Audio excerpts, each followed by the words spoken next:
The flashlight. Where is that thing? Hi, Tom Thomas. What are you looking for? The flashlight. Ah, here it is. Why do you need it? Katya, I want to talk with her. Why not use the phone? This thing's a flashlight. It's not a telephone. No, you don't understand. Me and Katya came up with a secret code. If I flash just once, then it means hello there. Oh, and Katya's also said hello there to you. And 2 flashes? What's that? Katya's asking if everything's all right. Now I'll tell her that everything's good.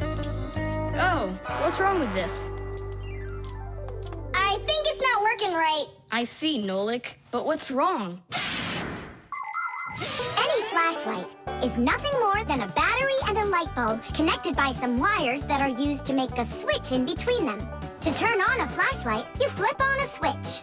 That lets the electricity flow through the wires from the battery to the bulb so it lights up. And if it won't light up, that means that the battery is dead, the light bulb is burned out, or the switch is broken. And now let's put all this theory into practice. I'm sorry, but I don't have time right now. Don't you get it? If I don't signal back, she'll think that I don't want to talk to her, and that would just be terrible. Just don't get all worked up. We'll help you. But first, we need to get the the pack-a-mat and come right back. See ya. Did you hear that? Masya, what a weird sound. Uh-huh. That's new. Now we know what the noise was.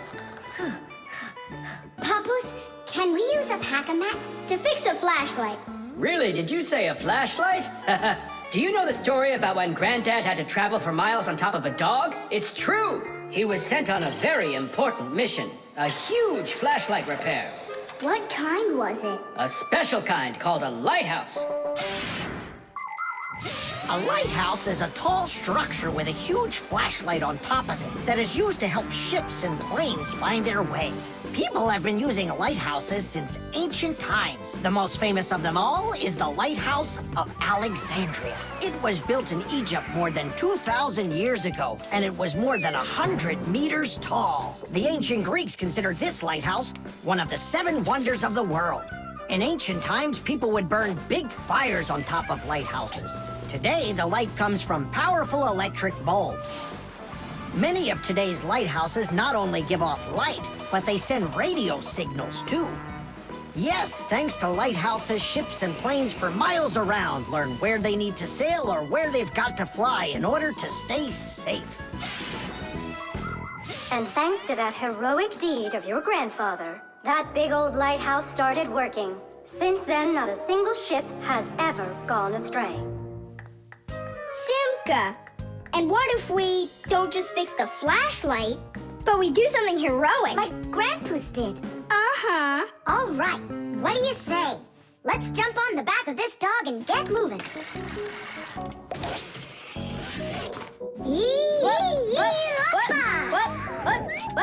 What? Stop ducking. Grab hold of my hand. Uh-oh.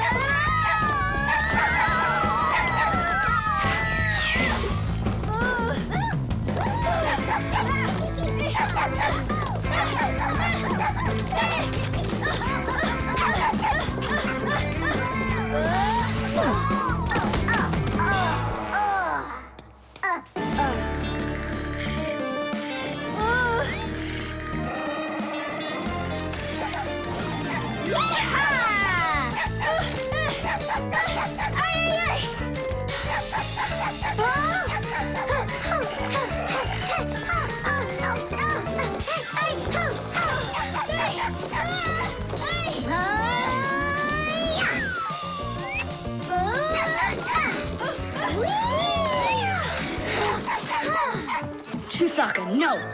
Get out, right now! Tish!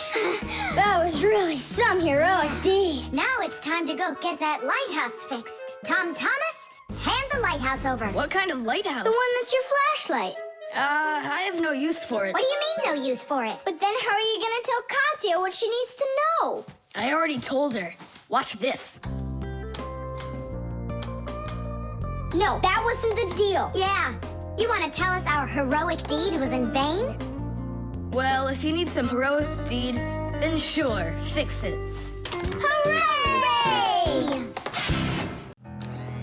The mixer. Marcia, why are we going to the dishwasher again? We have a busy day ahead of us, and we all need to be charged up with energy. I don't like charging myself up in the dishwasher. Then how about the microwave, Nolik? Or the kettle? No thanks. I don't like it when we go inside anything at all in that kitchen. There's not one interesting thing in there. And where's it interesting, huh? In the computer. Marcia, will you let me get charged up in the computer? The energy there is sweeter. Our diet has to be nutritious, Nolik, not just delicious. People don't eat just candy, do they? Humans get energy from food, while the Fixies get their energy from appliances. Humans eat all sorts of foods, and so do Fixies. They need the energy that comes from different devices. Getting charged up in a car makes a Fixie faster. In a computer, smarter. And in a clock, more accurate. To get a balanced energy diet, Fixies mustn't stay inside of one place all the time like a television. It's healthier for us to move from one device to another.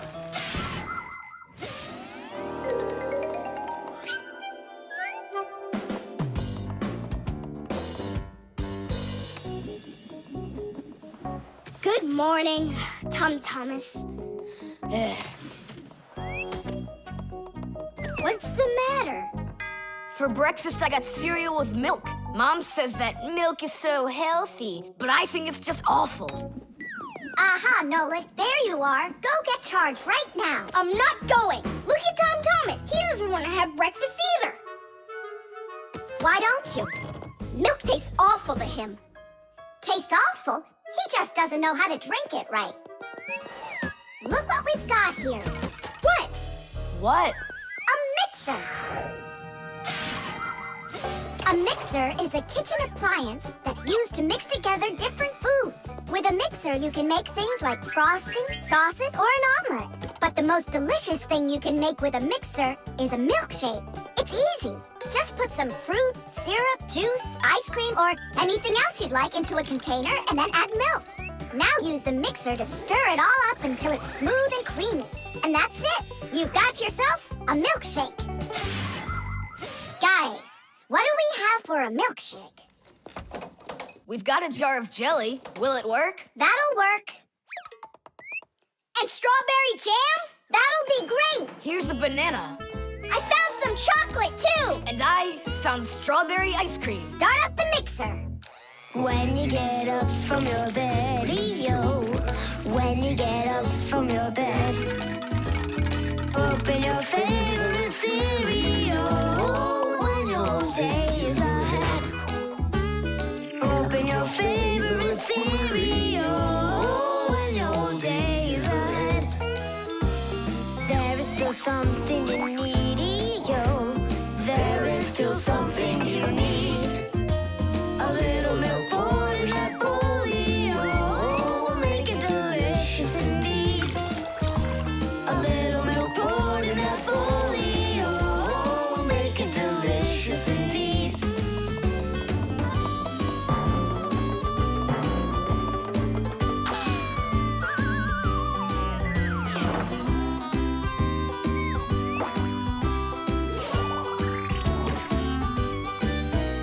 A little milk's all that you need indeed. A little milk's all that you need. A little milk's all that you need indeed. A little milk's all that you need. A little milk's all that you need indeed. A little milk's all that you need. Wow, this mixer's cool, isn't it? You think we can make one more shake? Just one. They were good. Sure, if you want to. Oh, where did all the milk go? Way to go. Looks like you drank all of it. And I remember when you said how milk is awful. I didn't know how to drink it right.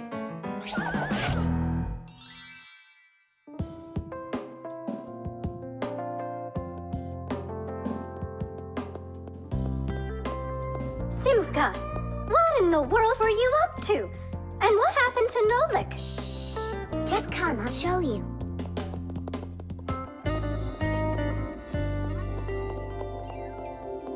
Nolik, here you are. Didn't you say that charging up in the kitchen is boring for you? The mixer's not boring. It gives you energy that's yummy, delicious, and nutritious. The drain. Hey, Nolik, come help me. The fan in the computer needs dusting. Not right now. Me and Tom Thomas are painting a card for his parents' anniversary. Oh, look, poor you. You must be so tired. Hi, Simka. It's really great you're here. I have a question. 12th anniversary, is it spelled with an F or is it with a V? You know what? First put down the number 12, and then put a dash on there, and then a TH. Oh, right. But first I'll change the water. I'll be right back. Oh, Mama left her ring here. Whoa! No! Oh no, what have I done? I spoiled my mom and dad's special day. Where? In the bathroom? My mom's ring was lying there, and I dropped it into the sink, and now it's washed away. There goes the day. It didn't wash anywhere. Don't you know anything about how a drain trap works? About a what? A drain trap's a special curved pipe under the sink basin. Water flows out of the faucet and flows down into the drain trap, and after that it goes down to the sewer. But when you turn off the water, not all of it washes away. Some of it stays down in the drain trap. It's made that way so the smell from the sewer won't get back into the house. A ring is much heavier than water, so if you happen to drop it down the drain, it won't wash away. It will stay at the bottom of the drain trap. Well, that means we still got a chance. Yeah, but how in the world can we get it out of that trap? Who knows? I don't know how to swim. Don't worry, it's all under control. Do you have any thread? Plenty of it. Go get it, and I'll be back in a flash. I can't fix it like this. I need my welder. Papoose, I need to borrow your pack-a-mat for a little while. Now that's a coincidence. I need to use it too. Marcia, then I need to use your pack-a-mat. What? I'll bring it right back. Hey, where are you going? Just watch what you're doing, dear.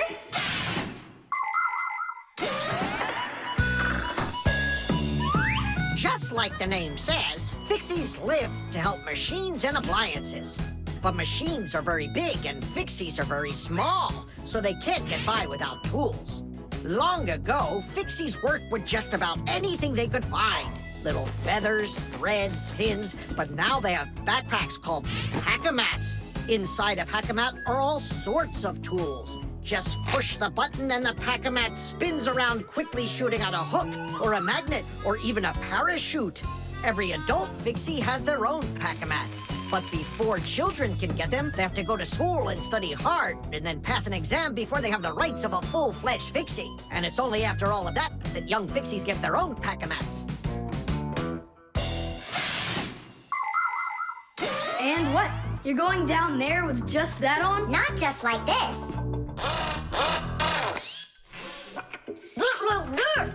Yeah, like that. Huh? She was just saying, when I tug on the thread, you need to pull me up. I got it. He just said, I got it. She said she doesn't need me to repeat what you say.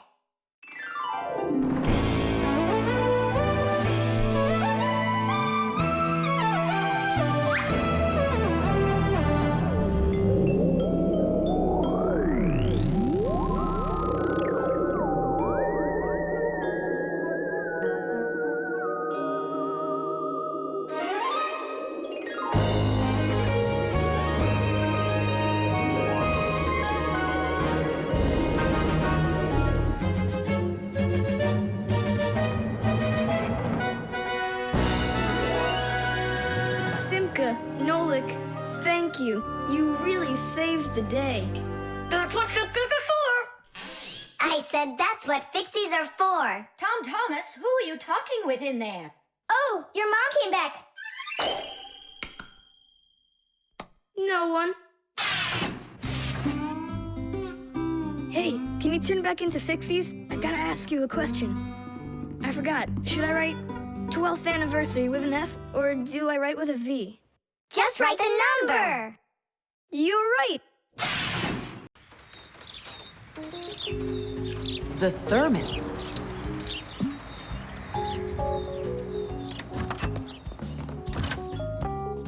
Where should I put it? Put what, Tom Thomas? Oh, it's you. My ice cream. Are you joking? Eat it. I can't. Tom Thomas, are you all right? I'm fine.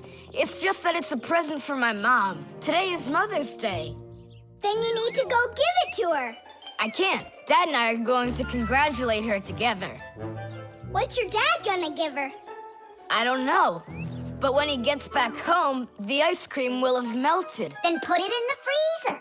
And what if Mom looks in there and finds it? The surprise will be ruined. So where won't she find it? I'll tell you where. Inside of your dad's office. I don't see any place to hide it here. There's no freezer or anything. Why don't you take a look inside the box? Here's a thermos, but what good is it to me?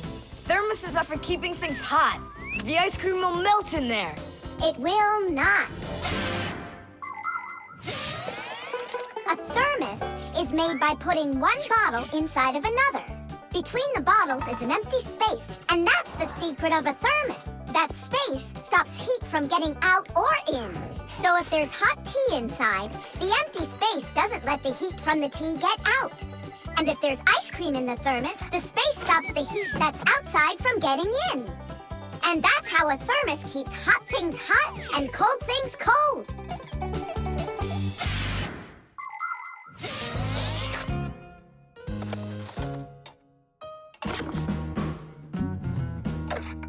That's it. I'll go and play for a little while. He didn't even say thank you, did he, Nolik? Where are you? Nolik! I'm here! Where? In the thermos! What are you doing in there? I wanted to see that vacuum you talked about. Just don't touch anything! And don't even think of licking the foil! The ice cream's so cold, your tongue will stick to the metal. It's already stuck! What did you say? It's already stuck! Already stuck! Try to unstick it. Well, is it working? Nuh-uh. And what if you breathe onto the foil? Nuh-uh. Hang on, Nolik. I'll go and get Tom Thomas. Winter is a wonderful time of year. Holidays, presents, snowballs, skates, sleds. But the cold is also something serious that you shouldn't fool around with. The most important thing is to dress warmly. Cover your head with a hat and your throat with a scarf. Then there's less chance you'll catch a cold or get a sore throat. And to keep your hands from getting chapped, don't forget to wear gloves. And never walk around in wet shoes in the winter. That's a sure way to get yourself sick. And there's one more thing I want to tell you. It's great to have fun in the cold, but use your head. Don't eat snow or stick your tongue on metal fences, poles, or doorknobs. Your tongue can get stuck so strongly to the metal that it will be very hard to get off. I wish you all a glorious winter. Tom Thomas! Nolik's tongue got stuck. Where? In the thermos. Hurry! I'll explain everything later. Dad, you're already home? Mm-hmm. Dad, why are you taking my present? What do you mean, your present? I mean this one. Since when did it become yours? Oh, hi there. What's the fuss all about? Oh, it's nothing at all. I have a surprise for you. I want to wish you a happy Mother's Day. A thermos. How wonderful. Thanks so much. Is there something in here? I don't think so. Inside, there's a present from me. Vanilla ice cream. My favorite. And how did that end up in there? Thank you so much, my sweeties.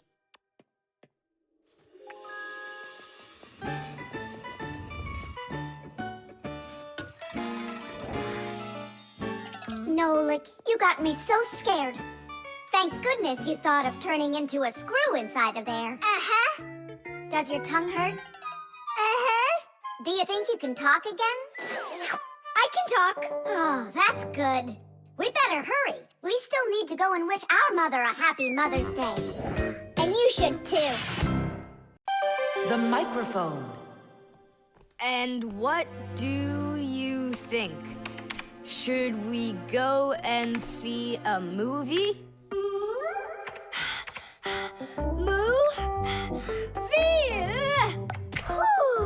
Hey, you didn't type everything that I said. You should listen more carefully. And you should try using less words. Nolik, hey. Alley-oop? What are you arguing about? Well, I was writing a letter to Johnny. I was, not you. I messed up my finger, and Nolik offered to help me. I had no idea that you're such a yapper. Oh, Now I see. Tom Thomas. Didn't you know that you can call Johnny straight from your computer? you sure? You see that picture of the phone? Just click on it.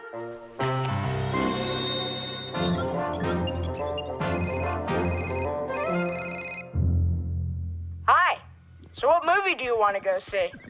Hey there. I don't care. Just not pirates and those robots. Hey, Tom Thomas. Why aren't you answering me? I am answering you. Hello? Hello? Talking to the microphone. I don't have a microphone. There you go. End of conversation. All right, then talk right into there. Simka, come on. You use headphones to listen. It's a joke. It's no joke. We talk into microphones and listen through headphones. But both of these devices use a special membrane to do their job. The membrane inside of a microphone is used to capture sound that is then sent through wires as an electrical signal. And inside a pair of headphones, a membrane helps turn that electrical signal back into sound. So it turns out that a microphone and headphones are built in a very similar way, even though they are used quite differently. And so I talk right into here? Johnny, hello? Just wait a second. First, we need to plug your headphones into the hole where the microphone gets plugged in. Ah, I get it. Go ahead. Now it's a microphone. Johnny, I'm here. Can you hear? Yeah, he can hear, but you can't. Nolik, switch it over to the headphone jack.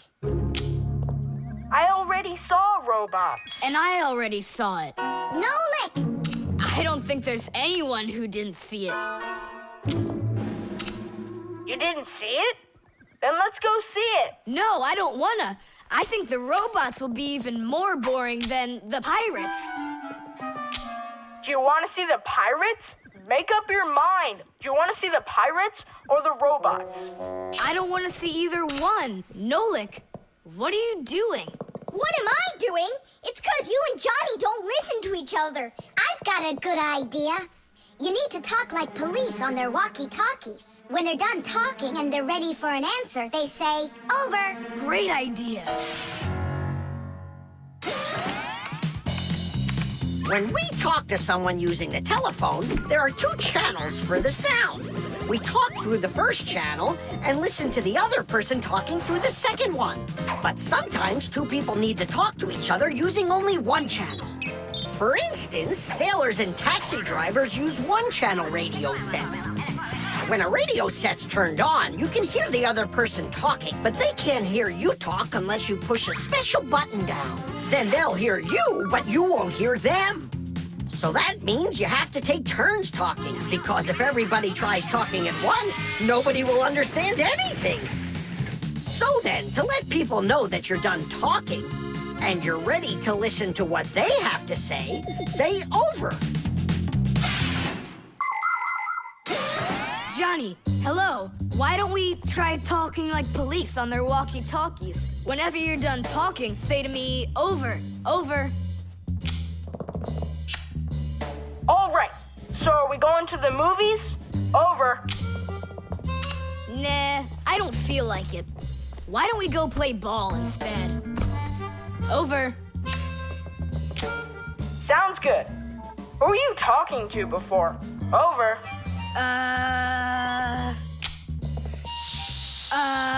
I can't tell you that. It's classified. And we policemen, we follow the rules. Wow, that worked out great. You two are the best. Over. Oops. We try our best. Over. We do. Especially me. I'm completely over. Whipped cream.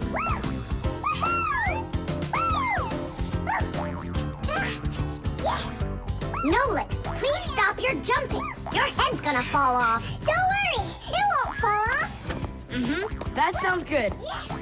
Okay, I'll see you in a bit. Are you going somewhere, Tom Thomas?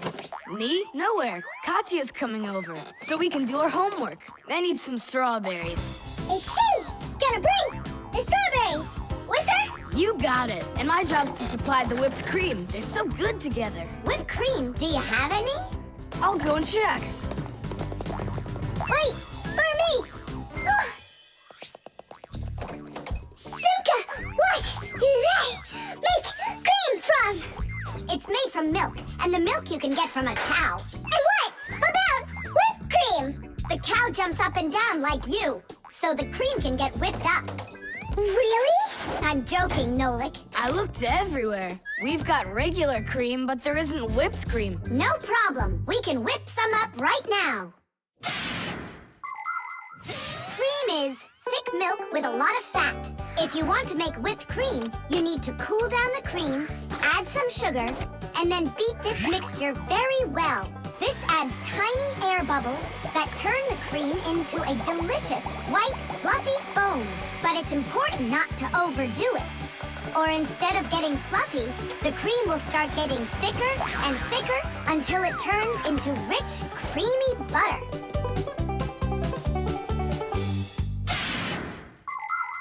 How are we gonna whip it up? Look, there's a whisk.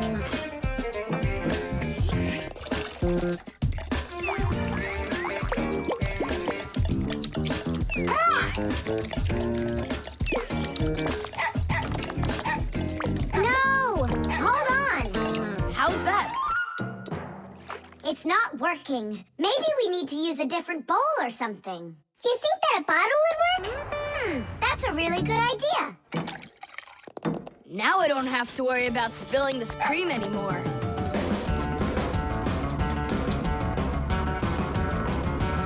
Shake it with both hands.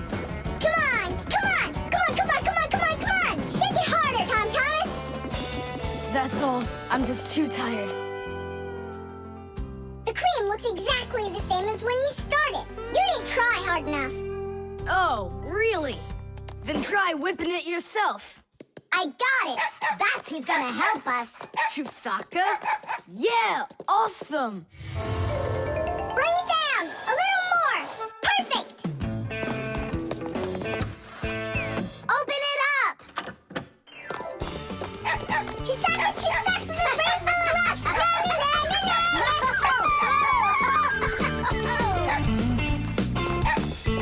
Telephone. This is even cooler than jumping on the trampoline! Yahoo! Yeah? But why can't you? What a shame. It's fine. Come on over anyway. You can't reach us. You can't reach us. Whew. Whew, I'm so tired. Whew. I'm sure that at least we got the cream whipped up. Oh, see that, Simka? There's no cream left. Just some yellow stuff. It's butter, I'm sure.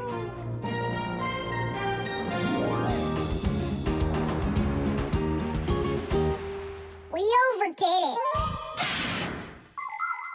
People make so many different things out of milk, like cream or butter or frosting for cakes and cupcakes. With dry milk, sugar, and boiling water, you can make condensed milk. And if you make it cold, brr, you get ice cream. And if the milk gets sour, no problem. Humans make all sorts of foods out of sour milk, like yogurt, sour cream, kefir, and buttermilk. If you drain off the extra liquid from sour milk, you'll have cottage cheese. And by boiling milk a special way, you can make all sorts of different cheeses. There are so many kinds of cheeses made throughout the world that it's hard to even count them all. And even certain kinds of chocolate can't be made without milk. You must agree that plain old ordinary milk is just one super magical, extraordinary thing. It's just awful, guys. What, Katya's not coming over? She's coming over, just without the strawberries. She didn't know that her grandmother had already used up all of them to make some jam. So you're telling us that we don't need any whipped cream? Right. Katya's bringing a cake, and she said that we'll need butter. She wants to make frosting out of it. Butter? I don't know if we have any. We got plenty. The cell phone.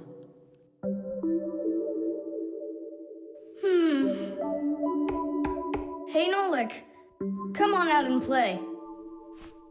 He's not allowed. He was punished. Can you tell me what you did? I grabbed a Pac-Man, and I forgot to ask. How long do you have to sit there? Until Marcia and Papoose come home from their boozness. What did you say? Business, a work trip. They're inside of your father's cell phone right now. They were busy doing repairs in there when he left the house for work. Do you know the reason why a mobile phone is also called a cell phone? Mobile phones are connected to other mobile phones with the help of special radio stations that are put on top of towers and building roofs. Each one of these stations sends signals to its own area below, and each area is called a cell. A mobile phone works anywhere it can find a nearby station that it can connect to. So as long as there is a station nearby, you can talk as much as you want. You can even move from one cell to another. And without you ever knowing it, your mobile phone will switch from one station to another one. So your conversation can keep on going, even if you're running after a bus or riding on it. Tom Thomas, hello.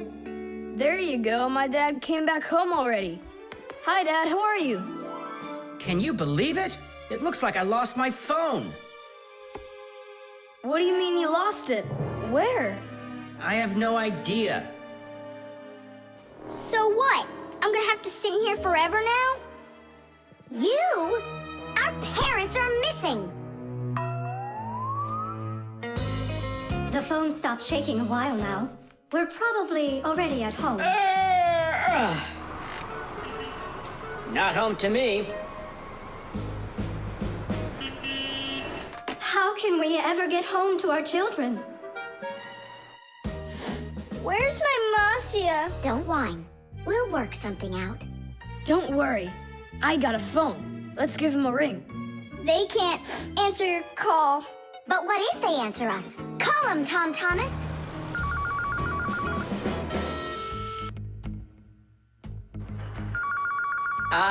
Don't even think it. We're not allowed to talk to humans. We're not gonna talk to them. We're just gonna listen. We need to close the contacts.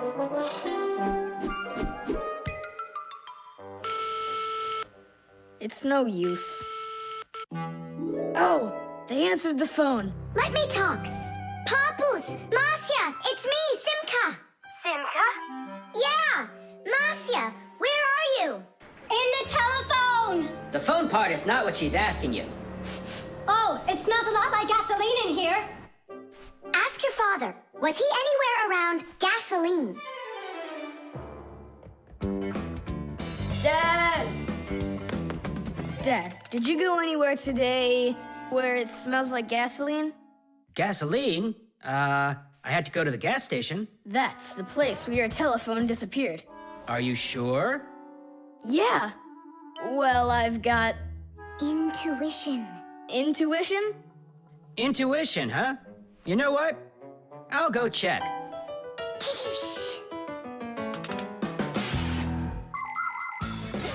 Come and check out our Fixie ringtone. Telephone is, your telephone is, your telephone is, telephone is, telephone is, ring, ring, your telephone is, ring, ring, your telephone is, ring, ring, your telephone is ringing, won't you answer please? Ring, ring, your telephone is, ring, ring, your telephone is, ring, ring, your telephone is ringing, won't you answer please? Your phone is ringing!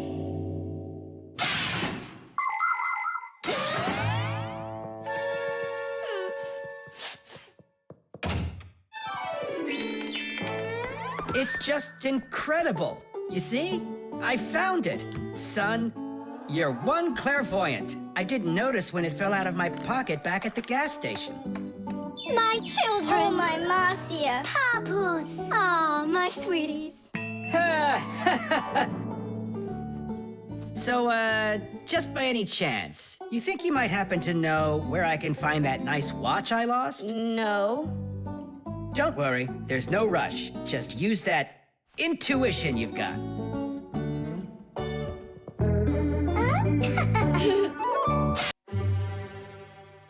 The zipper. Hey, Nolik, look.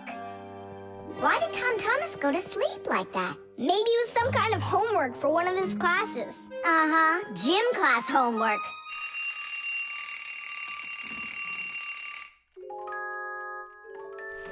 Good morning. Good morning. Hi there! You're looking good. My parents just bought it for me. Isn't it a cool jacket? And what, you slept in it all night? Yeah, once I tried it on, I didn't want to take it off, and I fell asleep in it. Yeah, life's never boring with you around. Oh, I think the zipper got stuck. And so what? You can leave your coat on no problem. You're about to go to school, right? And you think I could sit in my class like this? How could I have broken the zipper? Don't worry, you haven't broken it. Not yet. Here is a simple zipper. It is made with 2 rows of small teeth that pass through a slider. The slider has 2 holes on the top and only 1 hole on the bottom. When we pull the slider up along the zipper, the teeth grab onto each other and the 2 rows join together into one. And zip! The zipper's closed. To open it, all you need to do is pull the slider in the opposite direction. Then the teeth will come apart. But on mine, they're stuck together. And now what? What do people do in the morning? Do what they do. Exercise. And I'll have time to think it over. 1,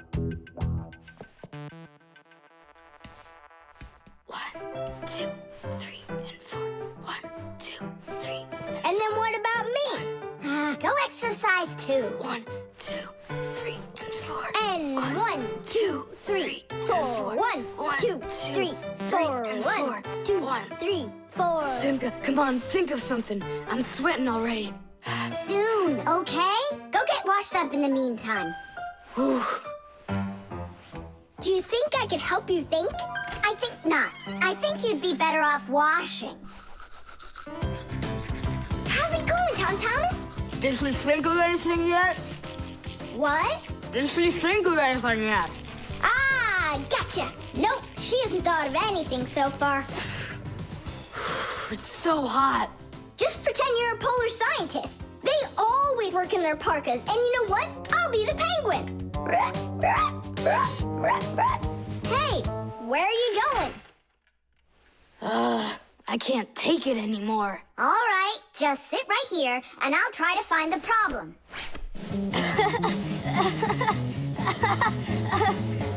You see, that polar scientist game's funny, huh? That's not it. It's Simka. Oh, she's tickling so hard.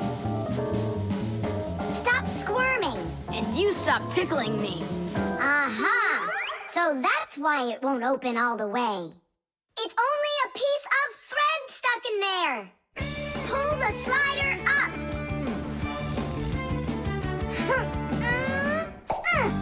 Titties! You can unzip it now! Thanks so much.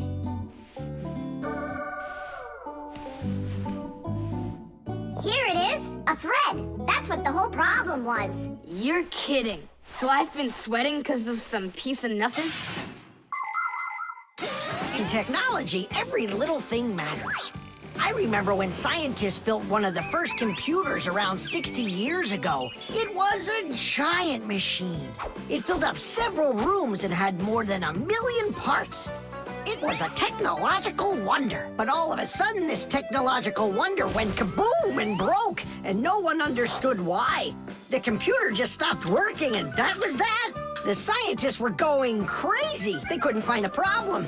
Turns out that this huge computer broke because a little butterfly had flown inside the computer and got stuck in between some contacts. Yes, it's true. This huge machine went crazy because of a little butterfly. And that's how it goes. So you see, every little thing really does matter. Tom Thomas, breakfast is ready. What are you doing in your jacket? It's 'cause I was playing Polar Scientist. Simka, what took you so long to figure it out? I just thought it would be funny to see Tom Thomas do his exercises and brush his teeth in his coat, that's all. That was your plan? Well, yeah. Can I joke around a bit? The short circuit. Are you sure we're allowed to play in your dad's office? We're not gonna play in here. We came here on a tour. I think this place is like a real museum. Just take a look at that. I have no idea what it is. And this thing is a complete mystery. Keep it down, this is a museum, you know? What a great museum guide you are. You know absolutely nothing. How can you say you don't know? I know. I'd like to run a test here, on the capacitor. On this one? Don't touch! Why can't I? It's not a museum. Because it's dangerous. If you touch it, the shock could be deadly. But you two are touching it all the time. I've seen it. The only time is when the device is turned off. And right now, the device is running. For many centuries, the Fixies only had to work on mechanical devices. But after the discovery of electricity, the Fixies had to master electrical devices as well. At first, Fixies were getting terrible shocks, and they really, really hurt. Over time, the Fixies figured out that you can't fix appliances when they're turned on, and bare wires should never, ever be touched. And Fixies also learned that electricity can travel not just through wires, but through plain old water. So that's why if a broken wire ever ends up in a puddle of water, you must never get close to it, or you could get a terrible shock. Fixies learn all these important rules, and they hope humans understand that they need to learn them as well. Look. Now here's one I know about. It's an old radio my dad got from my grandpa. More than 60 years old, can you believe it? Your grandpa? The old radio. That was a joke. Is it still working? I don't know. Let's check.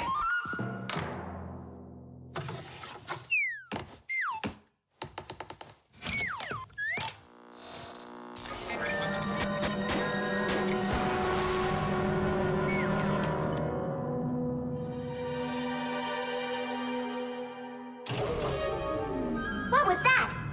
It looks like the electricity got turned off. Maybe it was a short circuit. I'll go find out.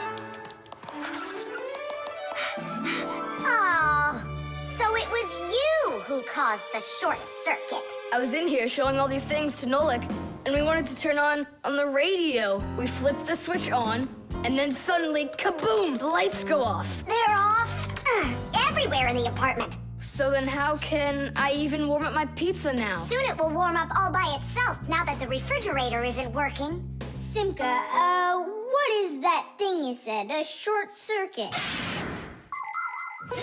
Electricity goes back and forth from an appliance with two separate wires. For example, an iron uses the electricity it needs to get hot.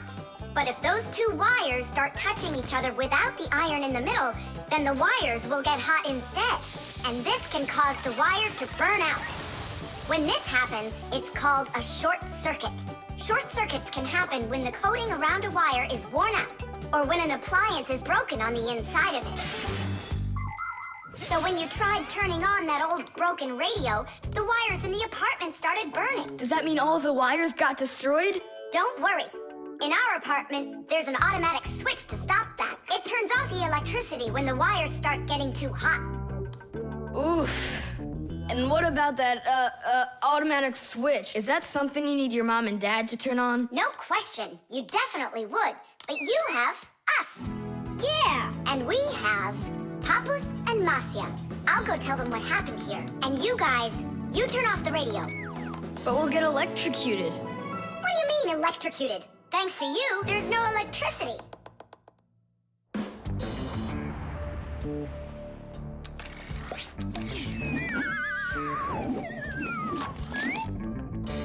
Are you ready?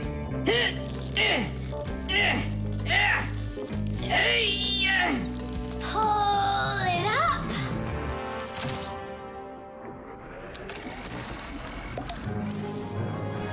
Hooray! Tidish! So, Tom Thomas, what are we doing next? Why don't we continue with our tour? Hey, wait for me. I'm coming. Hey, wait. I thought you were fixing the television with Papus and Masya. They asked me to come here and stay with you on your awesome museum tour. That way there'll be less for them to fix in here later. The tin can. Well, what else goes? A flashlight. It's good to have when you're camping. Listen, Tom Thomas, just leave a little room for me in there. I'm good to have when you're camping, too. I'll leave you some room. Just hide in there so Dad won't see you. And you can't tell Simka anything about me going with you. All right. And last on the list, a few cans of meat. Hi, Tom Thomas. Have you seen Nolik? No, Then who did I just hear you talking with? I was just reading the label. Huh. Where did Nolik run off to?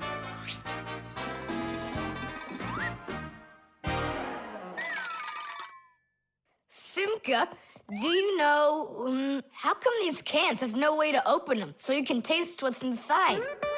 What do you mean? Don't you know what makes canned food special? It comes in a can. The thing that's special about canned food is that it can get stored a long time without spoiling. You see, meat and vegetables spoil when harmful bacteria start multiplying inside of them. So, if you can get rid of the bad bacteria or stop them from getting into the food will last a long time. That's why jars and cans are sealed very tightly. This stops harmful bacteria and air from getting inside and spoiling the food. So you're telling me that Nolik's not here, right?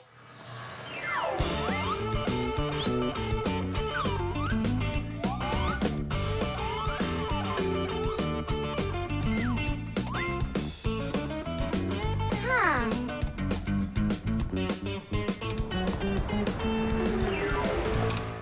So it looks like he's really not here. Who is that? Where? All right, now I remember. There's another can I should take with me. There's something fishy happening here. Hey guys, my mom threw this can out a long time ago, but I hid it for later. I knew I'd use it someday. And who were you talking to when you said guys? Moi? You're here and I'm here, and that's two of us. Look at this great can I got. There's nothing great about it. Put it down on the floor. You see? What? Oh, it's crooked, and so what? So what? It's all swollen. And when it's like that, you know that inside the can, bad bacteria is growing and spoiling the food that's in there. It went bad? There's a way to check. On every single can, you can find the date it's good until. Sooner or later, even canned food will go bad. And of course, dairy foods like yogurt or milk can spoil in just a few days. When you buy food in the store, it's very important to always check the expiration date. The expiration date's the last day that it's safe to eat that food without worrying that it may have gone bad. You can find the expiration date on each box, jar, or can of food, so pay attention. And be very careful not to buy or eat any food after its expiration date has passed. And if you see that a can is swollen, throw it away immediately. If you eat it, your belly can swell up too. Unfortunately, when food spoils, it's impossible to unspoil it, and then even the Fixies won't be able to help. Oh, my mom probably saw that this can went bad over a year ago. That's why she threw it into the trash. Right, shame on you for picking it out of there. You could have poisoned yourself and poisoned your dad as well. Yeah. And the other cans, are they swollen too? They're fine. Goodbye then. It's a shame I couldn't find Nolik around here. Papoose wants to give him a brand new pack-a-mat as a present. To me? Aha, I gotcha. I had a feeling you would try to sneak away in Tom Thomas's bag. You lied. That's not fair. And hiding, that's fair, right? Tom Thomas, are you ready? I'm ready. Great, then let's get going. Hooray! We're going camping. I wanted to go camping too. Don't worry, I'll go camping with you. Really? Really, really, really. To that house outside our window. See how huge it is?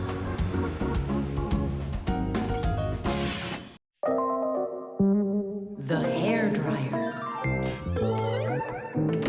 Nolik, are you here? Yep, I'm here. I got a cool trick to show you. What? Oh! That was real magic, dude. Took long to learn it?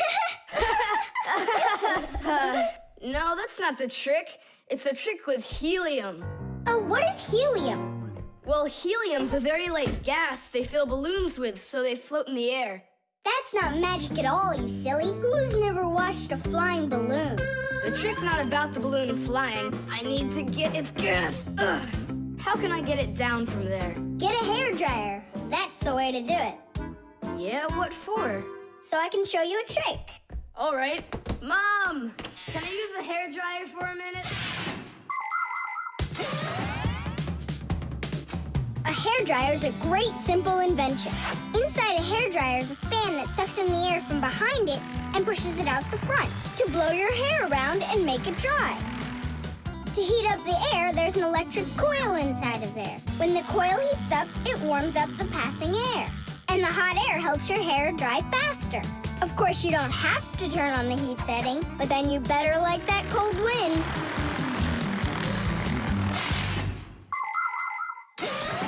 Nolik, I'm right here. here's the dryer. I want to see your trick. All right, flip the switch. Now you lay the ball right into the airstream. Oh, great. The ball's flying. And now it's my turn to fly. Really? Whoa! Yeah! I'll shoot right up to the ceiling so I can grab the string and pull the balloon down. So turn off the heat and away I go.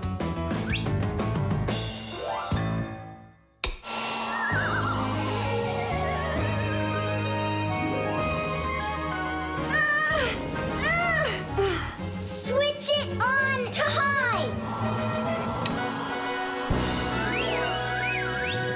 Got it. Give it to me. I can't get it down. It's probably because you're little and weigh like nothing.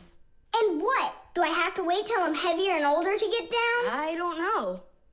Then you'd better get my sister. She'll tell us what to do. Simka, come on out. Well, what's going on? Look. Hi there. How'd you end up on the ceiling? I was just showing off that funny hairdryer trick.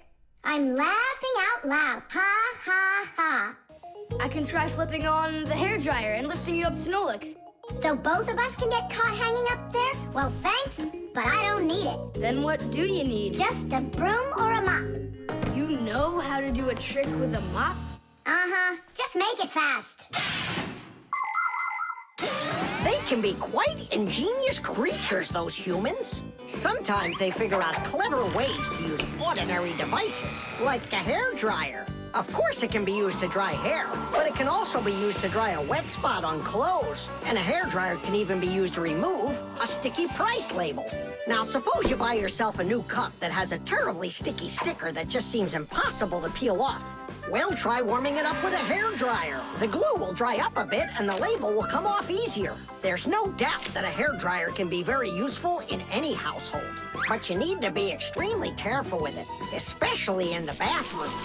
If water gets inside a hairdryer, there's a real risk of getting a horrible electrical shock that can seriously hurt you and destroy the hairdryer as well.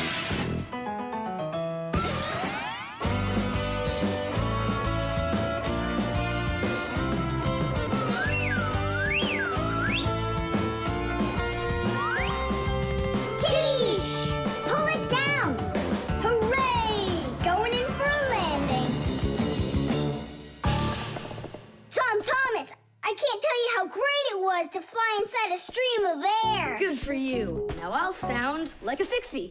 Really? Uh-huh. Watch me. Hey, what are you doing? Just look. I'll breathe in one breath of helium. Isn't it bad for you? You can only breathe a little. Hey, hi there. Oh, Tom Thomas became a Fixie. And that's my trick for you. Funny, huh? Oh, that's too funny. What a squeaky little voice you got there. See, I'm already not a Fixie. The helium stops working after just a couple seconds. That's good. Because such a humongous Fixie couldn't fit inside any machine. The robot. Did I already tell you what I'm hoping you'll get me for my birthday present? Yes, honey. Only 1,000 times or so. A Robotazoid R300 would just be the greatest. With Megavision, I want it. I really do. I do. Well, tomorrow you'll find out. But now it's time to sleep, Tom Thomas. Wow, that is one great present. And we got Tom Thomas absolutely zero for his birthday. We're just terrible friends. So, how does this robot work? Okay, so let's give this a try, shall we?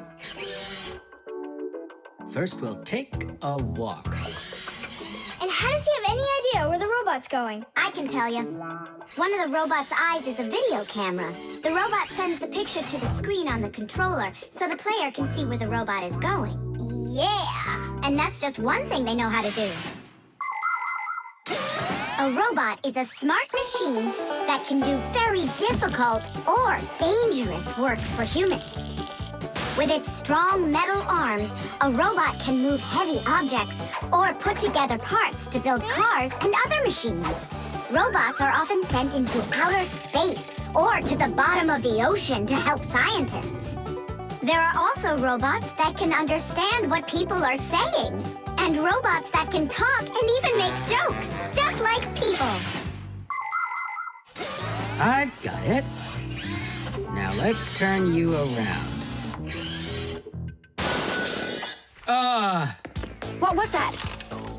Look.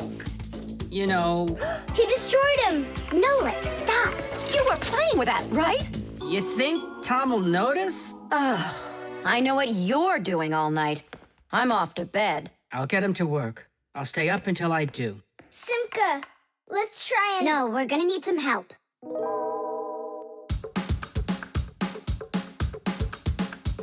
When your TV has broken, when your cell phone has croaked, your laptop's barely working, the kettle's had a stroke. Don't ask us where we're going, for it's known far and wide that any kind of problem is clearer from inside.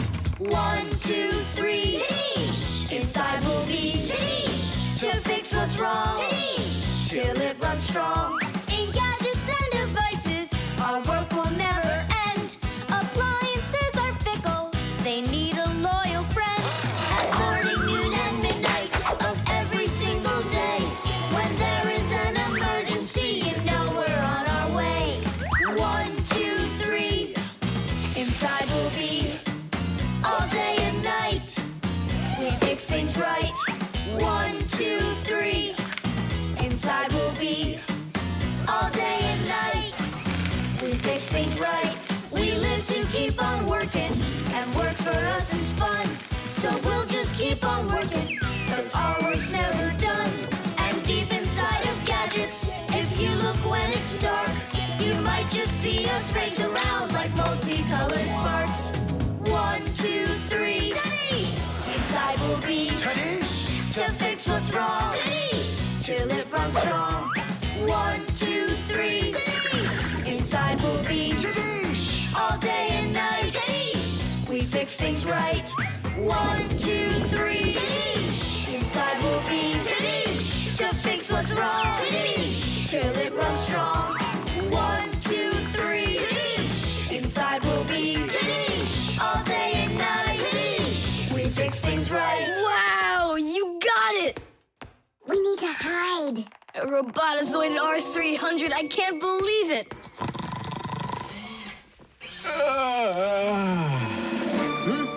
Well, happy birthday to you, Tom Thomas. I'm sorry, Tom Thomas. Last night, your robot, I broke it.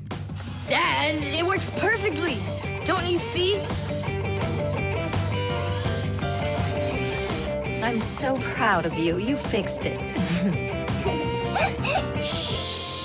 I couldn't fix it at all. I tried everything. Oh, you want to tell me that the robot fixed itself? What a joker.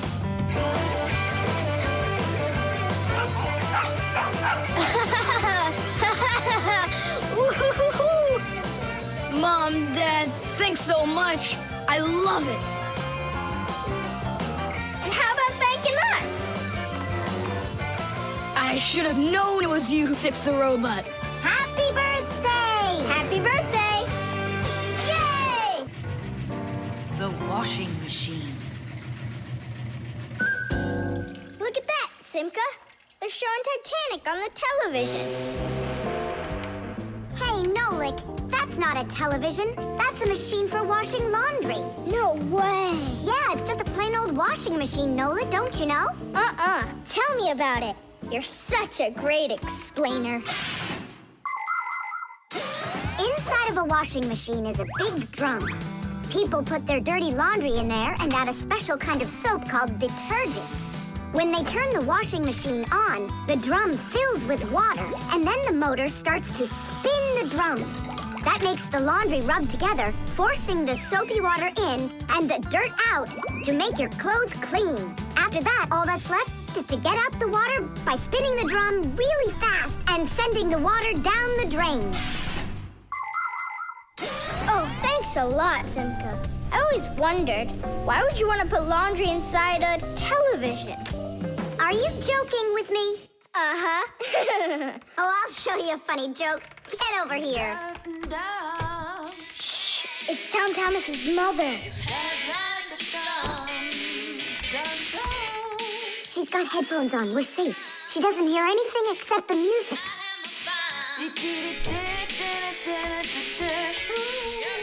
Now she'll come back, add the soap, turn on her television, and watch the second part of the movie. Again with the jokes. This time I'm really gonna let you have it.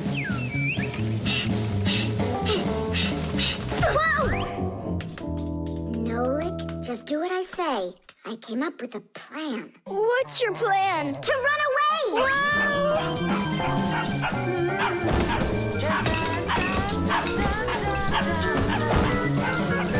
Who's here? Hello?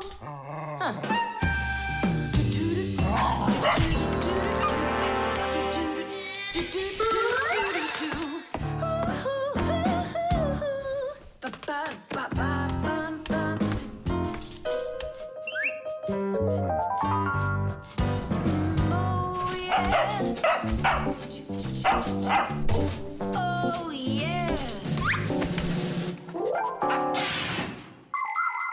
There are a lot of things to keep in mind with a washing machine to use it right. For example, do you know what can happen if you wash red and white shirts together? Well, the white one might just turn pink. No, it's not because it's embarrassed, but because some of the color from the red shirt happened to get onto the white one. Another important thing to remember is to empty your pockets before you wash your clothes. Things like keys, nails, and chewing gum might not only ruin your clothes, but they can destroy the washer, too. And this isn't only about little stuff. Big things like music players and mobile phones have managed to find their way into the washing machine. Oh, sure, these things look nice and clean after a good washing, but they certainly don't seem to want to work anymore. And never, ever put a pet inside of a washing machine. That's just no place for a living thing.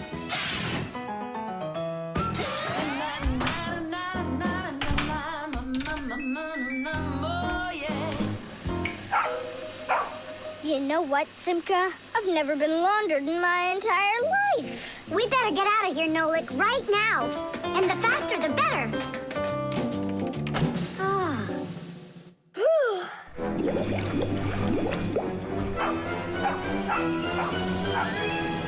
Come on, let's get going. And what about Chewsocka? What about Chewsocka? Let her get washed up a little in there. Maybe it'll make her nicer. But she could drown the poor thing.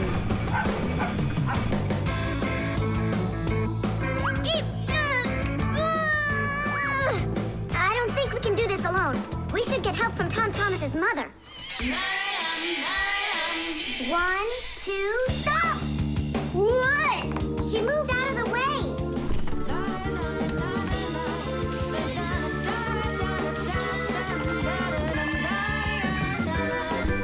And 3. Pull it! Huh? What is that? Oh my goodness! Oh, my sweet little baby. How did you get in there? You wait right here in the tub and I'll go get you a towel. So, you wild little beast. Looks like we saved your life. We're friends now? Nolik, sure doesn't look like she wants to be our friend. So what do we do now? Same old plan. Run!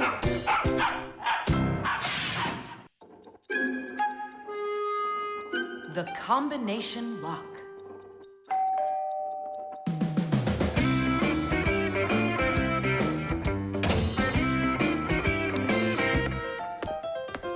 Ah, he's home.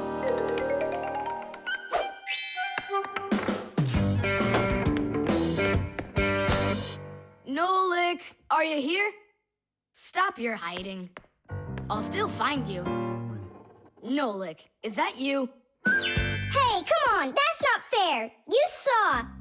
Let me go again. I don't want to. You want me to play hide and seek when I got a brand new game to play with? Where is it? I don't see it anywhere in the room. I took it to school with me For what reason? to show it off.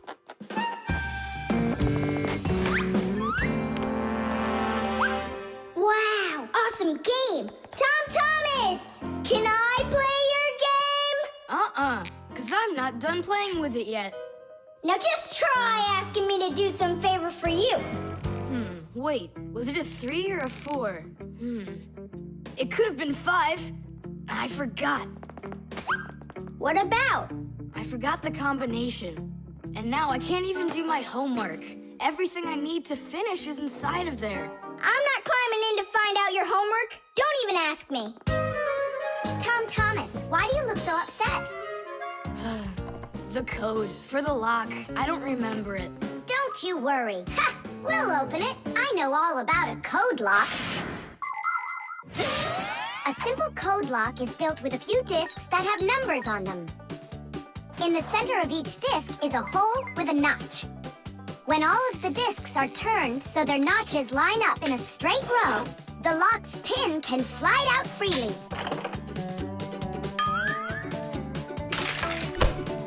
And to get the notches to line up, just turn the discs to the lock's code and the lock will open. It's that simple. It looks like we gotta take a look inside the lock. Ah, I see. Nolik, where are you? There's work to do. I won't do it. I'm not gonna help such a greedy boy. Nolik, won't you help me out here? And I won't be so greedy anymore. All right, you broke me down. me, as soon as we're done, you're gonna let me play with the game. Right. There's no room in here. Hang in there. We'll start turning the discs one at a time, and you yell stop when they're lined up. Stop! Turn the next one now. Stop! Stop! Now try. Yes! Alley-oop. Titties! Hooray! And your code was really simple.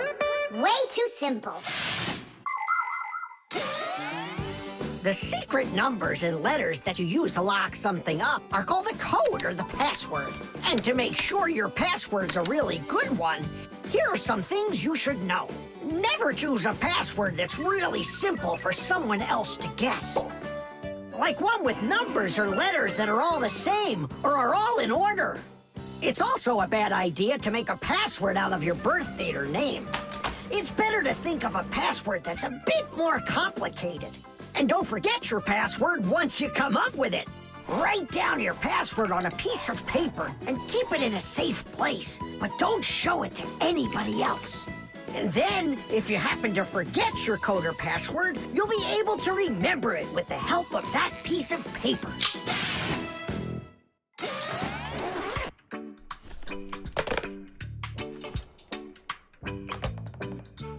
And why did you ever put a lock on your backpack?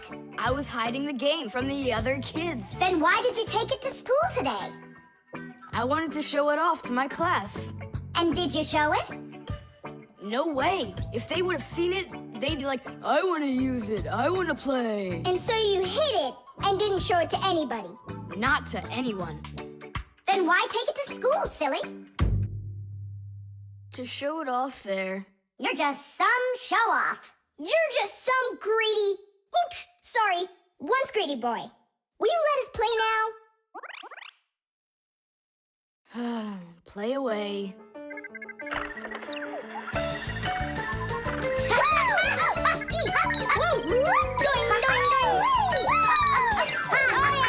We're not bothering you, are we? Can you jump a little easier? You're shaking the whole desk. The keyboard. 5, 4, 3, 2, 1. Ready or not, here we come. And where is he hiding this time? Tom Thomas! Yoo-hoo! Tom Thomas, you didn't forget about your grandma's birthday, did you? No! Oops, I did. We found you this time. Hey, that's not fair. It was my mom that found me, not you. Then go and hide again. Not now. I have to draw a birthday card for... my grandmother. So, we need one clean sheet of paper. When's your grandma's birthday? Tomorrow. But your card won't get there on time.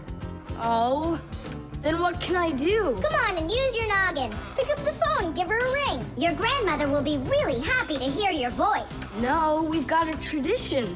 We send each other birthday cards. And what's the internet for? Why don't you send off an electronic card to her? Simka, that's genius. Oh, this one's cool. Now go ahead and type your message.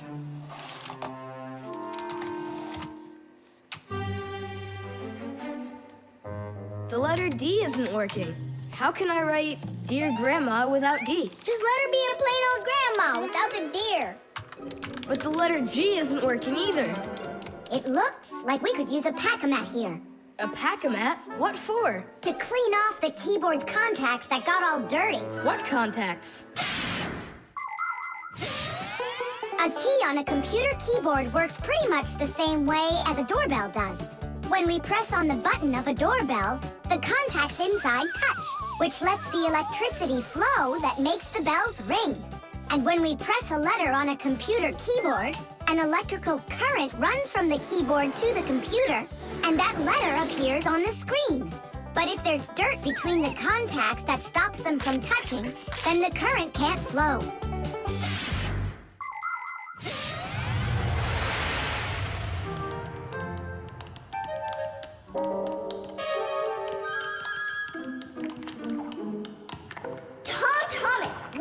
did you drop in here that is so sticky? It's probably the soda I was drinking. And so, you shared it with the keyboard? Here's the reason why it's not working. Where did so many crumbs come from? They fell off my sandwich.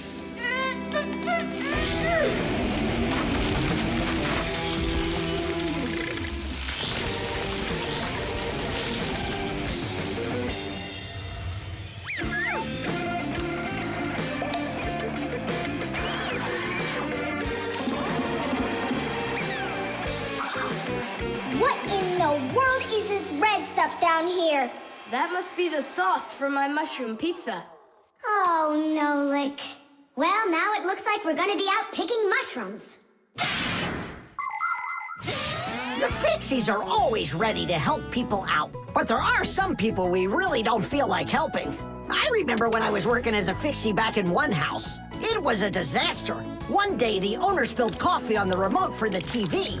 As I was running to clean the remote, he starts pounding the TV with his fist because the channels won't change. So now the TV is broken too. Well, with no TV, he decides to listen to some music, and he carelessly pulls the music center onto the floor. So he tries to fix that himself and manages to break it for good. And then he sits down on top of his telephone and breaks that to bits. Meanwhile, I'm still busy trying to clean the coffee off of the remote. There wasn't a minute of rest with this guy around. In the end, I couldn't take it any longer. So I got out of there, and now I'm here, teaching kids. Tom Thomas, why are you eating food at your computer? Yeah, they don't feed you in the kitchen or something? Now I know it. It's not allowed. You said it. Now write your message. And write the address on there, too. Uh-huh. Mom, do you know what the email address for Grandma is? Grandma doesn't have an email address. So what? We went ahead and fixed that keyboard for nothing? I still need it. And my grandma? I'll give her a ring on the phone.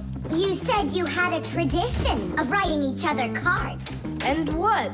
Grandma will be happy to hear my voice. That's some original idea, huh?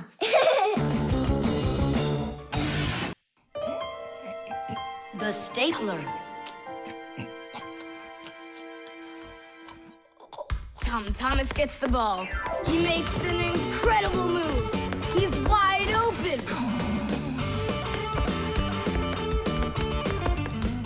The goalie sees him and he screams in horror. He shoots and score! Yay! Tom Thomas, stop kicking that ball. Your school concert starts in 30 minutes, and I don't want to iron your pants again. All right, Mom. Just one more time, huh? No, I'm sorry. Mom said I have to quit kicking the ball. But Mom said nothing about dribbling the ball. Go, you can do it. You can do it. Yeah!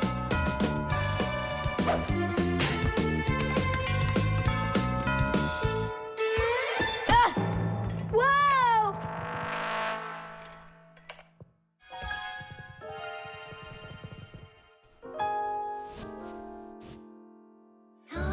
Tom Thomas, your pants. This can't be. These are my special concert pants. Ugh. Yeah, how will you go now? Well, your mom does have enough time to sew them.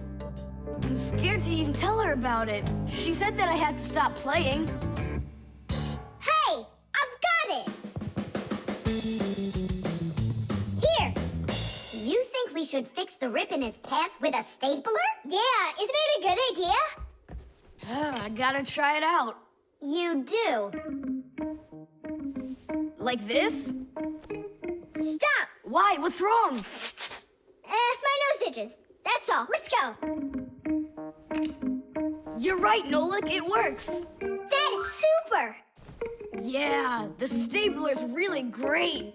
Do you guys know how it works? Just keep stapling and I'll tell you. The staples for a stapler are lightly glued together. That way you can load many staples at once instead of one at a time. and a spring pushes the staples to the front. When you push down on the arm, a metal tooth pushes the front staple down through a thin space, and the staple punches holes in the paper. Next, the pointy ends of the staple push down onto a plate, and that makes the staple bend behind the paper. And there you go. The papers are fastened. So you could say that we're sewing, but using a stapler instead of a needle. Yeah, and it works even faster. Huh? What's going on? Could it have run out of staples?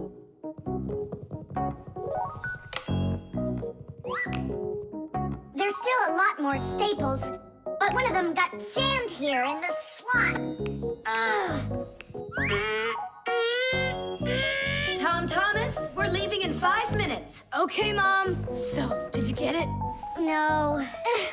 Why don't we get Papa's to help us? Because he's really strong and he's got a pack-a-mat. We can do this ourselves. Tom Thomas, find something we can use to push that staple out.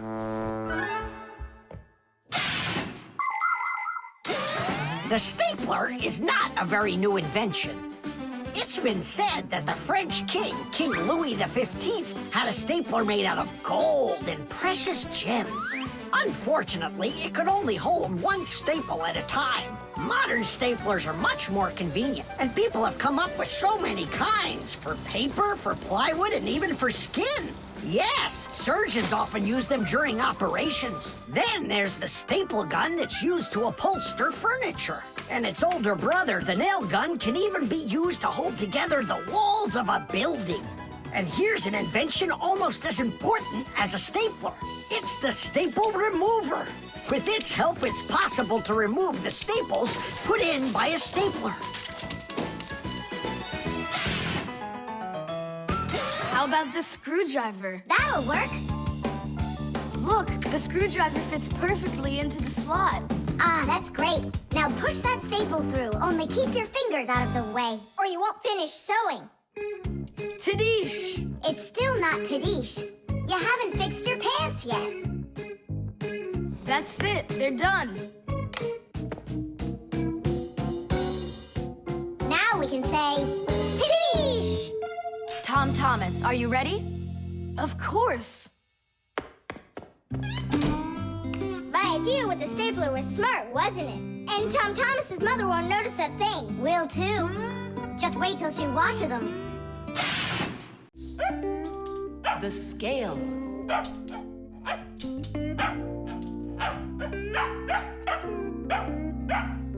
Chewsocka, that's enough already. But what if it's something important? Come on, she's just a dog. They say that cats and dogs have a sixth sense that we don't have. What's that? Well, they feel all sorts of things that we humans don't. I better let her in.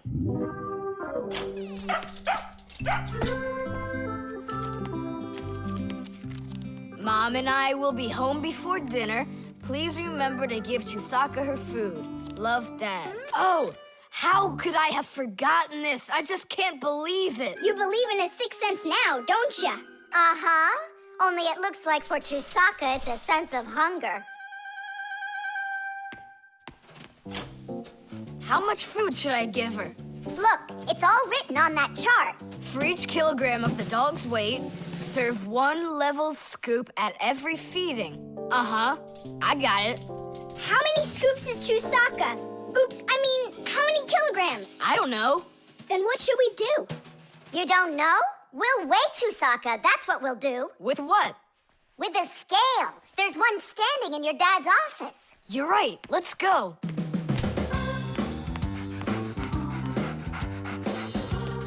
I was wondering, does it bother your mom that only your dad has his own office and not her? Nah, Mom says she's got her own office. It's called the kitchen. Hey, look, there's the scale. Did you know that humans have had scales like this for more than 7,000 years? If we want to find out how much something weighs, we need to compare it with something that we already know the weight of. Let's say you need to weigh a watermelon. You put it on the scales pan and it drops down.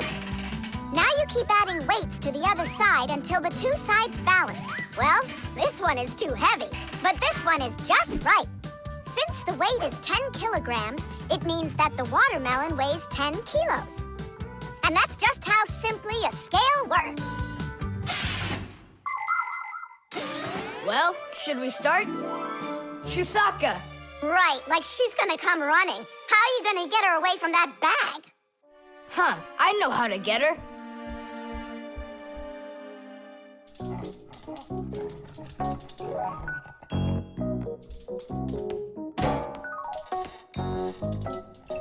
Here, hold this little piece of food while I weigh her. This may be literal, but it's way too heavy. Just hang on. Please, hurry up!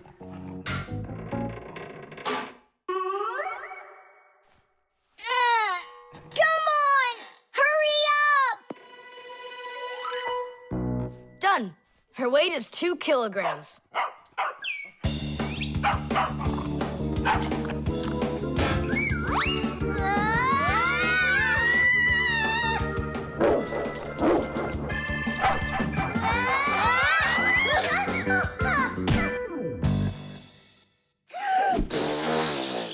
Okay, now we can feed Chewsocka. Chewsocka weighs 2 kilograms, so 2 cups will be just right then. Do you think that you can feed your pets any kind of food at all? Oh, no! For them to be healthy, pets just like humans need to have a nutritious diet. Today, there are special pet foods for birds, fish, dogs, cats, and all sorts of other pets. These foods are made with everything your pets need to stay healthy, like meat, fish, fruits, grains, vegetables, and vitamins. These kinds of foods give pets a well-balanced diet, and there's no need to cook them. They're ready to eat. Just pour them in a bowl and your dog will be happy. And so will your cat, and your bird, and your fish, too. Just be careful not to mix them up, because what's good for a fish isn't good for a dog. Each animal needs its own special food.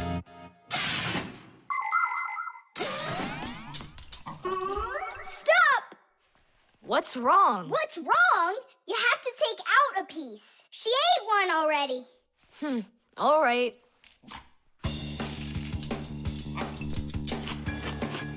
So, that's 6 cents. You still think it's true, right?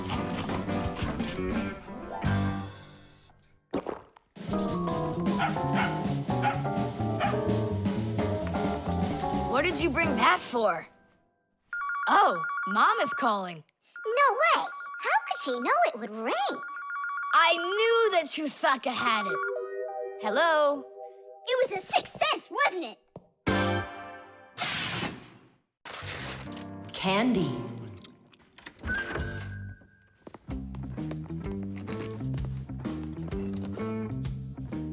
Nice black eye.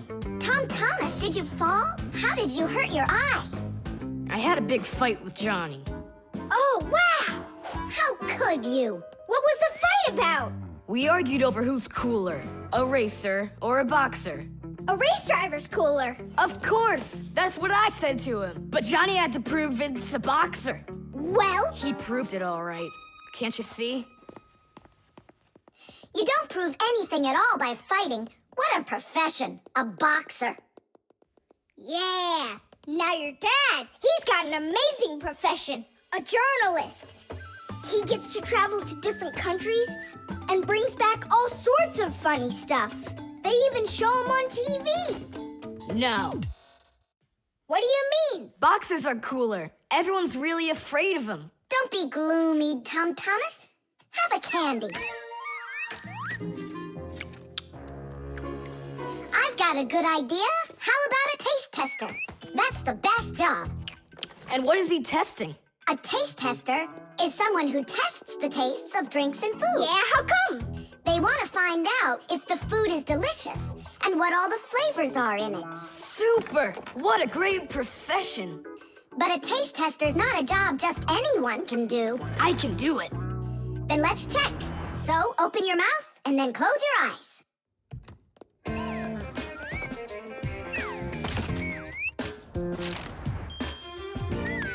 Try to figure out what the flavor is inside of this piece of candy.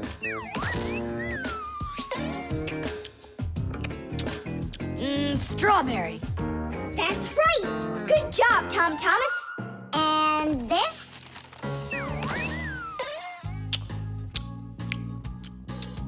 That tastes like orange. You missed that one. It was lime. Yeah, Tom Thomas. If you want to be a food taster, you're gonna need to do some serious practicing. Let's do it. Raspberry? You got it! Simka, how do they get the candy to be hard on the outside and filled with liquid on the inside? Don't get distracted. You're training. Yeah!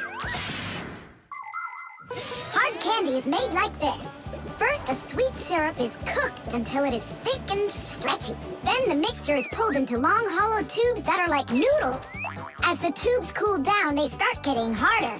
And it's right then that the tubes are filled with the soft, fruity center and then cut into pieces. It all has to be done quickly before the tubes have a chance to get totally hard. And that's how candy is made that is hard on the outside and soft on the inside.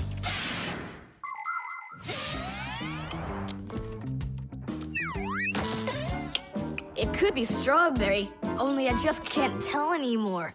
Ouch! What's wrong? My tooth. Was I hearing things? Or did someone yell? Oh, I got it. Come on. Let's take a look at your tooth.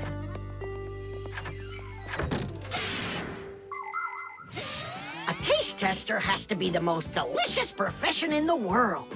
They taste all sorts of things like cheeses and chocolates and decide which ones taste better.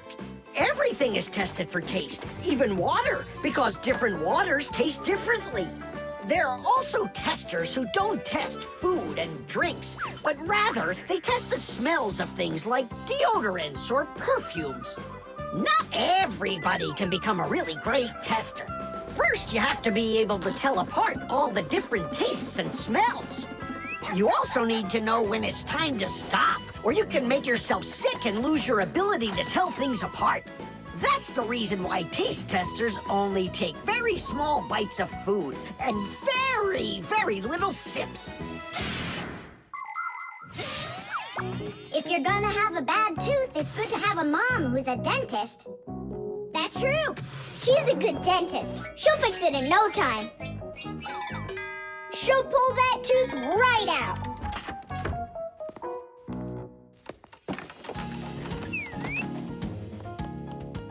So, did she pull it out? Nah, she just gave me some medicine to gargle.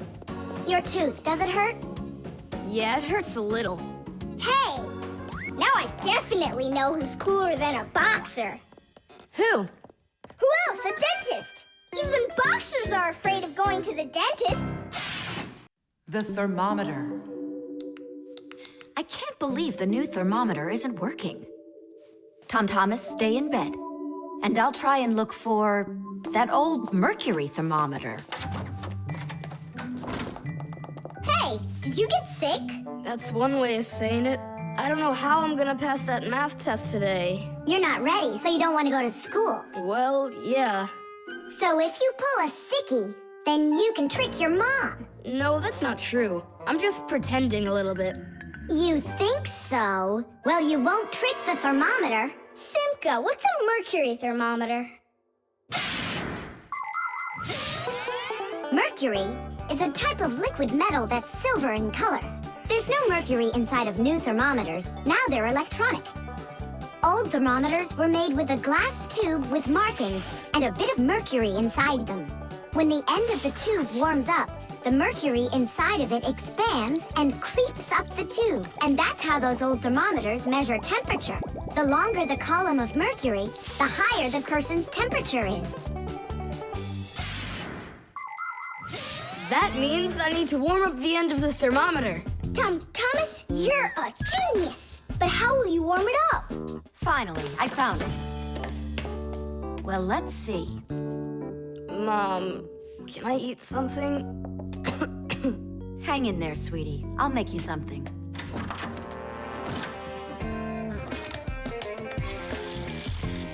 Ooh, that is hot.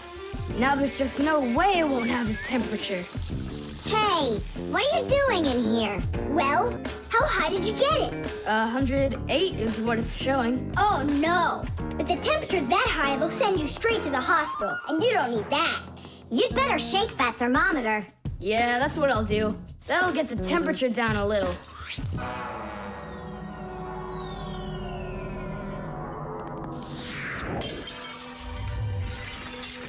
Ah! Well, so much for that.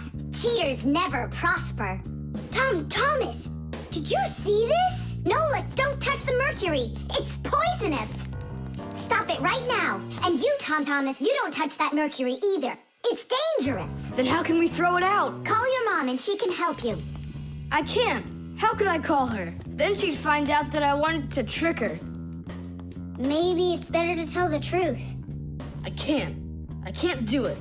All right, then. It looks like there's no other choice. Nolik, call Papoose and Masya. I'll get him. And you go back to your room and wait.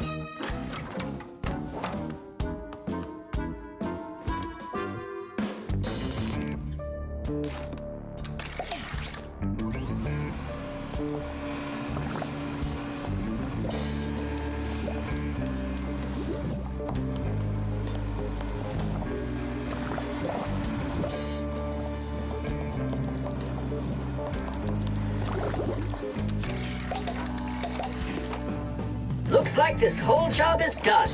Not yet. We still need to neutralize this mercury.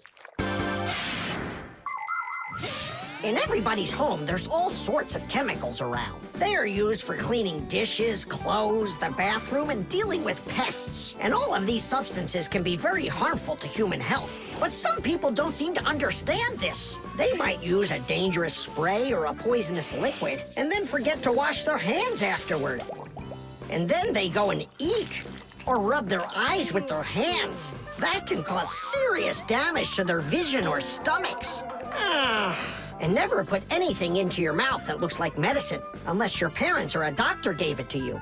And if you ever happen to find something on the ground that looks like a piece of candy, you must never put it in your mouth. You can get poisoned that way. Oh, humans. If they'd only remember this simple advice, they'd stay safer. And what do we do with the glass that's broken? That job's not for Fixies. Thomas, we cleaned up all the mercury. And the glass, too? No, not the broken glass. But will you? Papoose said that it's not our job. He told us you have to get your parents to come and help you. That part's your responsibility. Here's some food for you. What's the matter? Mom, I broke the thermometer. Broke it? Did you cut yourself? No, The mercury, did you touch it? I didn't. Simka, you think he'll tell her the truth? And where did you break it? The bathroom.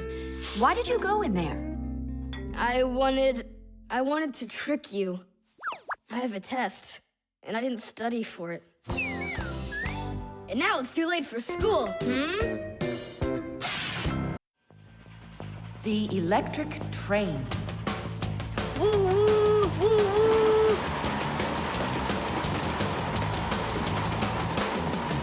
Zoom, zoom. And suddenly, the Earth was attacked by an alien spaceship. Pew, pew, pew. If help arrives here on time, we'll be saved. Move faster, faster. Come on, get off the train. Move it, move it. Thomas, we came here to play. Oh, finally you're here.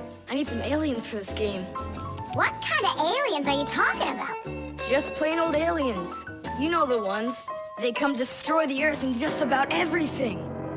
We don't want to destroy anything at all. Why can't we be, the train engineers, huh? Train engineers? You don't know anything about driving a train. Oh, we know plenty about trains. Humans invented the railroad long ago, but back then, the rails were made out of wood. People didn't start making metal rails until the end of the 18th century. But the first railroad cars had no engines to give them their power. Instead, they used horses to pull them along. Later, horses were replaced by the steam engine. Wood and coal would burn in their furnaces to boil the water in the boilers, making the steam that turned their wheels. And the Fixies were there to help those trains go, making sure all of the parts could work together smoothly. But now steam engines have long gone away. The railroad uses electricity now for its power. These electric trains race along the railway at almost the speed of an airplane. So you might know trains, but you'll still be the aliens. This railroad is mine. So you're gonna play the way I want. The train is unloaded and leaving the station. Woo! You can play choo-choo by yourself. And I will. Pew, pew, pew, pew, pew.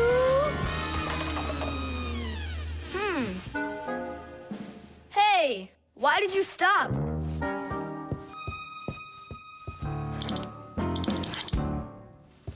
This doesn't help either. It's not going at all. Simka! Nolik! Where are you? Did I hurt your feelings or something? Mom, is Dad gonna be home soon? No, is something the matter?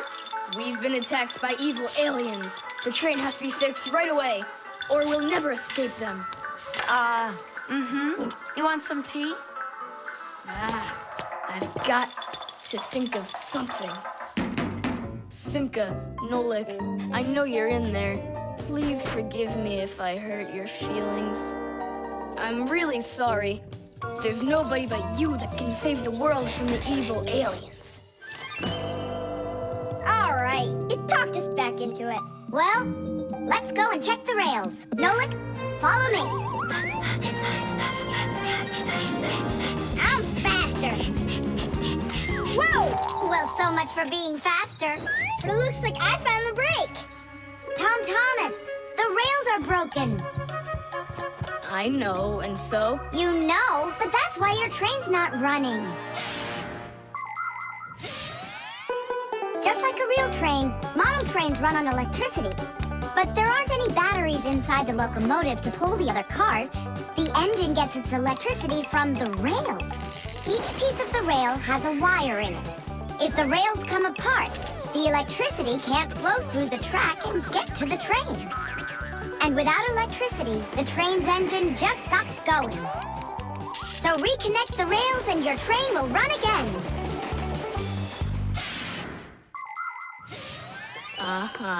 Put them together. Yes! Hooray! The train's running! Way to go! So will you play with me now? And which way are we playing this time? Whatever you want, I'm with you. The train rushes down the track with Nolik as its engineer, when suddenly from out of the sky comes an alien spaceship.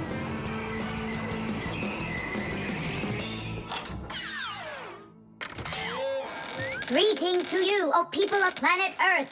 I come from far away, from another galaxy. Have you come to destroy everything? No, I've come to fix it all. Oh!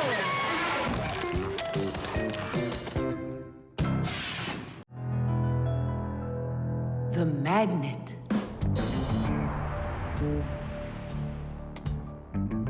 Well, it looks like we need a pack-a-mat.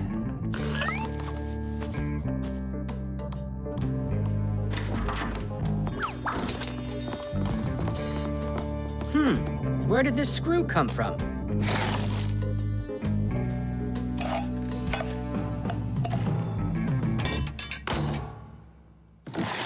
Ouch!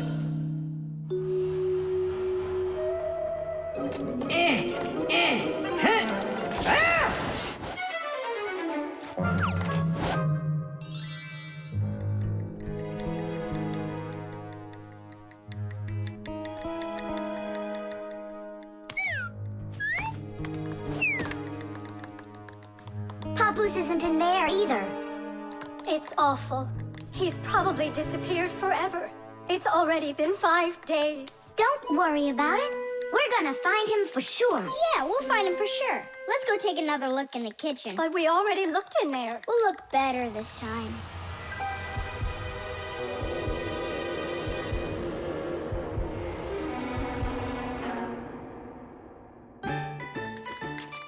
take a look in there.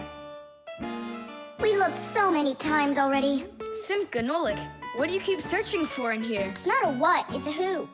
Our papoose is missing. We've been looking for him everywhere. Oh no! He's probably already turned into a screw, because he doesn't have enough energy. Maybe I could help. Surely. Let's start with you picking us up. We're just exhausted from running.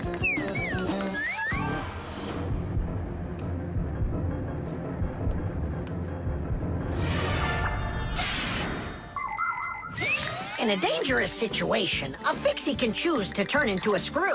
But sometimes it happens all by itself. For example, when a Fixie doesn't have enough energy. When this happens, the Fixie grows weak, gets sluggish, and then goes into hibernation, turning into a screw. This bad luck happens when a Fixie doesn't get charged up from being inside of a device. That's why Fixies always work inside of machines, so they can stay charged up with energy. Sometimes a Fixie that has grown weak and turned into a screw can get lucky. If a human happens to find him and screws him into an appliance, then the Fixie will be able to get energized and come back to life. Then he'll unscrew himself and run away, leaving the human wondering, where did that screw go? I know I screwed it in. So, where should we look first? What are you looking for in here, Tom Thomas? Well, And what do you have there in your hand? just some screws of mine.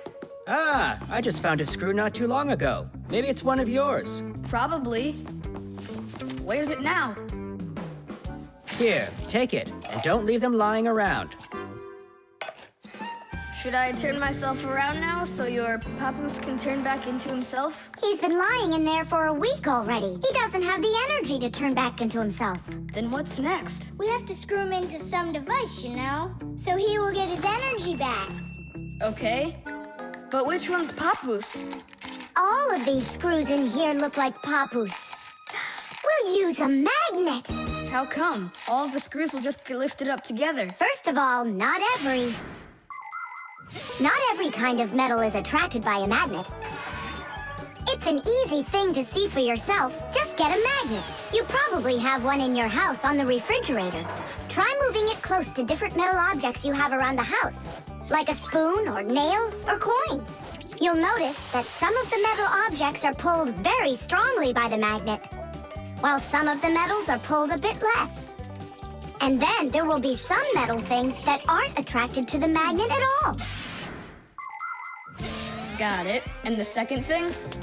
Well, the second thing, we Fixies aren't attracted to that magnet one bit when we turn into screws. Let's give it a try. Here, I found him. And now we'll screw him in. I wonder, are there any other Fixies in here? We're not enough for you or something? Not at all, I just wonder. Nothing. Oh, and the screw went away. How about that? He already got charged up and unscrewed himself. Why don't you take a little rest after such a big adventure? No thanks, I've had plenty of rest. Anyway, it's something I've wanted to do for a very long time already.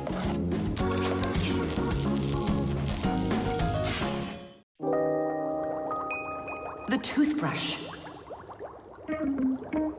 Once I finish you, my top secret growth potion, I will create my own giant canine crew!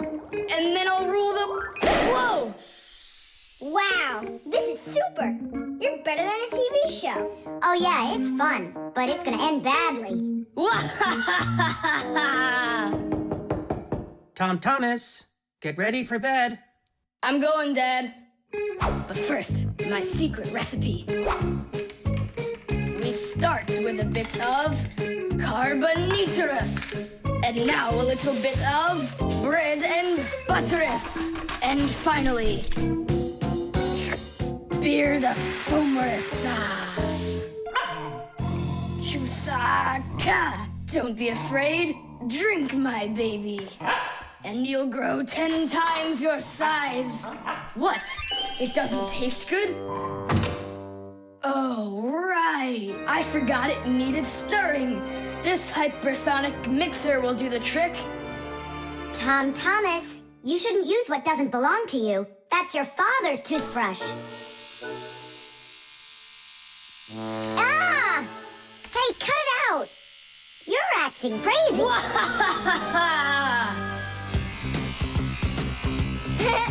Bubbles! Boom, boom, boom!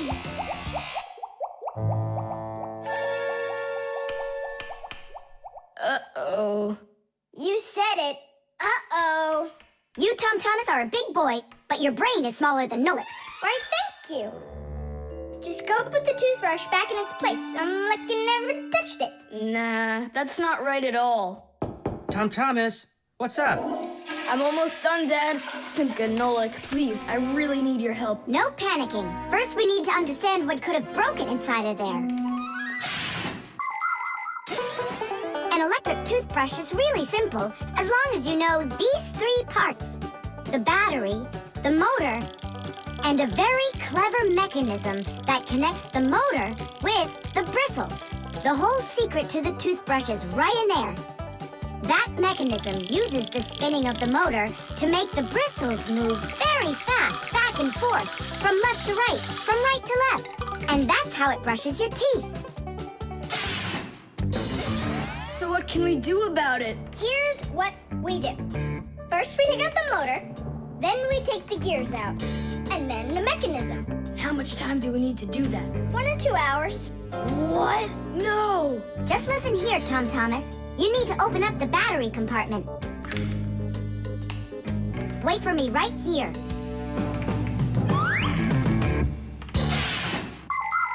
These are your teeth. Well, I mean, they're not your teeth, but you get what I'm saying. Nowadays, we use a toothbrush to clean our teeth, but it wasn't always that way. The ancient Egyptians used a chewed stick to scrape their teeth, while the ancient Greeks rubbed their teeth with a rag. And the Vikings, well, who knows what they used? And then, only 200 years ago, an Englishman named William Addis came up with something better. He drilled holes into a meat bone, inserted bunches of bristles into them, and there you go, the toothbrush. And here's what I need to tell you all as a Fixie. That is, as a master repairman. You need to make sure to brush your teeth often, especially after eating, or you'll be getting them repaired often at the dentist. Well, is something wrong with the mechanism? No, it's fine. Is the motor burned out? No. Then what's wrong with it? You're not gonna believe it. But the battery died. That's all? I know what to do. I'll put in new ones.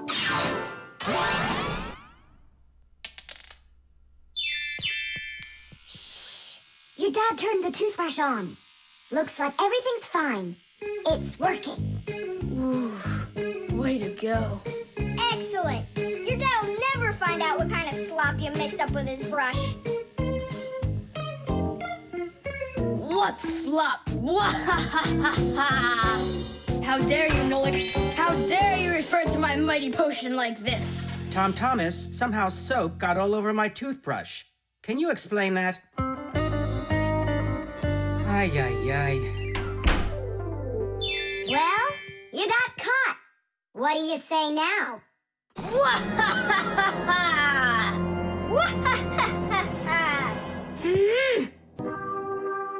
The cartoon. Yeah.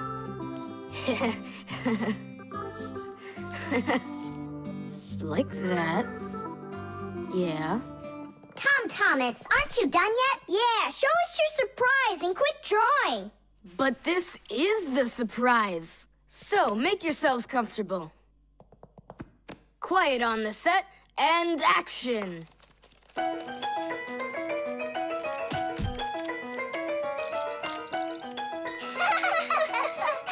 Great crash, huh? You should put a huge bump on his head. It's just like a cartoon that you drew him there. He did draw us a real cartoon there. Oh, right. Real cartoons, they only show them on television. But they make them exactly the same way.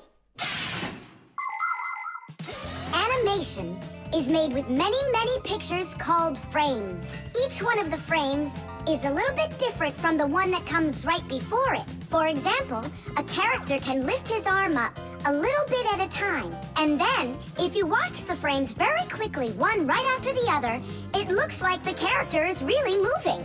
And that's how cartoons are made. And you know what? To make 1 minute of a cartoon, you might have to draw more than 1,000 frames. Oh, wow. I'm not patient enough for that. It's no big deal that your cartoon's short. Especially since it's funny. Yeah, it's so funny. Tom Thomas, who's this kooky guy you drew here? You're just joking, Nolik. You don't recognize yourself? So this is supposed to be me on here? Did you already forget what happened to you this morning? Simka, you're it. You can't catch me. I'm too fast for you. You weren't too fast for the pole. Simka, you didn't have to tell him about that. Real sisters don't treat their brothers like that. Oof. And your cartoon's not funny at all. Nolik, don't go. It's okay. He just needs to sulk for a while. While he's gone, there's something I want to show you. Do you have a cartoon you can put on the TV? I have plenty.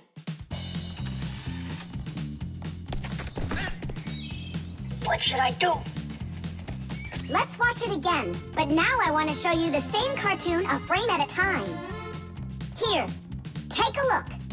This is a frame, and here's another and another. Isn't that cool? Uh-huh. So cool. And then back at regular speed, there's 25 frames every second. What should I do? It's magical. Simka, you know, I feel awful for Nolik. Yeah, I feel awful too. There are many different ways of making animation. Hand-drawn animation is, of course, drawn by hand, and stop motion is made like this. The animators pose the model and take a picture of it. Then they move the model a little bit and take another picture. And they do it again and again and again until there are enough frames to make the characters look like they're moving very smoothly across the screen. Another popular style of animation is clay animation. In these films, everything is built and rebuilt out of modeling clay. But today, most of the cartoons are made on a computer. At first, they make a computer model of a character, a sort of digital puppet. After the models are built, they are colored and animated to move. This is the kind of animation that's used in the Fixie cartoons.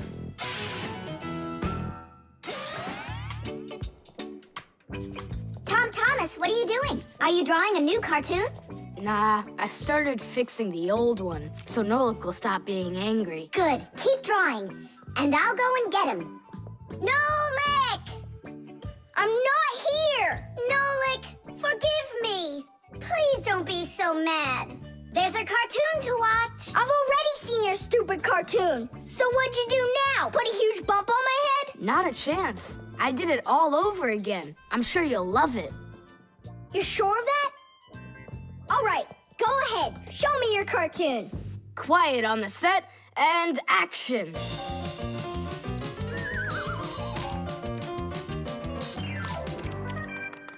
There you go. Now that cartoon I really liked. Good, 'cause I'm all out of paper. Well, I think the first cartoon was funnier. Whoa, but this one's much better, of course. Yeah. The piggy bank.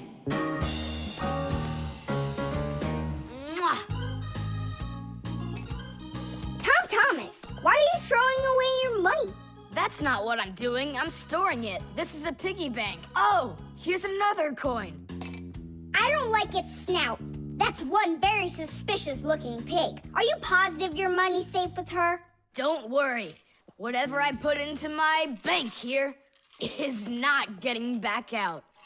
This piggy bank won't give up a cent. You greedy piggy! Come on, Nolik. Simka must have taught you about how banks work.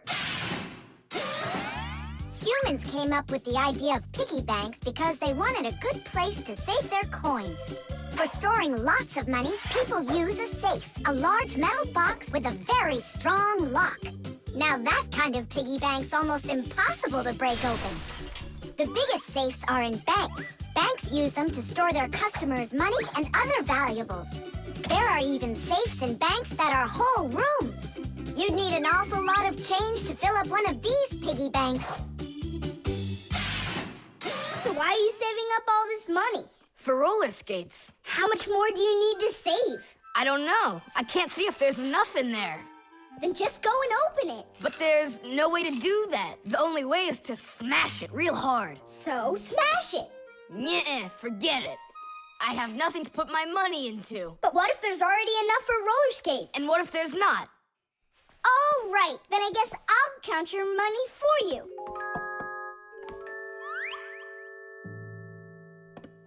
Tidish!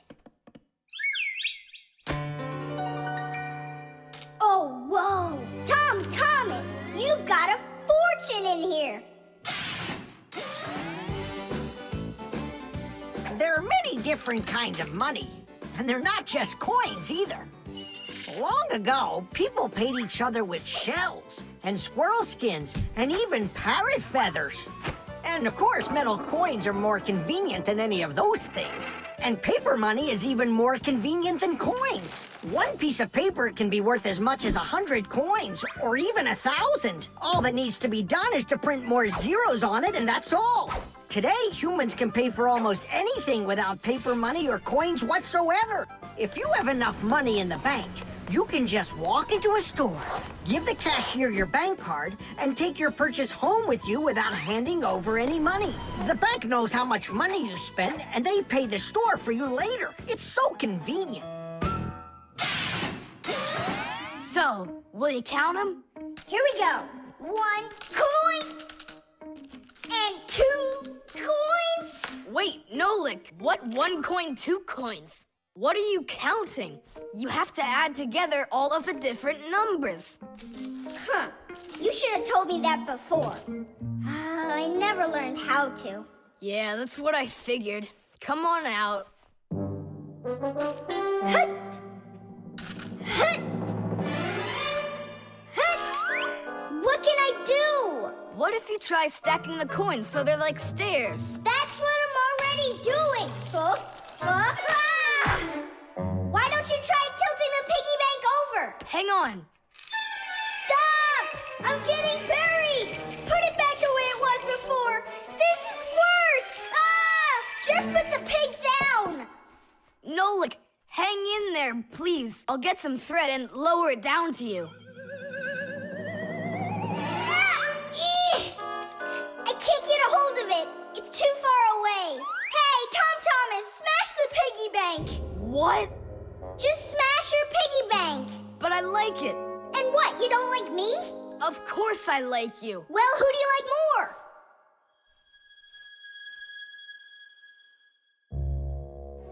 You're my friend, aren't you? Of course. Then smash the piggy bank, will you? Okay, Nolik, I'm gonna do it.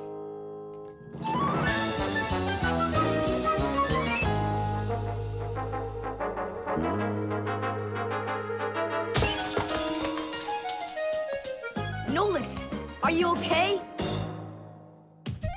I'm okay. Thank you, Tom Thomas. Thank you, my friend. No problem. At least now you can count up how much money you have. Nah, there's no reason to do it. There's no way it's enough for roller skates. You're sure? What a shame. But now you've got all of this money here to buy a piggy bank that's totally brand new. The alarm clock. Ha! It didn't ring again. Nolik, let's go fix the alarm clock. Simka, wake Tom Thomas up. Tom Thomas, get up! Tom Thomas! Hey, you'll be late for school. Tom Thomas, get up already! This is really something. And where's the battery in here? No, this is an old mechanical alarm clock. It doesn't work with a battery. It uses a spring. How's that work? People wind up the spring tightly, And then as it slowly unwinds, it turns the gears, which turn the hands of the clock. Achoo! Oh! What? The alarm clock broke. Let's hurry and get you washed up.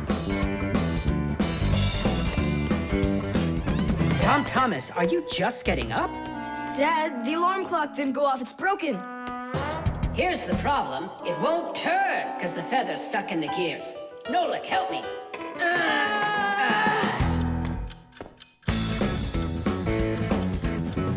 Papas! What's going on? It looks like it's an earthquake. Huh, it really is broken. About time to throw out this old piece of junk.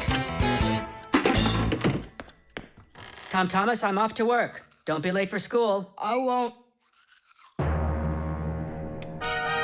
Where are we? In the trash can. And what's gonna happen to us? Well, you see, Nolik. People throw out broken things without a second thought. Even appliances that can still be fixed end up in the trash all the time. And the trash is taken to a horrible, deadly place called the dump. If a Fixie happens to be inside a broken appliance, he will come face to face with great danger. Once, my uncle got thrown into the dump buried inside an old TV. He barely managed to jump out of the bulldozer's path, and it was a miracle he didn't end up in the incinerator. After that, he just roamed around the huge dump, trying to fix anything. He became totally crazed. Good thing the Fixie rescue squad managed to find him and bring him back home. I don't want to scare you, but we might be taken to the dump, my boy. Papas, I'm scared. Huh? Where is the alarm clock? Maybe my dad took it to get fixed. But Nolik and Papoose are in there. Now just a little bit further. I don't want to go to the dump. No tears. There's only one way out of here. We need to fix the clock and make it ring. But how? Inside the clock, there is the main spring, and there's also a second spring. The second spring is held still by a brake, and so it waits. When the little hand reaches the time the alarm was set to go off, the spring jumps off the brake, and the gears are free to start turning. That makes a little hammer beat the cup of a bell very, very quickly. And that's how an alarm clock rings. So this feather is stopping the gears and not letting the hammer strike the bell. Exactly. I'll start rocking the gear back and forth, and you tug it. And 1, and 2, and 3. Tadish!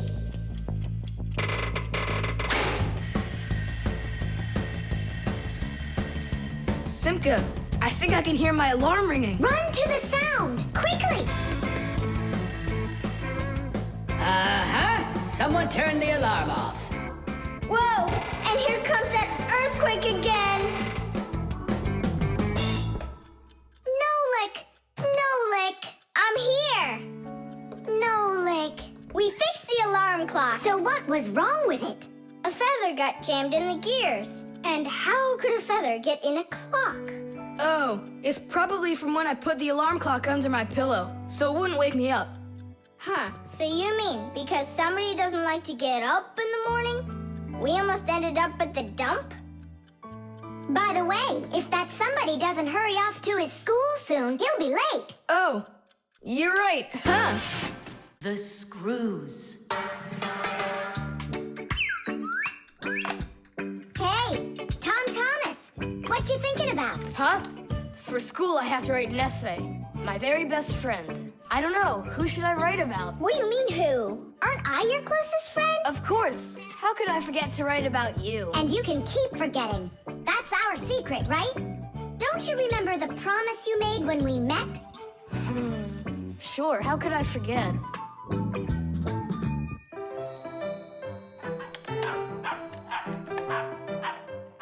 What's wrong with Chewsocka today?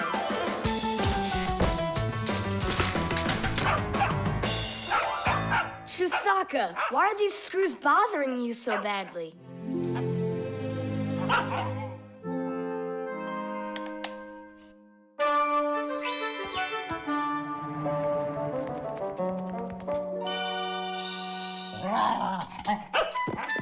What's with you? Leave them alone already. Will you just calm down? You're gonna destroy my plane.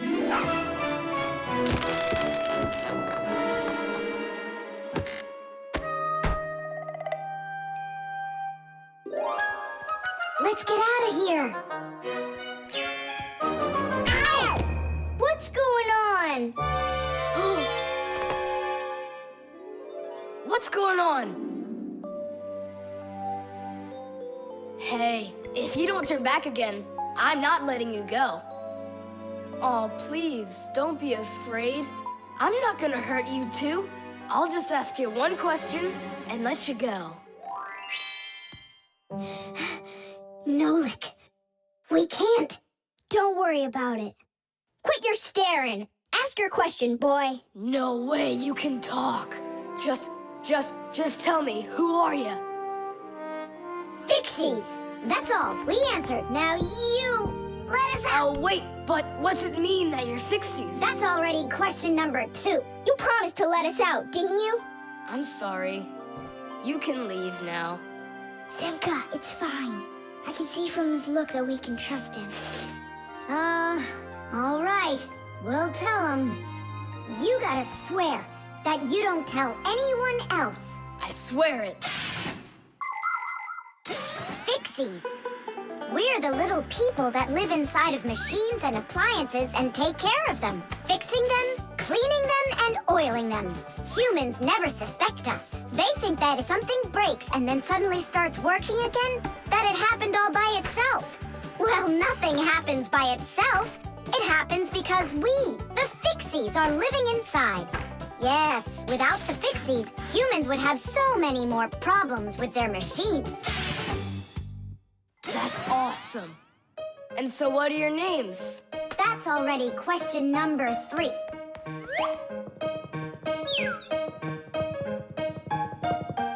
You can call me Nolik, and her name is Simka. And my name's Tom Thomas. Will you come back over? Oh, well. I was this close to becoming the first kid in the whole world who made friends with the Fixies. I thought you guys would never come back over. And we didn't plan on coming back. But then we thought it'd be really great to be the only Fixies in the whole world, who are friends with the only kid in the whole world, who is friends with the Fixies. Ah! And who has told no one about us. The Fixies do everything they can do to hide from humans. They are afraid that if humans discovered Fixies, they would hunt them down and capture them and start keeping them in cages, just like pets. And worse than that, they would take them into their laboratories and start examining them under microscopes, even conducting scientific experiments on them. Or suppose that humans thought we'd do all their work for them, and so they decided that they didn't have to take care of their appliances any longer. Well then, let me tell you this. If humans decided that they didn't have to clean or fix their own appliances, then not even the Fixies will be able to stop them from breaking no matter what they do. That's why the Fixies are very smart to hide from humans. Okay, then, I'll write about someone else. I have the very best friend ever. Period. When something's broken, he repairs it. He's the one and only the one and only Nolan. The alarm. Hey there! I'm back! Yoo-hoo! Wait, my chocolate bunny! It was standing right here! What's this, a dog? Not that one, another one! I had 2 bunnies. I just got them as a present. You had 2 bunnies? Are you sure of that? Of course! You think I don't know my 1s from my 2s? Huh. Then someone stole one. Unless... You went and ate it yourself! Me? How come I don't remember anything about it? Maybe you're a sleepwalker. What is a sleepwalker? Someone who gets up from his bed at night without waking up. He crosses the room, eats one of his chocolate bunnies, and doesn't remember a thing in the morning. But in the morning, the bunny was still there. Yeah? Huh. How about your mother? Could she have taken it? She doesn't like when you're eating too much candy. No, she doesn't. She says that candy's terrible for my teeth. And so, to save your teeth from these sweets, she snuck quietly into your room, snatched one of the rabbits, and ate it. But Mom's the one who gave them to me as a present. And so why would she take it? Yeah?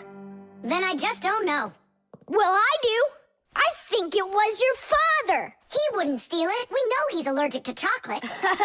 Next, he'll tell us how the fish took it. You know, I always thought there was something fishy about those fish.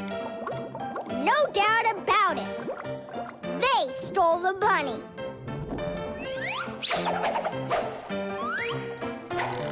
Uh-huh. And then they hid it in their aquarium. Oh, Nolik, that's funny.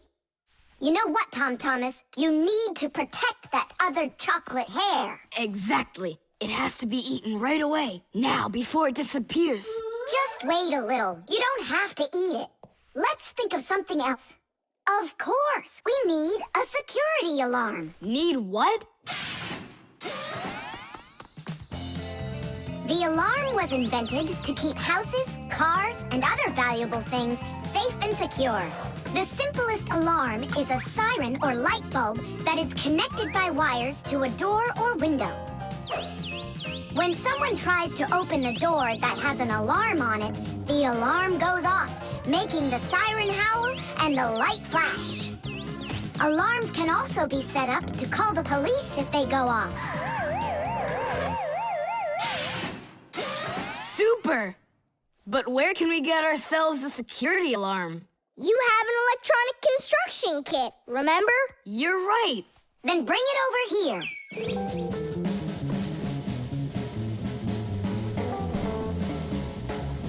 Nolik, help me.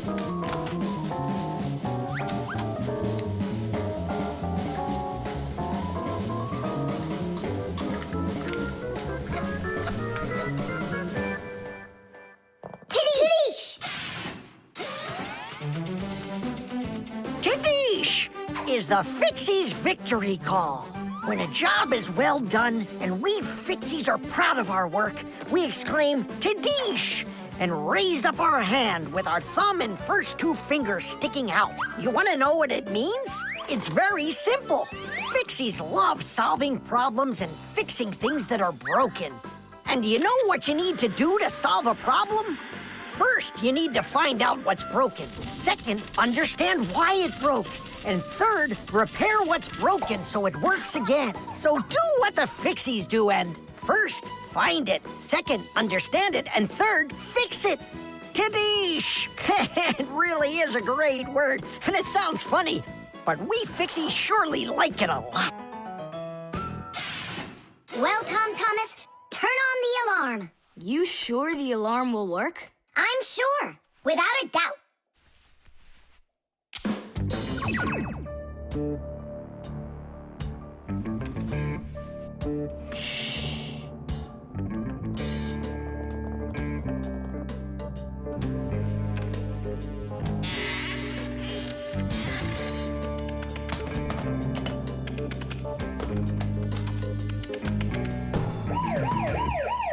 You're under arrest. Freeze!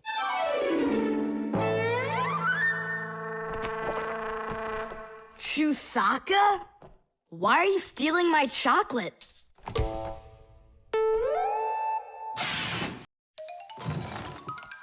The pen.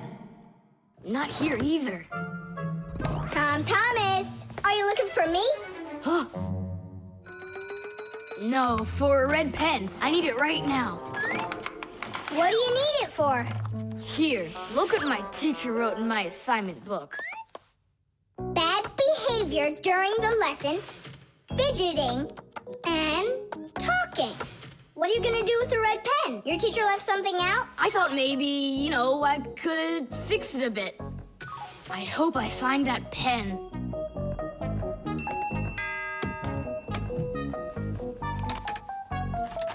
Oh, what? Oh, what? Oh. Oh, wow. Good catch. So, what do you want to fix on it? I'll just add a couple of no's, and then it will say that I had no bad behavior during the lesson, no fidgeting, and no talking. See, no problem. Cool. And then add this at the end. Tom Thomas is a perfect student. Nah, then they would guess I did it. What, is it clogged up? A little scribble will do it. That's not a pen. It's more like a penknife. Oh, look, the ball's missing. What ball? It's a pen. It's a pen, but it's a ballpoint pen. Old-fashioned pens work by dipping the pen into a jar of ink. But with a ballpoint pen, the ink is stored inside of a tube that has a metal tip on the end with a small steel ball. Well, small for humans, that is, but of course, for Fixies, it's quite large. When you drag the pen across the paper, the ball spins around and gets ink on it from inside the tube. Then it turns over and the ink rolls out onto the paper. So without the ball, a ballpoint pen won't write at all.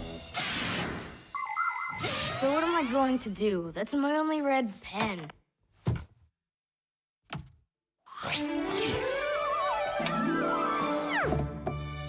Hi, everybody. Why do you look so sad? We lost the ball from the tip of this pen. Where? It's here somewhere. Then you're in luck, boys. In the pack-a-mat, there's a metal detector. You can use it to find different kinds of metal objects.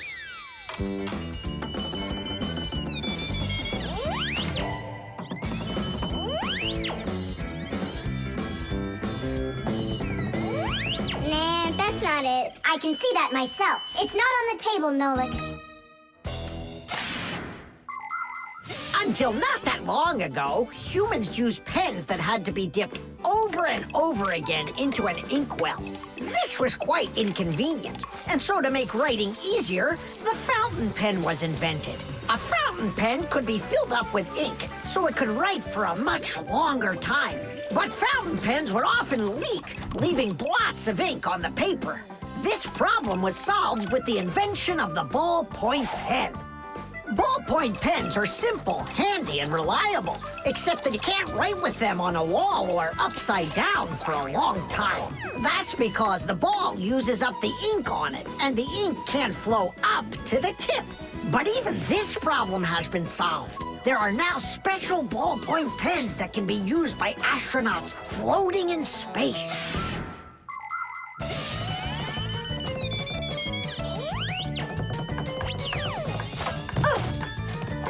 Is this the one? You're right. That's it. Don't you just see how awesome my metal detector is? Is that what you're calling me now?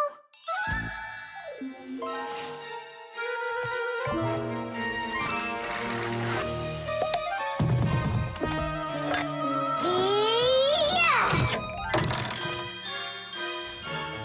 Tom Thomas, help us.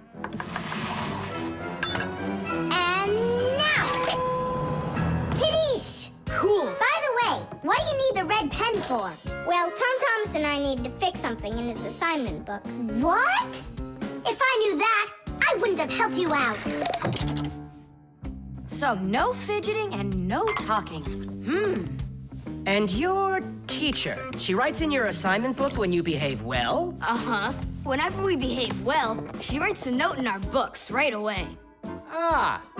Did you see, Simka? How Tom Thomas managed to outsmart everybody? Since I see nothing else here from your teacher, does that mean you behaved badly the other days? Uh-huh. What? Well, Did you see, Nolik? How Tom Thomas just managed to outsmart himself?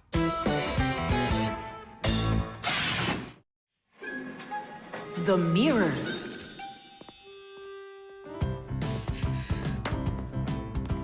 Hi there, Tom Thomas. Why has this mirror been standing here in the hallway for a whole week already? My dad can't seem to find any time to hang it on the wall. Are you sure it won't fall? It hasn't fallen so far. So, Nolik, do I look like Spider-Man? Ah! No, you don't look like him at all. Yeah! Hey! You can't climb on walls like Spider-Man. Yeah, I'm sure you can do it. I can do it. Just give your chewing gum to me.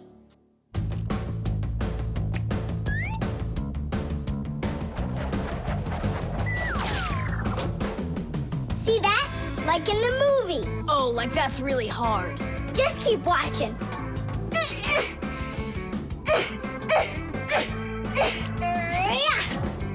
That's hard. Feast your eyes and see what the only spider Fixie in the whole wide world can do.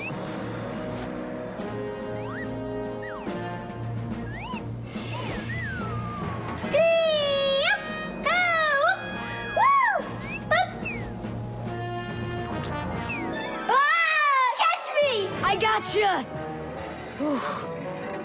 The mirror! Whoa! Huh.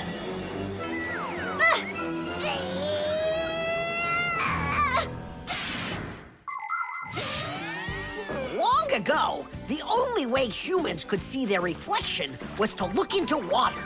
The very first mirrors appeared about 5,000 years ago. They were made out of silver or bronze. Legend has it that the Greek scientist Archimedes once burned down an entire enemy fleet with the help of mirrors like these. But humans only became able to see their reflections well after they started making mirrors out of glass. And we still use glass mirrors today. But of course, mirrors are not only used for looking at our reflections, they are also used in telescopes to collect the light of distant stars. And humans also use mirrors inside of automobile headlights so they will shine even brighter. Just look at all the things mirrors can do for you. Whew. Looks like it didn't break. Help me lift it so we can lean it back up on the wall.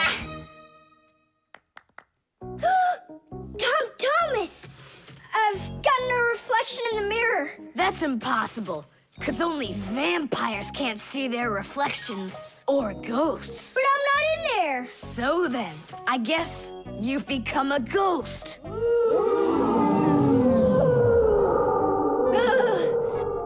not a ghost. I don't like them. Hey, what's all the racket? Did you guys get yourself into trouble again? Simka! Me and Thomas were playing Spider-Man, and I turned into a ghost for some reason. Yeah, ghost. That's silly. They don't even exist. Oh, you don't have any reflection either. Simka! You're a ghost just like I am.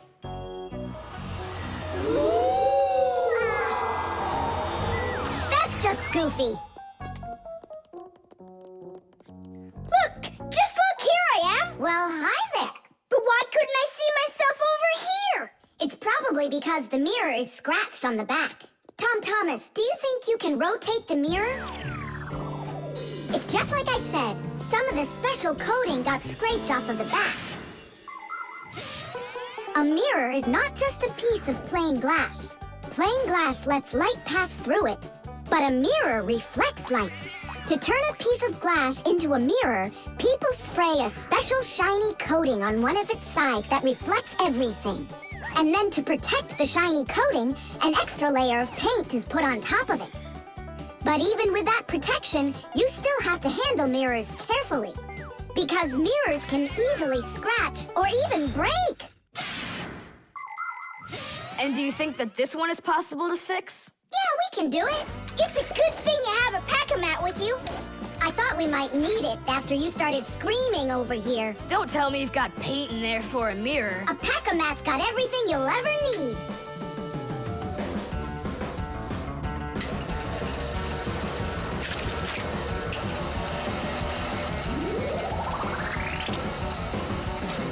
It's all ready. My dad's coming. Thomas, what are you doing here? Checking if you hung it. Yeah, right. I'll definitely hang that mirror on the wall soon. Like tomorrow. Or next week. The electric kettle. That's 4. Come on, Tom Thomas, just one more. Come on now, Tom Thomas. I know you can do it. 5. That doesn't count. That doesn't count. No, your chin was below the bar. Whew, that's all. I can't do anymore. You weakling. You're the weakling. I'm not. I just haven't eaten in a while, and that's why I lost my strength. You're a slave to food, Tom. And you see, that's the difference between us Fixies and you humans. Many people wrongly assume that the only way Fixies could live is by stealing food off of humans' tables. Or worse yet, by stealing it from their refrigerators. That's just a lie. It's not true at all. Fixies don't eat any kind of human food. So then where in the world do the Fixies get their energy, you're wondering? It's very simple. A Fixie's entire life is connected with devices. Fixies not only live inside of devices, but they take care of them and help them live longer. And in return for their help, these devices share part of their energy with the Fixies. So there you go. The Fixies help devices, and devices help the Fixies. Yes, we Fixies and machines have a symbiotic relationship. So we don't eat leftovers like cockroaches, because we're Fixies. 1, 2, 3, whoa! How's it possible that a big boy like you doesn't know how to make any food for himself? I'm able to cook, but I'm not allowed to turn on the stove. What can you make without it? Oh, yes. We have instant oatmeal. Look. Do you like oatmeal? You're joking. Only my folks say oats are healthy and make you stronger. Great. Well, then how do you cook it? It's not hard. All you gotta do is add hot water, and I'm allowed to turn on the kettle. Stop and check if there's water in there. If there's none, you can burn out the kettle. It's got enough. Then you can turn it on. Hey, tell me, how does the kettle turn off? I mean, how does it know when the water's hot enough? Inside of an electric kettle, there's a heater hidden underneath its bottom. When you turn on the kettle, the heater warms up the water until it boils. And the boiling water gives off steam that heats up a special metal plate at the top of the kettle. The heat causes the metal plate to bend, and that turns off the switch. So you could say that an electric kettle feels when the water's boiling.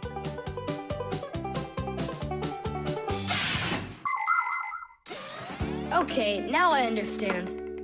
Hey, why do you need 3 bowls? You don't need to make any oatmeal for us. It's not for you guys. It's for my mom and dad. Start out here. No! Keep pouring into this one. And I say pour it here. And I say first you should pour it into mine.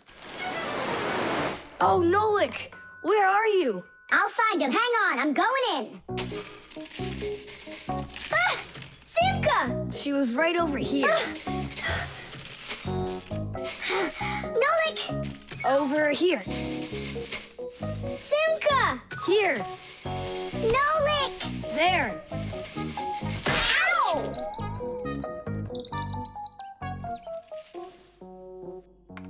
Hey, where is your other boot? It got lost. Up there in the oatmeal. That must be your parents. Let's get out of here. Hey, and what about your shoe? Don't worry, I got another one. Hi, Tom Thomas. We're back. You must be hungry. We'll make you something to eat. But I already prepared us some food. And the water's already hot. Wash your hands. Tom Thomas, don't touch that kettle if it's hot. I don't want you to burn yourself.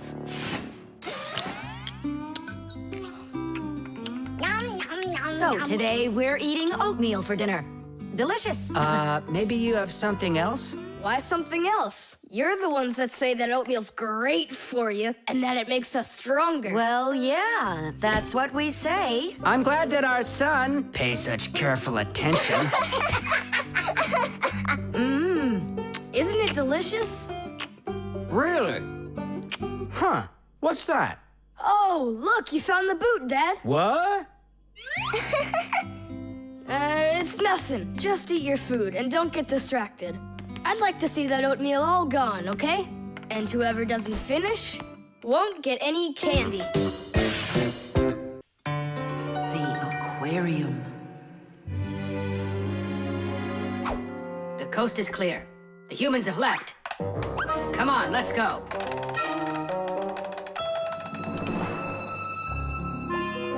Marcia, why are the fish looking so tired? 'Cause they're not getting enough air in there. The water in the aquarium is dirty and it needs air, but the filter isn't working. The filter? Yes, that device over there. These fish need our help, and if we don't do something right now, they could die. Right. First, I'll fix that light, while you and Marcia go over there and see what is wrong with the filter. But I want to go and look at the filter too. You're too small for this. Oh, whoa, whoa, whoa. And you're a giant. I mean, you're like 6 feet tall, huh? That's enough arguing. Nolik, let's go.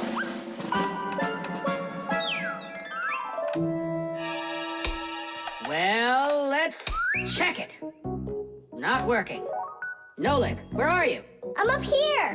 What are you doing up there? Nothing. Holding on. We don't have time for that. Get down. We have to get this switch working.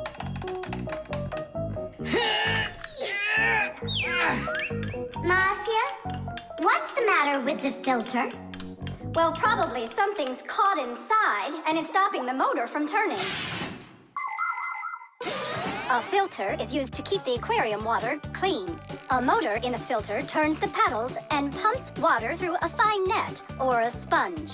The dirt in the water gets trapped in there, and the cleaned water is put back into the aquarium. Many filters not only clean the water, but also add air to it, so there will be more oxygen in the water. You see, even though fish live their lives in water, they need oxygen just like all of us.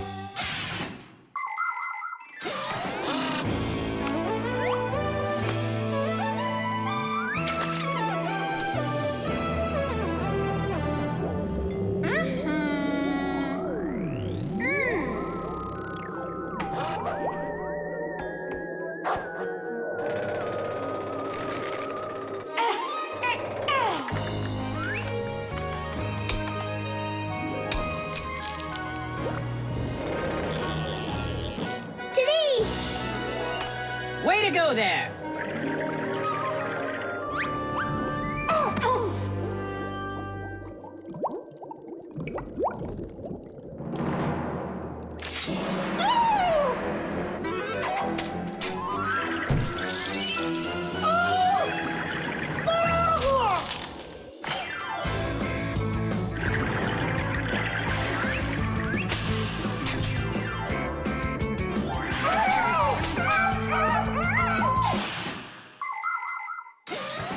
There are lots of ways for people to breathe underwater. As an experiment, try putting an empty glass upside down in water, and you'll see that some of the air stays in there. That's the idea behind the ancient diving bell. An empty bell was lowered under the water, and some of the air remained in there for the diver to breathe. And about 200 years ago, the first diving suits were invented. The diver got air from a hose that started above the water. This let the diver spend a long time under the water and even walk around on the bottom, but just not too far. Later on, people learned to squeeze a lot of air inside of metal tanks, and that's when scuba diving started. Scuba divers breathe the air stored in these tanks so they can swim freely and even dive deep down below the water. Our work is done. The light is on, and the filter is working. And the fish look so excited! As if they're not fish, but monsters. Thank goodness they're behind glass. Papoose! Just hang on. We'll be right there to save you. But I don't even have my pack-a-mat. Ooh, look how they're chopping their teeth. They must be so hungry. You're right. They're hungry. Nolik, come on.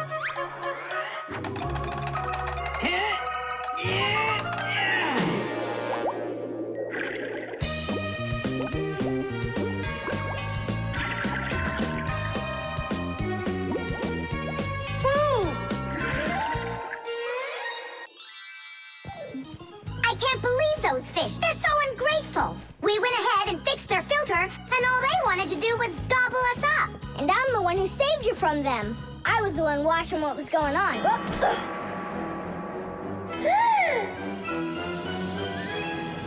Oh, gee. Hold it. Do you think giving her some food will help? As long as you're not thinking that food is me. The internet. Well, maybe it's, Don't think so. It's probably, You call for me, children? What's the matter? take a look. I've never seen anything like it.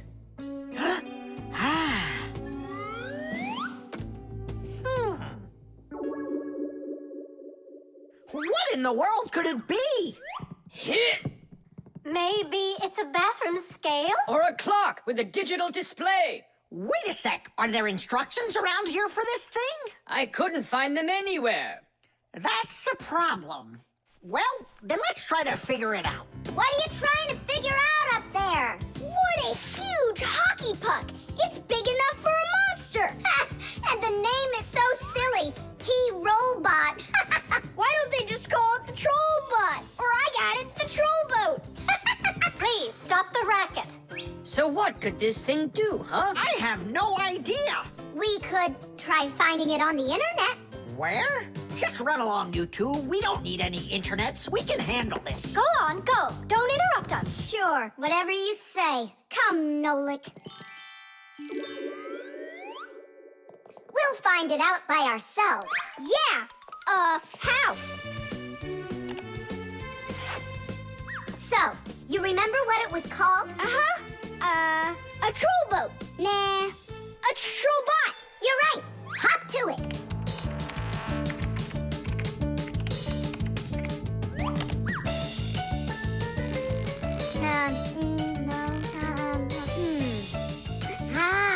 That's not it. Oh, T-Robot.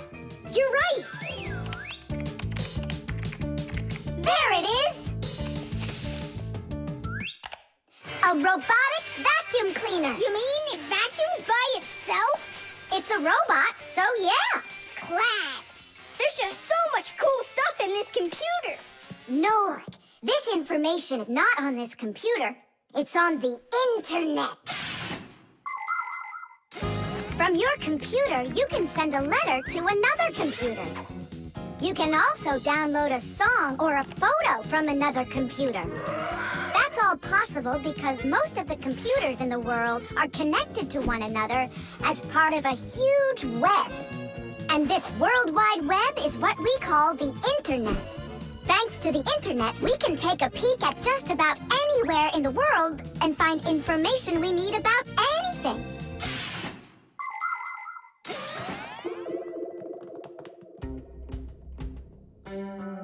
It's an electronic vegetable slicer. No, it's a printer for round sheets of paper. There's no way. Grandpoos, we found out what they do with it. You're back again? You mustn't interrupt the adult. Just wait a second. Nolik, turn it on. Turn what on? Don't you turn on anything. Ready, set, jump!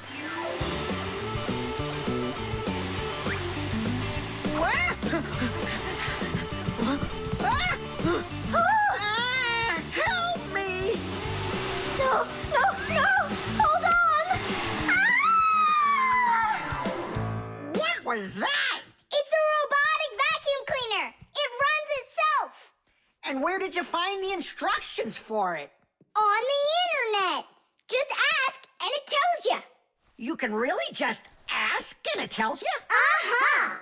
If you want, we can show you. We'd love to see it. Sure, why not? Hip. Whoa!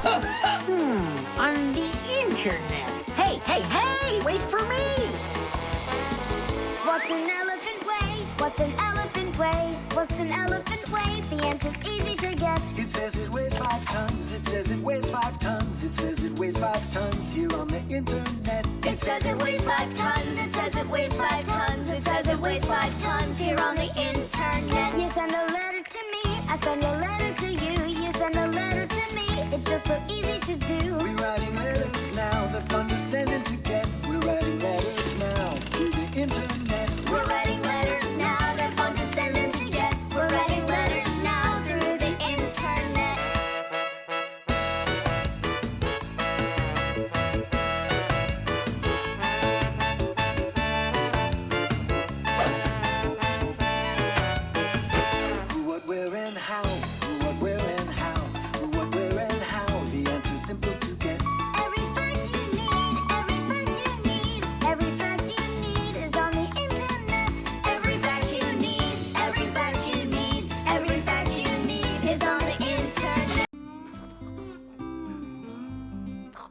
the remote.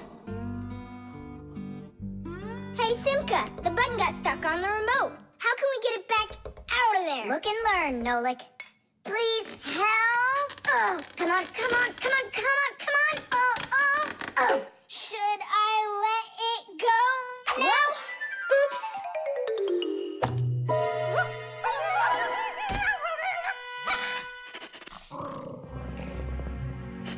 Nolik, hide somewhere.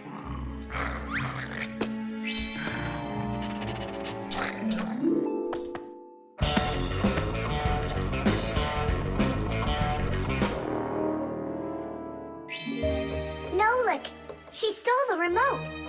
Nolik? Where are you hiding? Nolik! Hello there, Fixies. Hey, where are you? Hey, Tom Thomas, you got here just in time. Chewsocka ran off with the TV remote. And so what? I can turn it on without it. And my favorite cartoon is just about to start. Forget about the cartoons, will ya? Nolik is missing! I'm afraid Nolik hid inside of the remote. And Chewsocka took it. Oh no, Nolik's in big time trouble. Tom Thomas, there must be something you can do! Chewsocka, Chewsocka, come here. Where is that dog hiding? I'm gonna go look in the other rooms. Simka! Tom Thomas, here I am! I'm over here! For now, I'll wait here. Chewsocka's not out there. Where are you? Hey, Simka. I ran to get a pack-a-mat. What are you gonna do with it? I'm gonna search for the infrared ray that comes out of the remote. That's so great! But what is it? I'll explain it to you. Inside of most remote controls, there's a special type of light bulb called a light-emitting diode, or LED for short. When we press a button, the LED sends an invisible infrared ray. And in the TV, there is a receiver for these invisible rays. The TV understands the command that comes from the remote control and carries it out, like changing the channel or the volume.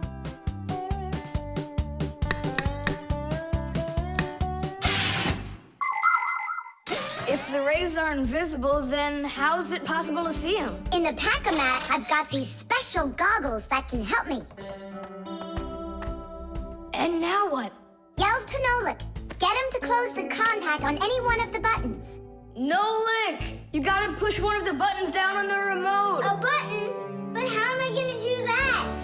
Wait, 1 second. Chewsocka Chewsocks with a brain full of rocks. Meow. Meow. Oh, Mamma Mia. Now she'll eat me together with the remote. Nothing for you here. But here's something. There he is. He's over there. Chewsocka, come here. Do you want a hot dog? So you want to play tough? All right then.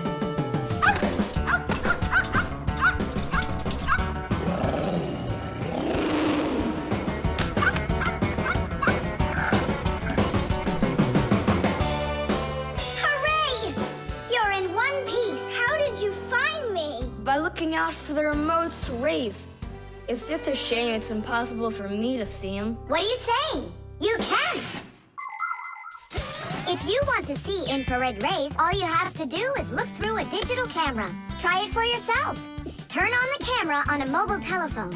Now go ahead and press any button on the remote control and point the camera toward the front of it. You'll see a bright dot on the screen of the camera.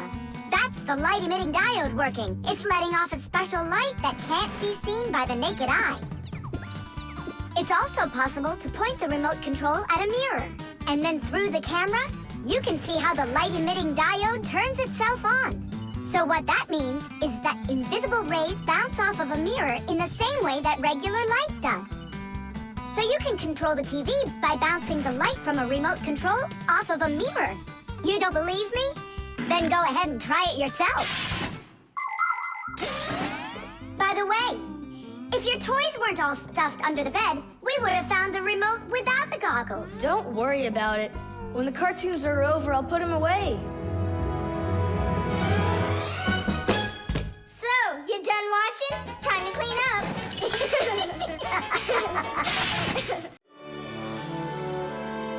string lights. We're almost all done. Yeah. Now Santa Claus is gonna come over. He'll say, 1, 2, 3, lights light up the tree. Then we'll get our presents. The real Santa Claus? Yeah, for sure. The real Santa Claus will come to you? You'll see for yourself. He comes to me every year. Okay, so let's practice. 1, 2, 3, lights light up the tree. Huh? Oh, the string lights burned out. And we don't have another one. Tom Thomas, Santa Claus is almost here. Is the tree ready? No, not quite yet. Oh no. What are we gonna do? I'll be right back. Tom Thomas, what do you think? Will Santa Claus give you any presents if there aren't any lights on the tree? No way. It's not right without the light. It just wouldn't be magical. Papus, Marcia, Santa Claus is about to come to Tom Thomas, but the string lights on the tree, they all burned out. They all burned out? Really? The bulbs in a string light are connected together like a chain with a piece of wire between each bulb. When you turn on a string light, electricity flows through the wire, lighting up each of the bulbs along its way. But if any of the bulbs gets burned out, the circuit will be broken, and the electricity will stop flowing. That means one bad bulb will make all of the lights go out. So if you want to fix a string light with a bad bulb, the answer is really simple. Just find the bad one and put a new one in. So, do we have a spare bulb around here? I'll get it for you. I know where it is. Tom Thomas, hold up Santa Claus for a while. We need a little time to find and replace that bad light for you. I'll try to. Tom Thomas, Santa Claus is already here. Ho, ho, ho! I got one thing to do. So, let's find the bad bulb. Okay, Papoose, let's go. This one's working. Maybe this one burned out. Nope. And that? It lights fine. Santa Claus is getting very hot out here. Hold on. Simka, what's up? We checked all the bulbs, but couldn't find a bad one. Huh. I guess this year won't be magical. Okay, Mom, just come on in. Ho, ho, ho! Hello there, Tom Thomas. So tell me now, have you been good all year? Huh, why aren't the lights on the tree burning? So then let's say it together. 1, 2, 3. Ow! Papoose, I found one more bulb. Here's the one that's not working. 1, 2, 3. Light up the tree. Huh! Now we need to replace this bulb with a new one. So where's Marcia? Show your light, O tree. Hooray! Ho, ho, ho, ho. Whew, that was really hard. I see you already got it shining. But where did you manage to find a new bulb? We got Papoose to act as the bulb. Tidish! Tidish! Ah, what a hero. Pull me up so we can put this bulb in. On Christmas Eve, on Christmas Eve, on Christmas Eve, our spirits light up. Whoa! And on the tree, Yeah! on Christmas Eve, Nice box. the lights burn brighter. Every year when no one is expecting, from some place that no one could conceive, appears a little miracle before us. Every year on Christmas Eve, on Christmas Eve, on Christmas Eve, on Christmas Eve, on Christmas Eve, the clock it seems on Christmas Eve is ticking slower. And suddenly, on Christmas Eve, a miracle on Christmas Eve, no one believes on Christmas Eve comes out of nowhere. Every year when no one is expecting, from some place that no one could conceive, a little miracle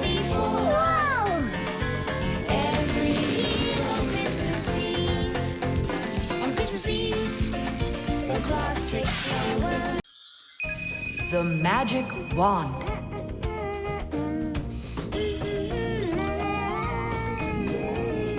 Oh, Tom Thomas, how did you get here? It was a piece of cake. I just got this cool magic wand as a gift, see? Wow! There's no such thing as a magic wand. I don't believe you. You just wait. Any wish is the wand's command. Check it out. Today I want my school to be closed. Golden wish, Tadish! Tom Thomas, your teacher from school just gave me a call. She said your school has totally disappeared. How odd. So I'm not going to school? Well, how? Instead of school, we'll go to the park. Hooray! Real magic. Oh, it's so great. No, there's no magic. They're only illusions. I don't know what illusions are. It's when what we think we're seeing is not what is actually happening. Have you ever seen a magician pull a rabbit out of an empty hat? Do you think it's magic? No, it is only an illusion. In reality, the rabbit's hidden inside the table that the magician puts his hat on. The lid of the hat is made with a secret hatch. And when the magician puts his arm inside the hat, he grabs the rabbit from the table below and ta-da! How every magic trick works may be a secret, but every illusion does have an explanation. I'm telling you, this wand's totally magical. Right now, I can make a rabbit appear out of this trash can for you. Golden wish, Tadish! Oh, that wasn't the idea. Looks like a dog to me. Wait, one more time. Golden wish, Tadish! Golden wish, Tadish! Tom Thomas, will you cut it out? One Chewsocka was already enough for us, and now there's 3.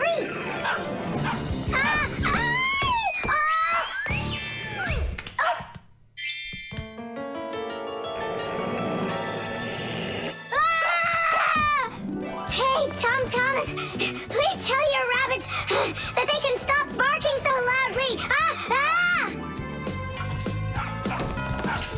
Shame on you for attacking helpless little kids.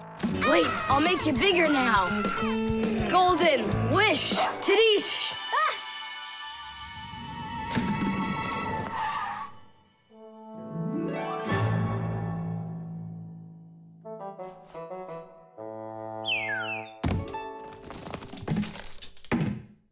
What? You scared? So you're only brave enough to chase little kids around?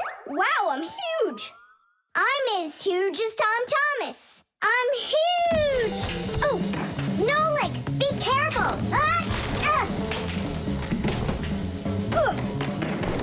How can you live being this tall? It's so inconvenient. And I thought it was tough when you were so tiny. Tom Thomas, are you ready? Hey, why do we have 3 dogs all of a sudden? Oh, my word.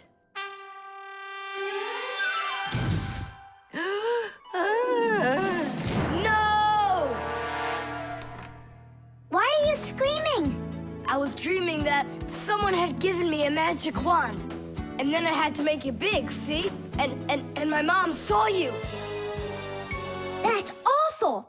That would have made me scream. I wish I had a magic wand of my very own. We Fixies aren't ones to believe in magic, but we do believe in what humans can do, because humans often work wonders. For ages, flying in the sky seemed to be an impossible dream. But today, anyone can take off to the sky in an airplane. It used to be that humans thought that only magic could take them to the moon. But now astronauts have already walked on its surface. In fairy tales, people were able to see and talk to each other through a magic mirror. But today we have the internet and telephones we can use. Refrigerators, televisions, automobiles, computers. There are so many things that humans have created. Wondrous things that they used to only be able to dream about. Like a miracle from a fairy tale. A magic wand? Why do you need it? First, I'd skip school today. Tom Thomas, are you ready? I told you, we're going to the park. And what about school? I'll skip it? Good joke. Could this be a dream too? No, it's just that today is Sunday, and that's the magic of it. The balloon. No way! You'll miss for sure. No problem.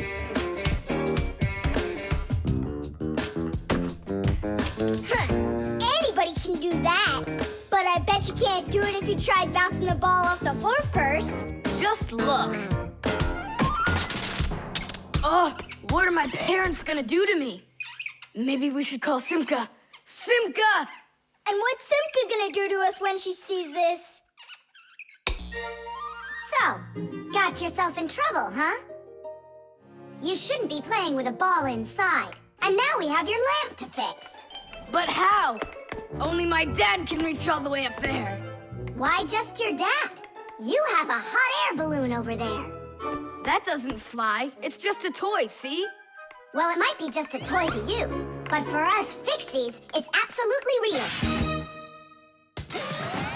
If an object is lighter than water, it floats up to the surface. And in the same way, if something is lighter than air, it floats upward. Did you know that hot air is lighter than cold air? Well, it is. And that means if you warm up the air in a balloon, it will float up. Hot air balloons use special gas burners to heat up the air inside of them so they will get lighter. And the bigger the balloon, the more people it can take up into the air. I know what you're saying, but where do we get a burner? You think Fixies don't have their own burners? Huh! Sure we've got them.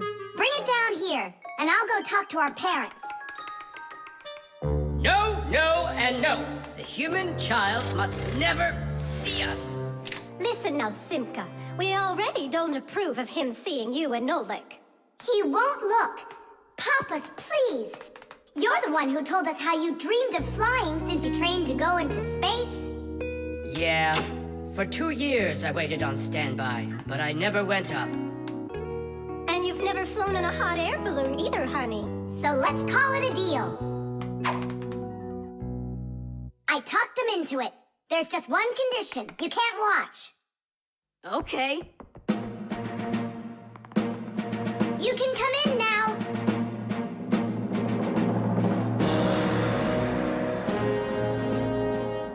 Now prepare the burner. Coming right up. Permission for takeoff? Permission is granted. And off we go! Hooray! It's flying! Don't you peek. Turn around. Oh, it was an accident.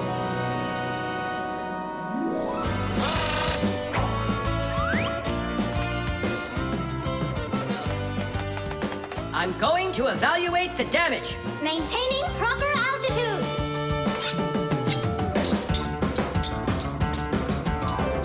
So, they've reached the spot. Air balloons are really awesome. I wonder, who figured out how to do that? It was the Montgolfiers. The hot air balloon was invented in the 18th century by the Montgolfier brothers from France. In those days, there were no gas burners, so they heated the air inside the balloon by burning straw. At first, there were no passengers on their balloon. Not counting the Fixies, of course. I mean, how else could a balloon get up in the air without them? Unfortunately, the names of the first Fixies who took that flight were not recorded in the annals of history. Following the Fixies' flight, the next passengers were animals: a ram, a rooster, and a duck. And it was not until those three safely landed after flying a full 4 kilometers that humans dared to fly in hot air balloons themselves.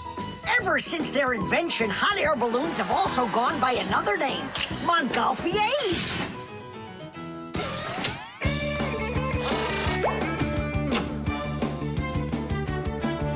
Hooray! Tadish! Didish!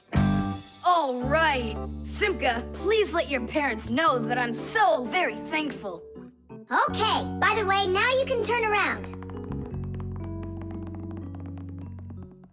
You know, Simka, let's fly the balloon just like them. There's no way, Nolik. We would need to use the burner, and kids aren't allowed to play with fire. I'll give you a ride. Look, I still need to put it back up on the shelf, so climb in and let's do it. Oh yeah! This is great, Simka! Look at us! We're flying just like the Montgolfier brothers! What do you mean, like brothers? Okay then, like brother and sister Montgolfier! The refrigerator.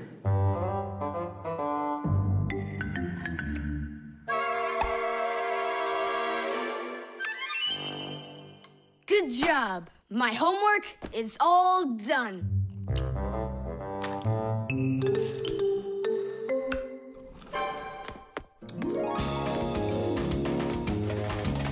Tag, you're it!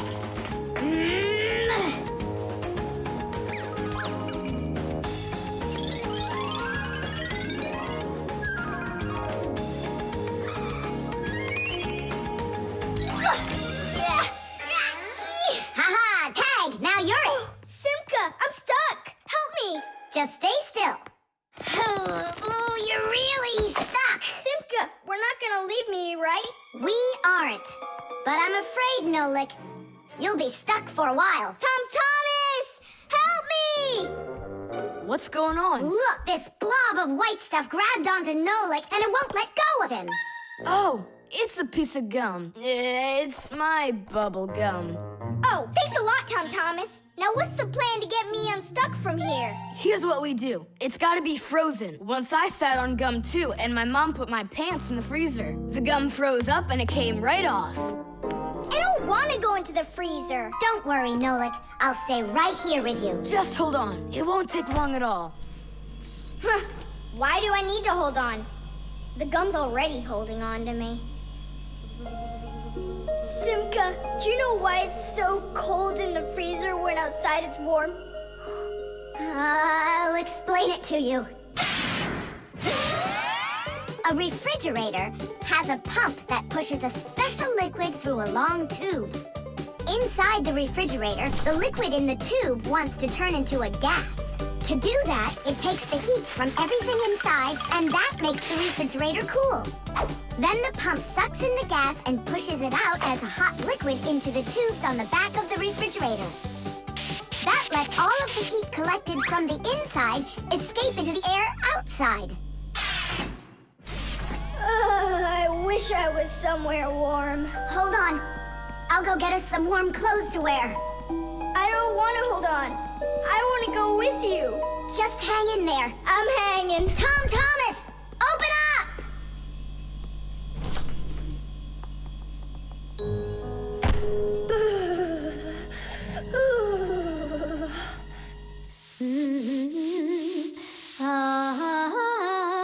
Marcia, do we have any warm clothing to wear? Why in the world do you need it? I just do. Well, I need to know what is happening.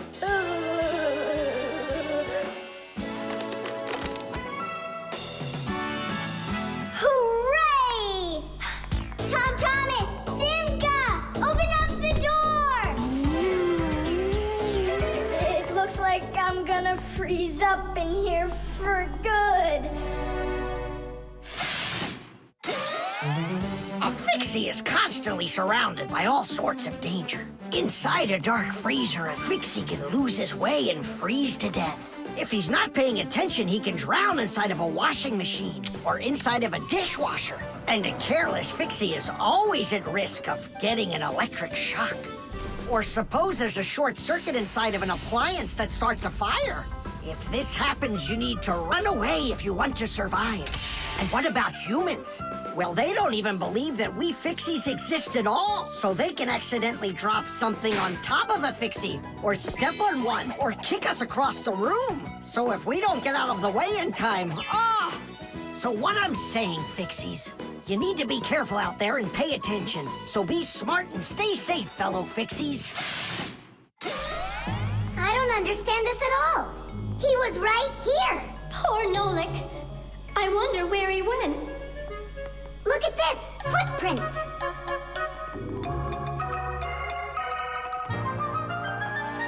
Nolik! You're alive! You scared me half to death! How did you get out of there? Well, Well, you told me about how a refrigerator works. And so I found that cold tube and started crawling on it until it got hot, and then I was here. Hey, there's smoke coming out of you. We need to cool you down right away. Huh? Where? Ah! I don't want to go into the refrigerator. Stop! I was joking. Look how it froze. I could break my teeth on it. You aren't gonna chew it anymore. I'd never do that, not after Nolik sat on it. Well, you didn't need to stick it where it doesn't belong. Hey, I apologize. I'll go and throw it away. Maybe you'll try the trash can? The music box.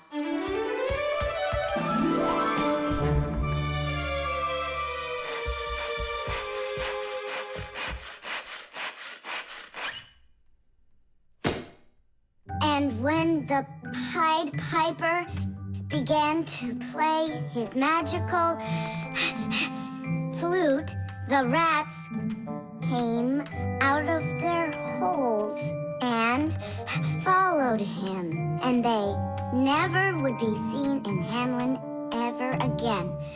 Whew. And then what, huh? I can't read anymore. My legs got tired. Whew. Simka, Nolik, something's rustling in there. In where? In Dad's office, it's on his desk. It's inside the wooden container. So maybe there's a mouse inside it. Tom Thomas, sit right here while Nolik and I go and check. And if there's a mouse in there for real, then how are we gonna get it out? Those rodents are really so big. And why was I reading that book to you, huh? Just grab a flute, give it a toot, and the mice will scoot. And where are the flutes gonna come from? We'll make 'em. Toot, toot, toot, toot, toot, toot. You got it? Sure I did. Wait a second. Let's get a little closer.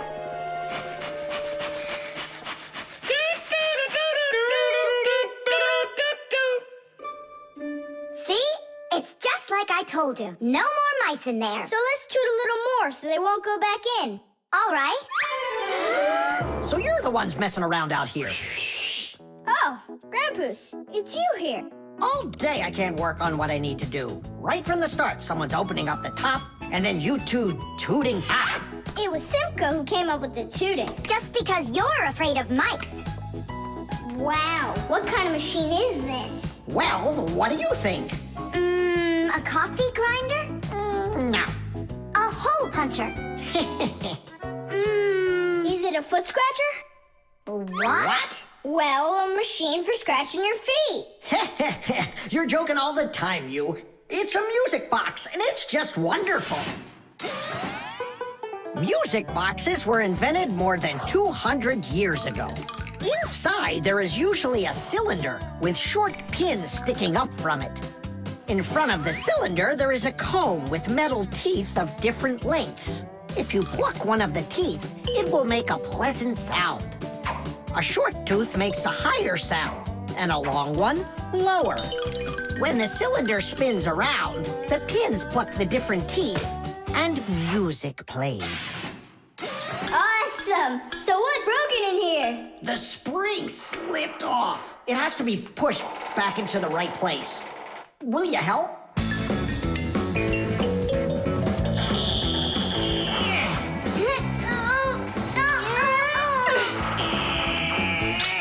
There we go. That's better. How come the music's not playing? First, you have to wind up the spring with the key. Tidish! I know who can wind up the spring. Well, Tom Thomas, can you guess what kind of machine this is? A paper cutter. How about a hole puncher? You're such a joker. Now don't go and tell me it's a foot scratcher. Then I don't know. Then wind it up with the key and you'll find out.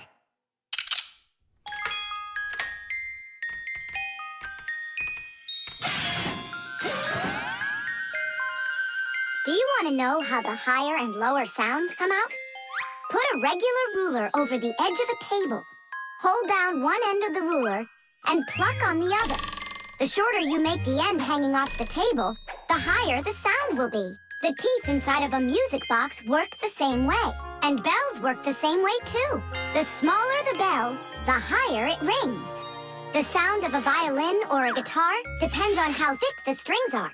Fat strings make a lower sound, and thin strings a higher one. How tight the string is also makes a difference. Take a piece of string or a rubber band. Tie one end to a doorknob and pull on the other end. With your free hand, pluck the string. The tighter the string gets stretched out, the higher the sound. If you want, you can even play a tune. I think I got it now. It's an old player for music. That's close, but not it. A music box is what they call it. I just said that. So, what was it in there, Just a broken spring. It's not the thing I'm dying to know. Who was moving around there? All I'll say is we, Tom Thomas. Won't let that secret out. Shh. The solar battery. Let's see. 3 times 648. He won't get it himself. Nope.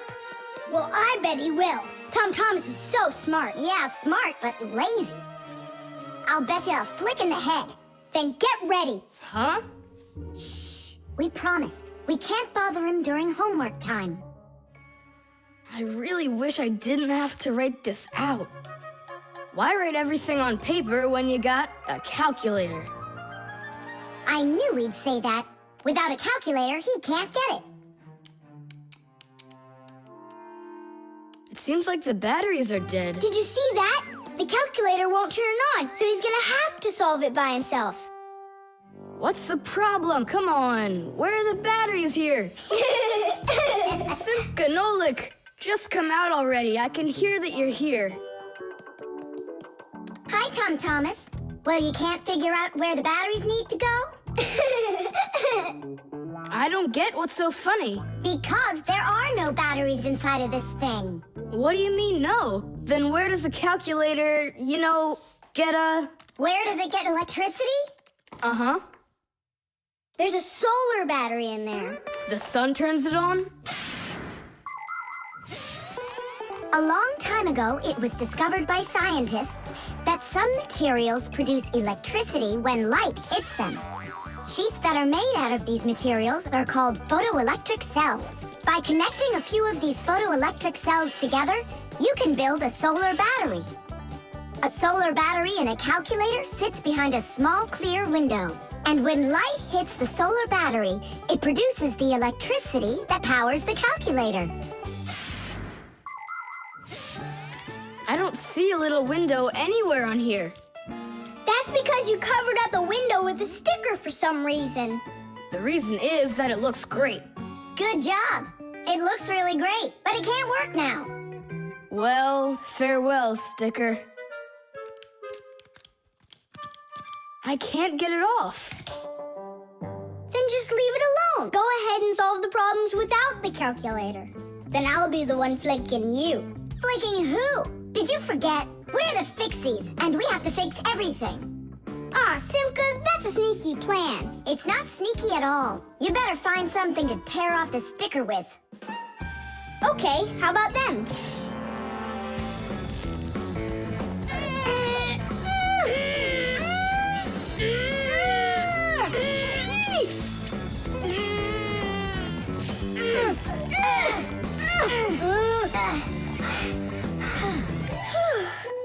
It'll take forever doing it this way. Yeah, I got an idea. Let's use this paper clip. And what's next? I'll just stick the end to the paper clip and then wrap it around. Tidish!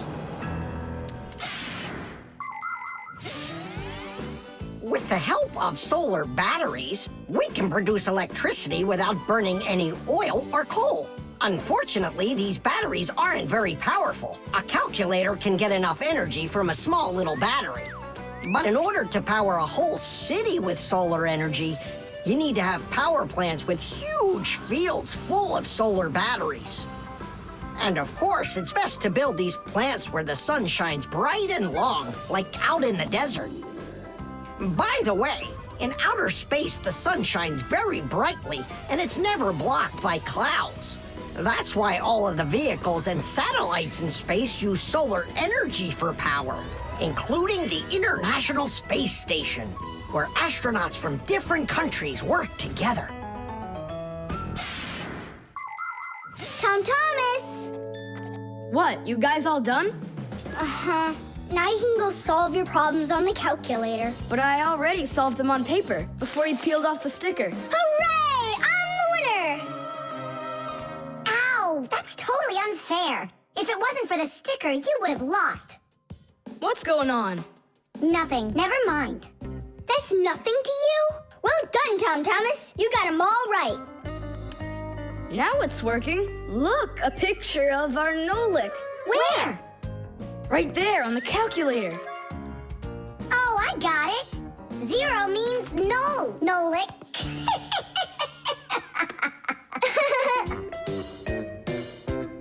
Good one. The nightlight. They're very close. I can feel them. Help me! Help me! Help me! That's all. You've had enough monsters. It's not good to watch these kinds of movies before bed. Mom, really, I'm not scared. Let me watch the end, would you? I told you, that's all. Well, good night, honey.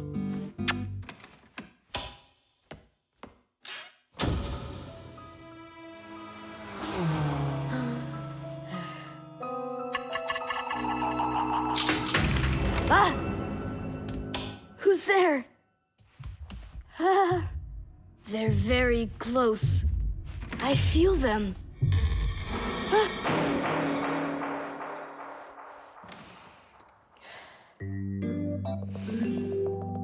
Can you believe it? He's sleeping, and he didn't turn the light off. Yeah, and so? And so, if every human went to sleep with a light on, there wouldn't be enough electricity to go around. Hup!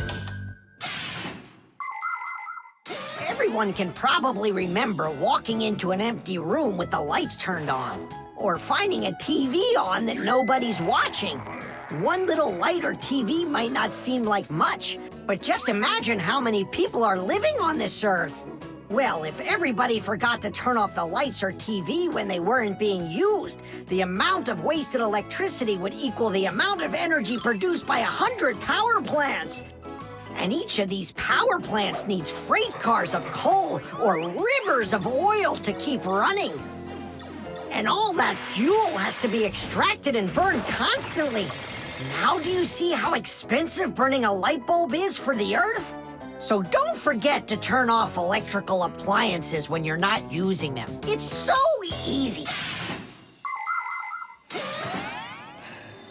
Ah, who turned off the light?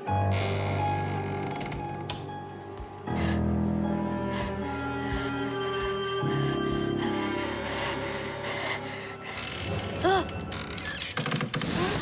Ah!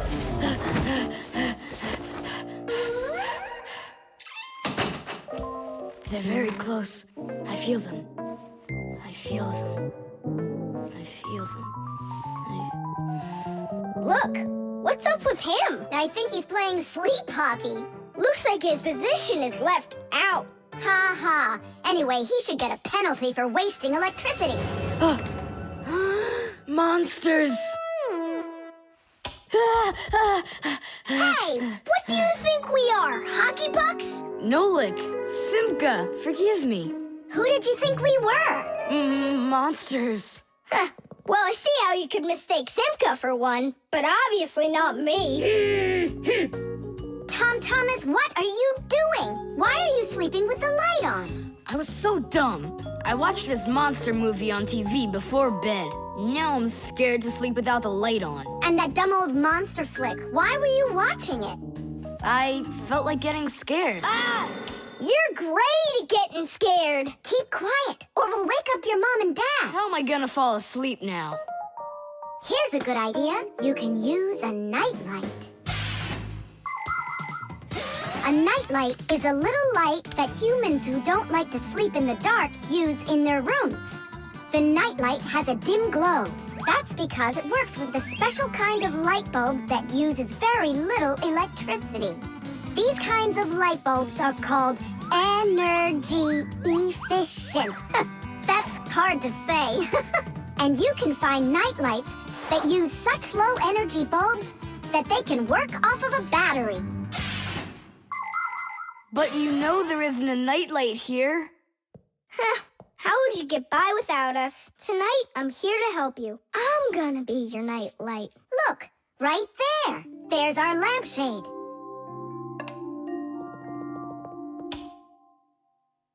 Thanks so much. You really are a friend indeed, Nolik. It was easy. Just go to sleep. Nolik, do you know any good stories? I know one about a big meat grinder. Nah, no way. You'd better tell me a story about a nice, kind Fixie. Ah, I know a good one. And here's how it goes. Grandpoos was working inside of a very big clock. Actually, the clock wasn't that big. And I'm not sure if it was Grandpoos, but it was a clock. I think. The microwave.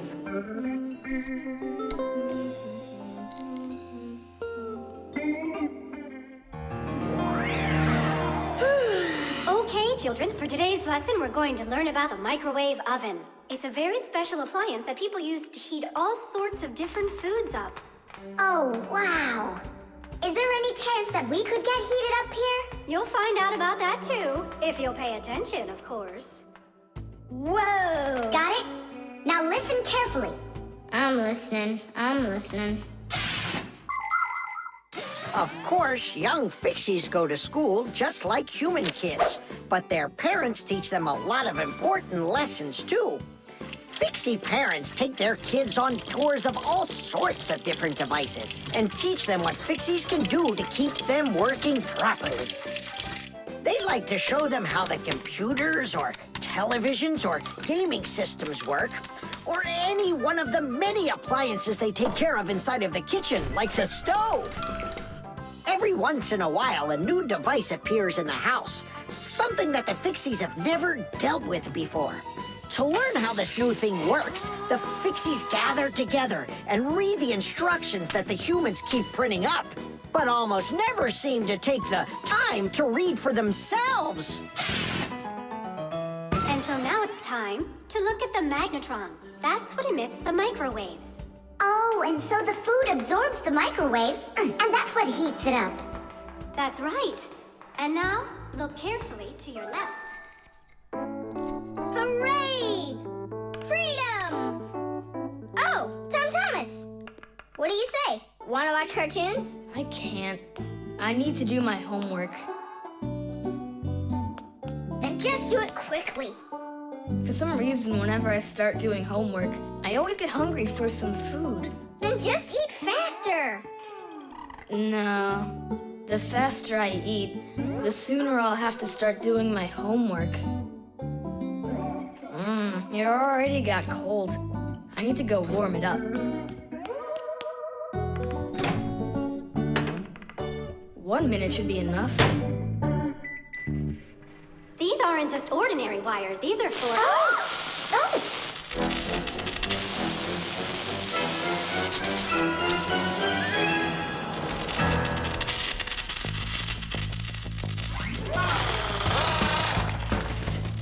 Marcia, what's going on? It looks like it might be an overload. The microwave might burn out. Then we better run out of here. What do you mean, run? We need to save this microwave.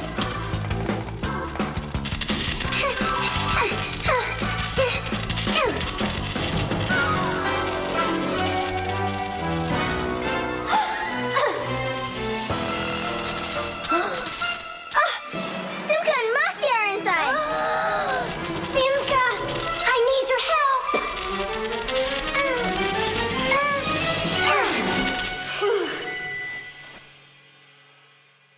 Tadish. Oh, what's wrong with the microwave? It looks like it just broke. Who cares if it broke? What matters is that Simka and Marcia aren't broken. Look, there's no one here. Of course not. We were behind the wall. You wouldn't believe what happened in there. Oh, there you go. Tom Thomas, why did you put that fork into the microwave? Why not? You mean I'm not allowed? Remember, never put any metal objects into a microwave. If you put forks or spoons in a microwave, you can burn it out. And then not even a Fixie will be able to fix it. Even a thin metal border on a plate can cause serious problems. Also, never warm up food in sealed packages or bottles inside a microwave. And one last thing, don't even think of cooking eggs in their shells in there. They'll just explode. Sorry, I didn't know any of that. Nolik, and what were you thinking? Why didn't you warn Tom Thomas about this? Oh, today you skipped school. And now you don't know it either. Nolik, where are you going? I'm talking to you. Oh, where else? I gotta go study all about microwaves. And I'll go do my homework now. But first you'll sit down and eat for a while, right? No, I'm not gonna eat food. First, I'll go and play some games for an hour or so. The fan. Pass him on the left. Step on it. Now pass him on the right. Look out for the wall. Hit the brakes. Why didn't you hit the brakes? He was just too scared. What do you mean too scared? Something got into my eyes. Those were your hands. My turn. Let me show you how it's really done. Oh, what's wrong with the computer? Oh, it's been really acting up for a while. It turns off by itself. It's no big deal. I just turn it back on. I don't like this at all. Come on, Nolik. Let's go inside and take a look. Just like people, machines can get sick too. They can get a very high temperature and even start coughing and sneezing. And if a machine or an appliance gets seriously sick, sometimes it can be too late to fix them at all. So wouldn't it be better if we could keep them from getting sick in the first place? Everybody knows that people who look after their health get sick less often and live longer. And the same goes for machines. Machines break less often and live longer if they're properly taken care of. That's why machines need to be checked from time to time and cleaned and oiled. And that's what's called preventive maintenance. And preventive maintenance is something that always should be kept in mind by humans and by Fixies.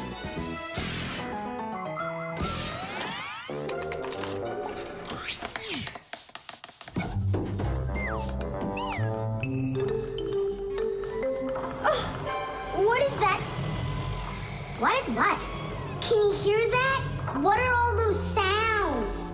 It's probably just, a Fixie eater that woke up. What? What do you mean, Fixie eater? Didn't you know that inside of some appliances there live horrible monsters? They love to attack Fixies and eat them up. And the smaller the Fixies are, the more the Fixie eater likes to eat them. Ha ha! And how come you never told me anything about Fixie eaters before? I didn't want you to get scared! All right, scaredy cat, let's keep going.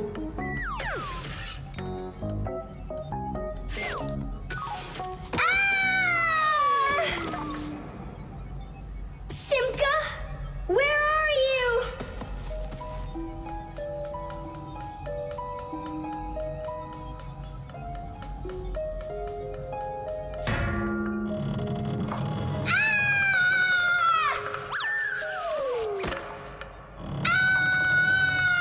Oh no, don't eat me, Fixie eater! Oh, Simka! Come over here! The sound was coming from here. Take a look. It's not a Fixie eater at all. It's just a fan. Not just, Nolik, it needs our help. See how sick that fan is? Let's go and get it working, right now.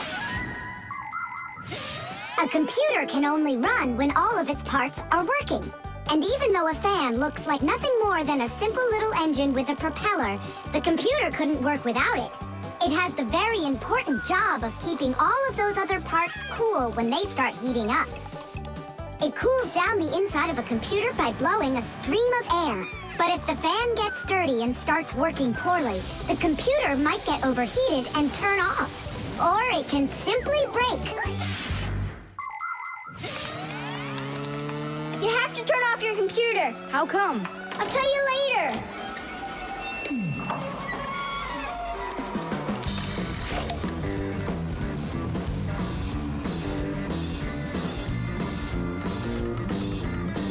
That part's done. Now we oil it. Let me try. All right.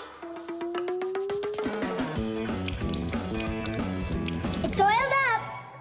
Just like your nose. Tom Thomas! Turn it on!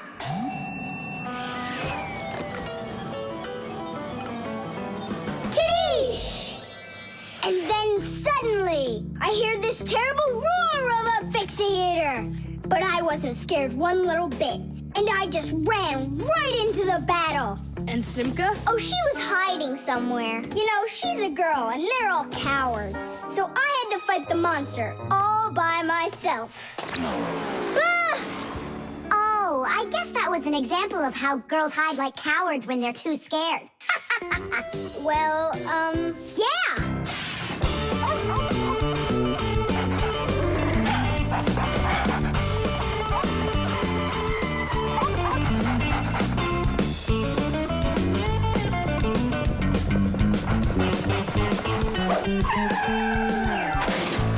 Chewsocka! Get away from here! So where did it go? Oh, here it is. Hey there, Tom Thomas. So what's on the disc? Hi there, Nolik. Hi there, Simka. It's a cartoon about Gulliver in the land of Lilliput. My friend Jeannie let me borrow it. I have it till tomorrow. And what's the story about? Well, it's about this guy who gets shipwrecked where people are just so teeny tiny.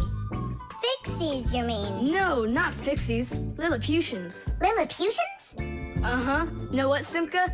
I think that you Fixies might have come from those Lilliputians. No way! Our grandpa told us a completely different story of the Fixies. When something is very well made, then the saying goes that it was made with just a little bit of soul. In old times, craftsmen made things to last, and in each appliance, they would leave just a little piece of their soul. Those little pieces of their soul would turn into tiny craftsmen called Fixies, who would then make the appliance their home and take care of it every day. And that's how the very first Fixies came about. But as the years have passed, fewer things are being made by hand, and more things are getting made by machines in factories. That means there are less and less new Fixies coming from human souls. Luckily, Fixies can fall in love with each other and have their own family, raising their children and teaching them well, so they'll grow up to become skillful and honest master Fixie repairmen. So you're mistaken. We're not Lilliputians at all. We're Fixies. Yeah, Fixies. Listen, Tom Thomas, why don't you show us the movie? Yeah, I want to learn about Lilliputians too. Really, I do. Sure, I'll show you.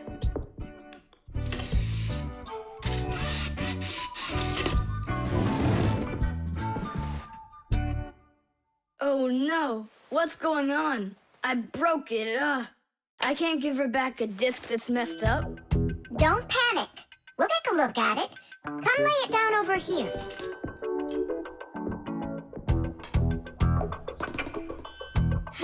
Tom Thomas, why is this disc all covered in jelly?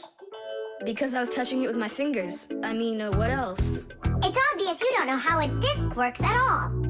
And you know how it works? Yeah, I know. Yeah? If we take a look at a digital disc through a powerful microscope, we can see rows of tiny valleys of different lengths. These valleys are actually a code for the cartoons, games, or music recorded onto the disc. Inside a disc player, a laser beam reads the code and helps turn it back into pictures and sounds. But if you scratch the disc or smudge the disc with dirty fingers, the laser can't read it and the disc won't play. That's why you need to keep discs clean and stored in cases. why you should only hold discs along the edges. And when you're done watching them, you have to put them back inside their boxes. And what about this one? Do we have to get rid of it? Not so fast. Nolik, this calls for a major cleaning. Let's get the brooms.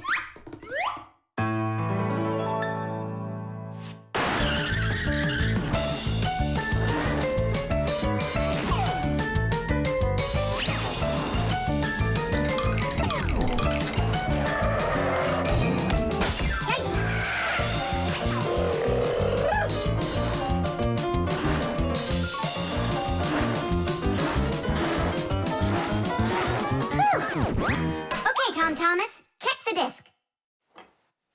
There you go. Now you're holding it right. Hooray! The disc works fine. Hooray! Now we can watch the movie about the Lilliputians. Hey, Gulliver, why are you sitting there? You've seen this movie already. I know in what? What? Look at that pile of discs. Where do you need to put them? Huh. In their boxes. SMS.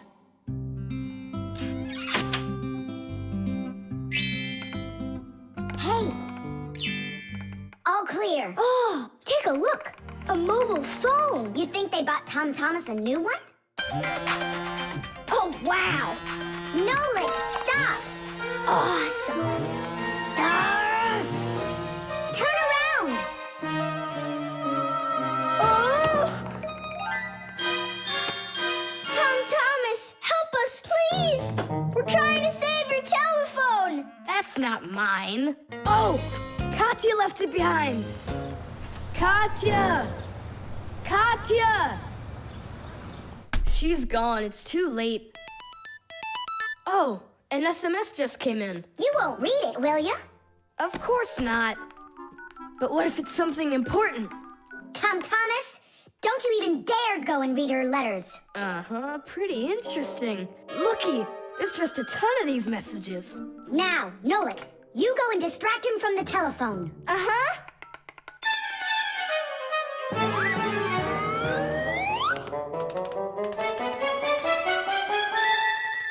Chewsocka, hey! It's me, your buddy Nolik.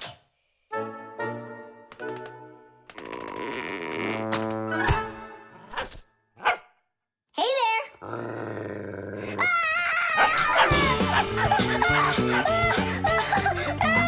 Chewsocka, cut it out.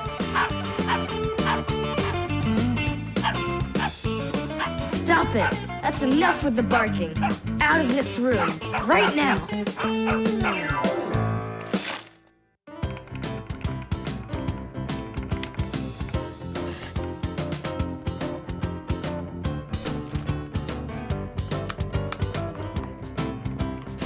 Done.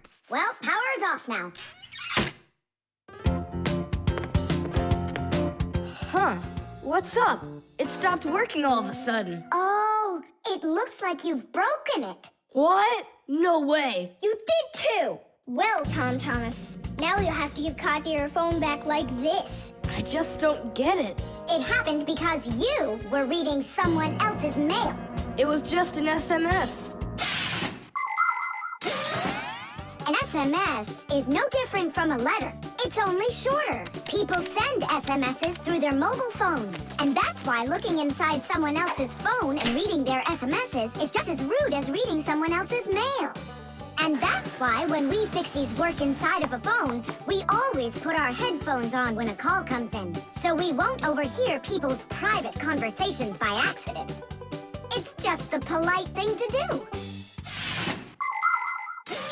I promise I won't read anyone else's messages. But that's not gonna make the mobile work again. Now what? Tell him the truth? Don't you worry, Tom Thomas, because we turned the phone off. And now we'll turn it back on.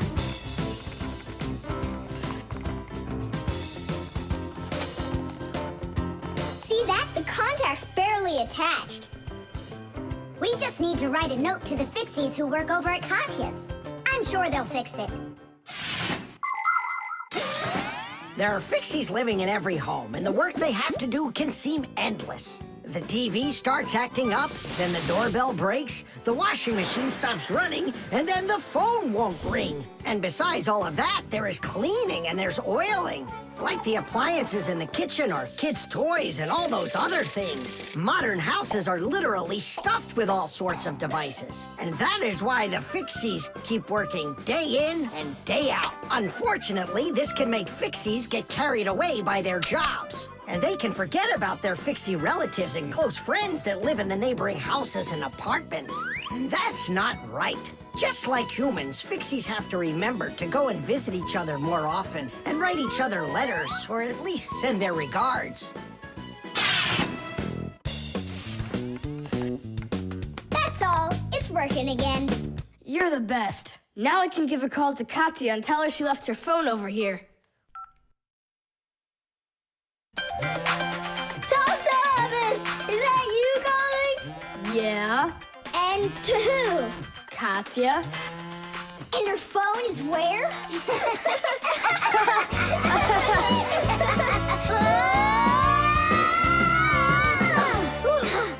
Thomas, good catch. Boy, you're fast. Just like a... Like a Fixie. The vacuum.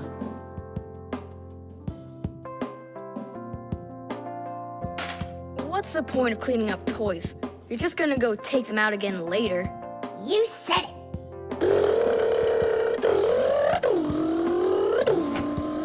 Thomas, if you're done cleaning up, go and eat your lunch. Okay, be there soon. Nolik, you wait for me? Uh-huh.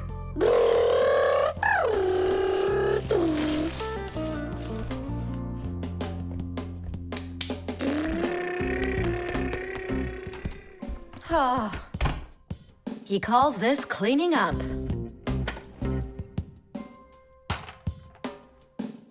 Uh-oh.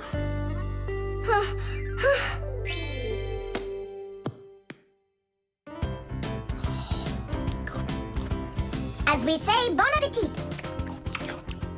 Thank you. You're not gonna eat me up, are ya? How? Fixies, I don't eat them.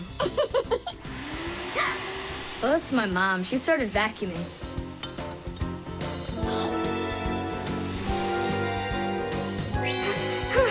Please help! Help me!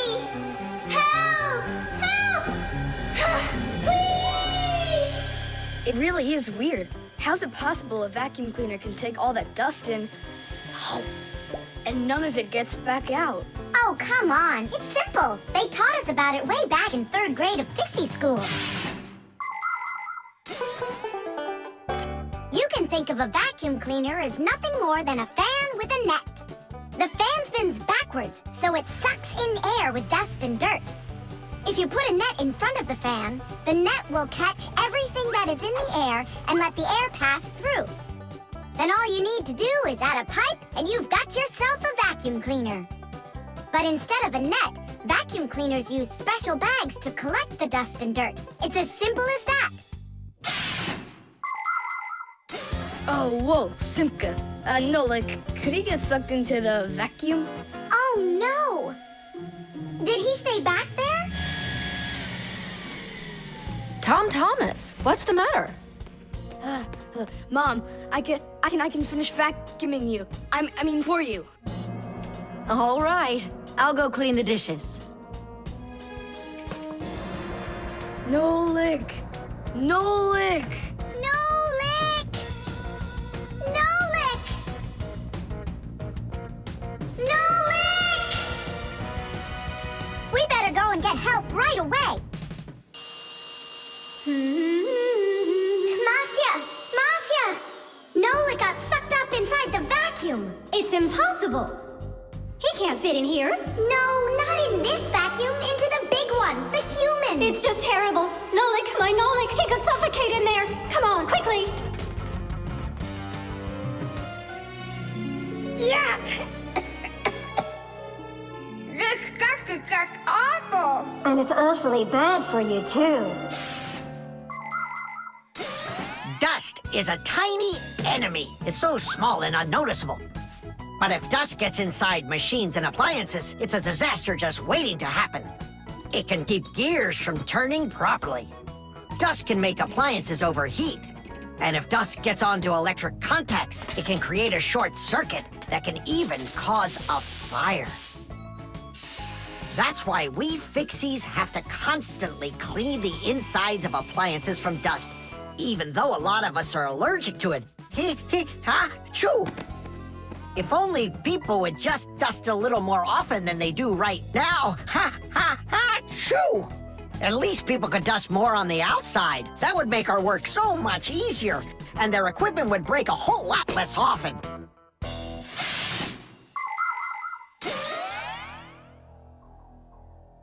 Well, did you find him? No! It's all my fault. My mom asked me to clean up my toys, and I didn't just do it like she asked. Now it sucked him in because of me.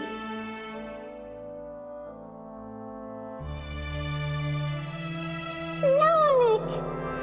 Nolik!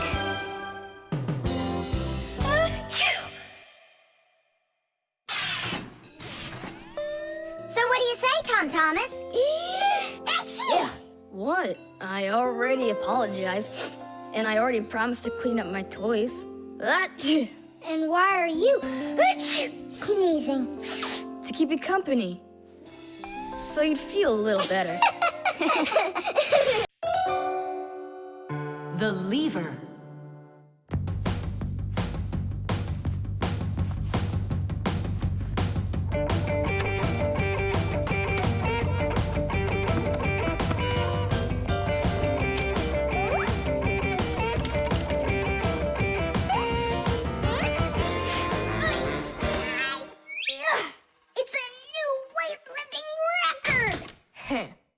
You're so strong. That's so light I could lift it up with my finger. Oh my! But do you think you could lift up your nightstand? Don't know. Never tried it. So then go on. No way! And you are so much bigger than that nightstand. But watch, I can lift this big pencil. And just look how much smaller I am. So, who's stronger, you or me? Well, I guess it's not me. The Fixies may be very small, but they are actually much stronger than humans. Yes, it's true. What, you don't believe me? Well, who's stronger, an elephant or an ant? You think it's the elephant. Well, of course, it's so much bigger. But did you know that one ant can lift up 50 ants its own size? And an elephant? It can't even hold up one. So it turns out that for its size, an ant is much stronger than an elephant. And the same goes for Fixies. Fixies are incredibly strong for their size. They can lift things that are 100 times heavier than they are. And Fixies can jump 50 times higher than their own height. If humans were as strong as Fixies are, they'd be able to lift an automobile all by themselves.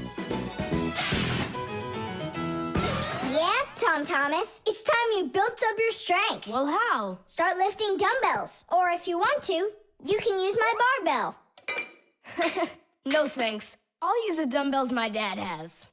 They're in his office, I think. Oh, there's one. And where's the other one? Aha, there you are. I'll get you out of there. Come on. I'm helping you here. It's stuck. All right. Move aside. I'll get it right out. What is this, glued to the floor or something? Hey, what's all the racket? Hi there, Simka. We can't get the dumbbell out from under there. Well, of course you can't. The sofa's pressing down on it. So that's what it is. And I was worried that I lost all my strength. Well, that means we have to lift up this sofa. We can't do that. It's too heavy for us. We can do it. Tom Thomas, get me your hockey stick from your room. We can't move a sofa with a hockey stick. Don't worry, you'll see. Here, I brought it. What is it for? We're gonna use it as a lever. A lever?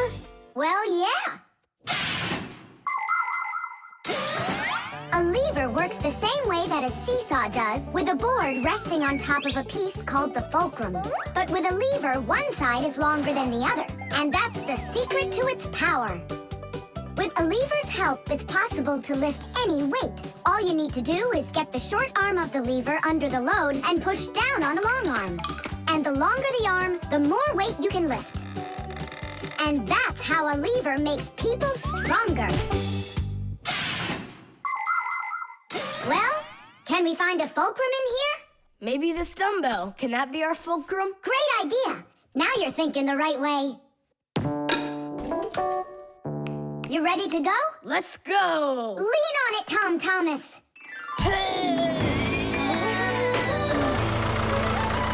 Yay! It's working! Tadish! I'm so strong, did you see? Now watch how I lift Dad's heavy weights for you. Look, I can do it. It's just like I told you. You'd be better off training with my weights. Didn't you just see me lift up the sofa? You didn't lift the sofa, the lever did. Did you ever hear the saying, knowledge is power? I've heard it. Although, some physical power won't hurt you either. So pick up your lever and go out and play some hockey. You know how built those hockey players are.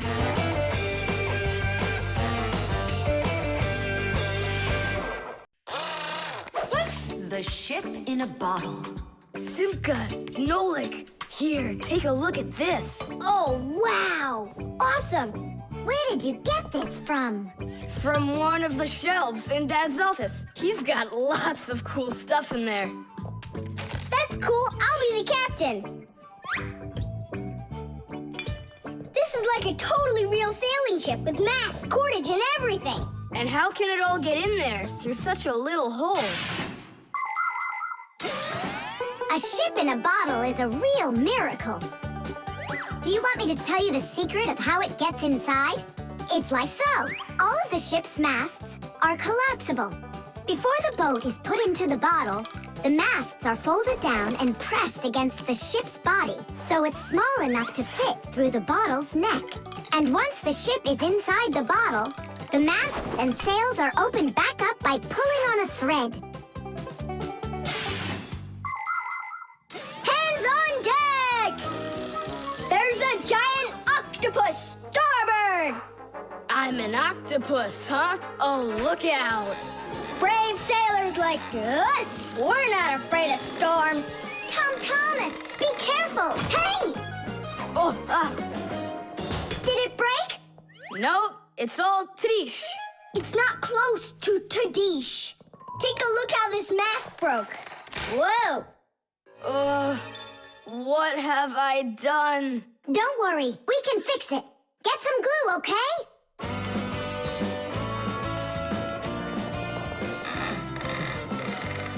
Here's some super glue I found.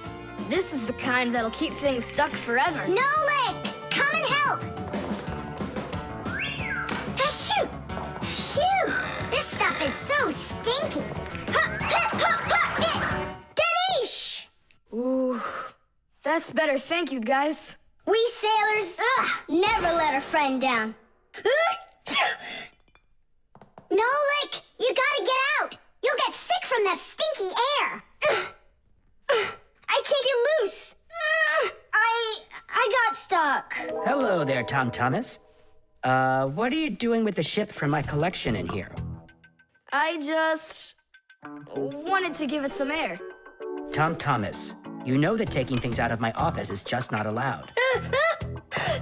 Hey, look, what an interesting cabin boy. I never noticed him before. I'll take it, Dad, and put it back on the shelf, okay? Who just sneezed? I did. Achoo! Well, all right then. Do your homework and please don't set foot in my office again. Simka, where are you going? To save Nolik. I'll come with you. You're not allowed inside that office. Your father said no. Sweetheart, your soup's getting cold.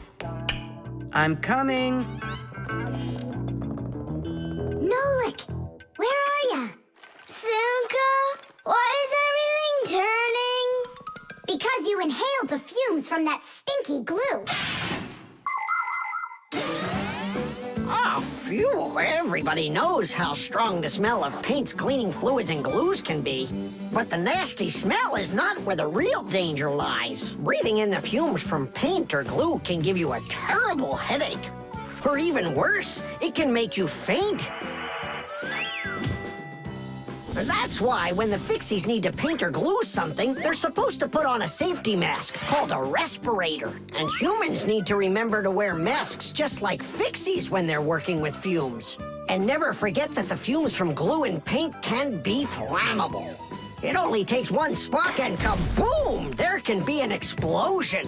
So always remember to have plenty of clean air moving through any room where you are gluing or painting anything.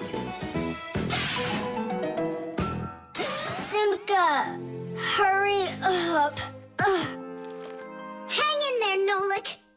I'll get you out of there.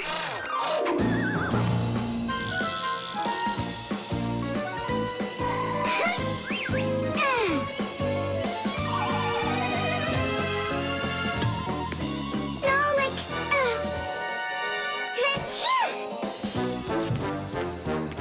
Oh no, is he okay? Nolik! Nolik! Nolik!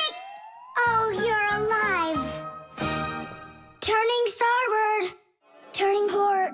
Piasters! Piasters! Oh, whatever. He's gonna be fine. Nolik, do you know who I am?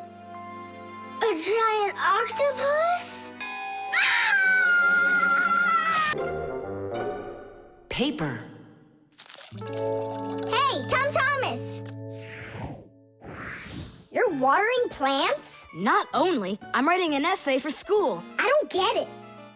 I have to write an essay that's called How I Take Care of Nature. Only I have to write what's true, so I'm writing what's true. Watering my plants. Oh! Chewsocka. Chewsocka, come here, girl. Stop. Don't be scared. Why did you pick her up?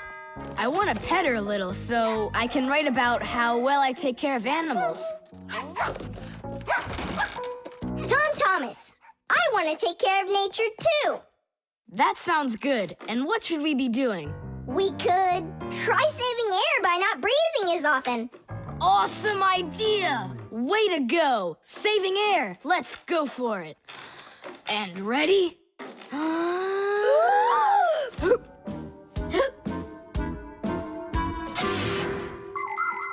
Humans invade nature and destroy more and more of her riches with each passing year. They extract her minerals and oil, cut down her trees, and pollute her air and water. They do all of this to produce food and all sorts of other things. It's a shame that people don't really need all these things that they produce. They often buy something and then just toss it away when it's still almost new. And then there's all the food that humans buy and just throw away. So if you want to help nature, try not to buy anything that you really don't need. And take good care of the things that you do buy.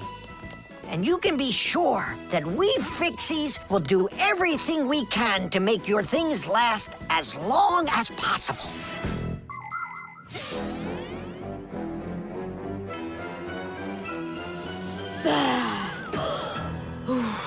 That's it.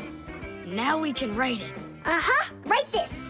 I also do my duty by saving air. A whole 20 seconds worth. You got it? What's that noise? Huh. I must have left it running when I needed some water for my plants. Tom Thomas, I think you should write that you're saving water, too. It really matters, because there's not enough of it. Nolik, that's a good idea. Let's add that.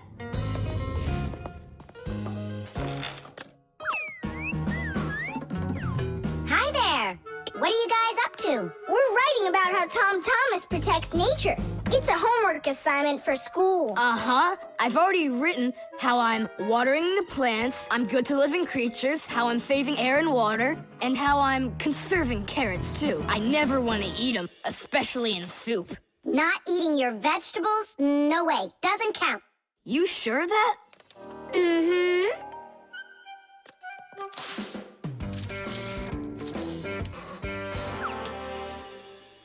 Why did you rip your paper out? You won't let me say how I'm conserving carrots, right? So I'll have to rewrite it. You're not taking care of nature. What? Where'd you get that idea from? That's all I'm doing. No. When you keep on throwing your paper out, it means you're not taking care of trees out there. What trees are you talking about? Didn't you know humans make paper out of trees? Humans make paper by cutting down trees and shredding the pieces into chips. The chips are then placed in water, chemicals are added to the solution, and then it is all mixed together into a mushy, watery substance called pulp. Next, the water is drained from the pulp, and with the help of huge rotating drums is flattened into thin sheets of paper. So you see, to make new paper, humans have to keep cutting down trees. And you should know this. If every person on the planet would use one less sheet of paper, you know, they'd save 1 million trees all together. You sure? I'm sure. And now that you know about trees and paper, what are you gonna do next? Hey, you know, I've decided not to write any essay for school. You what? I want to help save more trees by using less paper, that's all. Oh, Tom Thomas, you're my hero.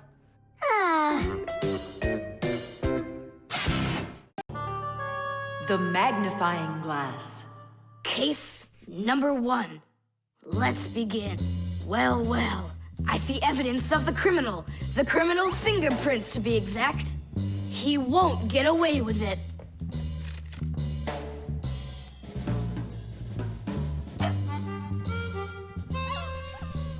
Why do you think she's just looking at us instead of chasing us? Oh, maybe she can't see us and we're invisible. Then how come I see you? Simka, Nolik, be careful. Don't destroy the tracks. What kind of tracks? Whose tracks are they? Shh, I have to solve a crime. A crime? What kind? Someone stole a wing from this plane, but I'm on the trail. Take a look at that fingerprint. I'm looking. Well, and so? Each fingerprint is unique, so if you can find fingerprints, that means you have a good chance to find out who left them. Class! It's been known for quite a long time that all humans have their own unique fingerprints. It's true. No two people have the exact same fingerprints, and this fact helps the police catch criminals. It starts by finding fingerprints at the scene of the crime. Then the police compare those fingerprints with the fingerprints of someone who may have committed the crime. If they match, they found the criminal. This method is called dactyloscopy. Besides catching criminals, fingerprints can also be used to replace ordinary keys. When you press your finger against a special electronic lock, the lock recognizes your fingerprint, and then it's "please come on in." By the way, unlike humans, we Fixies don't leave fingerprints anywhere, and that's why even the police can't find us. Now we'll put a dog on the scent of the criminal. Chewsocka, sniff. Pick up the trail. Now go find. Hey, what's wrong? Chewsocka's broken. We've got to fix her then. How? She's not a vacuum cleaner. She's a real live dog. Fixies know how to fix it all. Not true. Almost all. The first thing we have to do is a thorough inspection. Let's see now. Her eyes are looking quite healthy. Good. Tails in one piece. Ears are clean. Yeah. Tongue, rosy pink. Tom Thomas, stand her up on all 4 feet. No, paws, I mean. Uh-huh. Chewsocka, go on, you're fine. Now I understand. Here's what's out of order. It's her right paw. but I can't see what's wrong. I wonder if something's broken on the inside. Wait, maybe something really small is stuck in her paw there. Tom Thomas, we need your lens. Here. In order to examine a small object, you need a lens. A magnifying lens is a special piece of glass that is thicker in the middle than on the sides. It bends the light that passes through it. And that is why, if you put this kind of lens between your eyes and something small, it looks like the thing got bigger. If you put two lenses in a frame, you get a pair of glasses. And if you add a handle to the lens, you get a magnifying glass.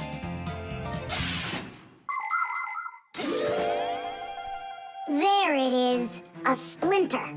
It's glass, I think. Looks like it. You're right. It's possible it's from the lamp in the hallway. It broke yesterday, and I guess not every little piece got swept up. Chewsocka, hey there! You're all better now. Looks like we fixed her. Tadoosh! She's all repaired and working. Maybe we shouldn't have cured her. Ungrateful dog. Simka and Nolik, here it is! The wing that was lost. Yeah, that's great, only you still have to figure out who hid it underneath the bed there. Yeah, you still need to match the fingerprints. The fingerprints on the wing are the same as on the plane, but whose are they? And did you check your fingerprints out? Huh, all the fingerprints are mine. So I guess it was really my own fault. I just lost it somehow. So it turns out that you were the criminal? Hooray! The crime's been solved! And you, Tom Thomas, are the criminal! The spare part.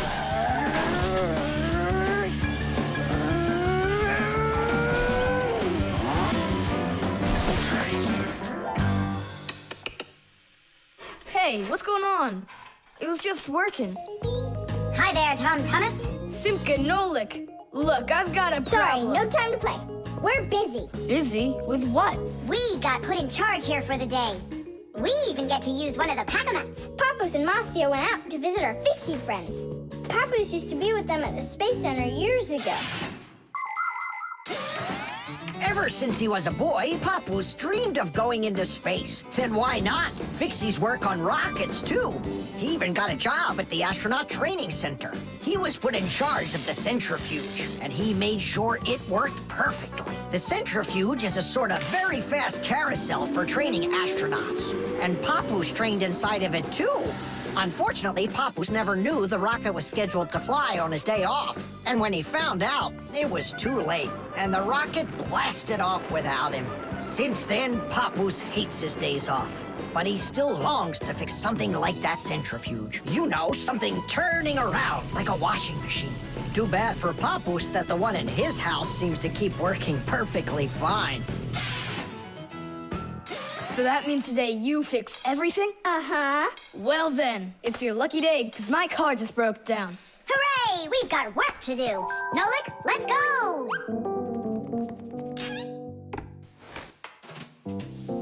Well, what broke down here? Wait a sec. Here, this part burned out. It's all covered in black. I wonder where we can get the same part, but a clean one. A clean one? Nolik! Genius! There's the same exact part inside the dishwasher. We can take it from there. Come on!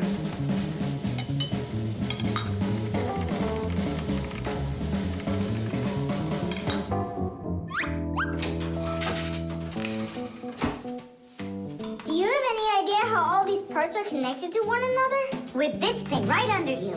It's a special part called a circuit board. A circuit board's made like this. First, the board gets covered with a thin layer of metal. Then, paths are laid onto the board where the electricity is going to flow. After that, all of of the extra metal is washed off of it with a special cleaning liquid, leaving the metal paths that were drawn on the board. These paths work just like wires to connect the parts on the board to each other. And then all that's left to do is attach those parts to their places on the paths. Pull it! Tadish!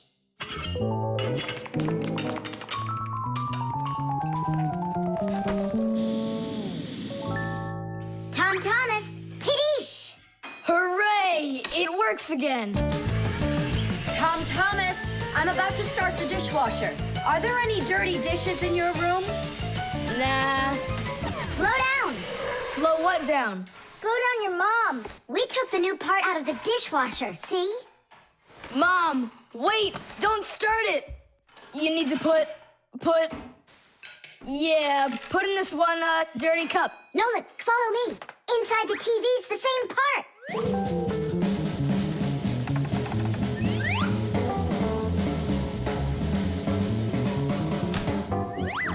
Now back to the dishwasher. We barely made it. We grabbed the part from the TV in the living room. Not the TV, my mom's favorite program is about to start.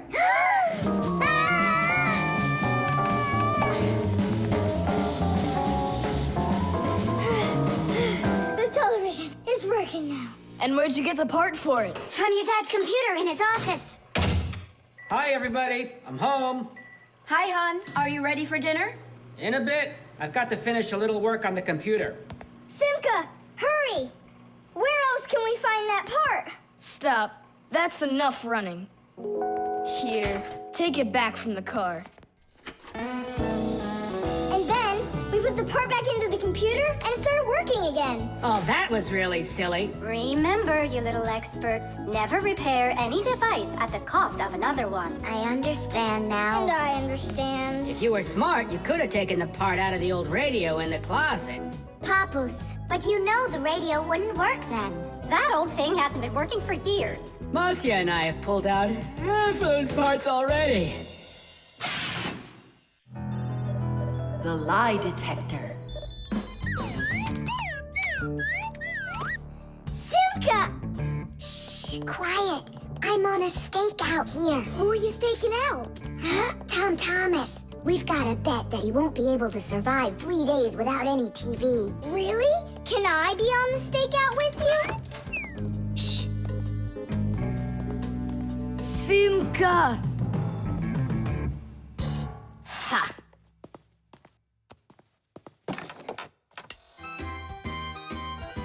Aha! I gotcha. What?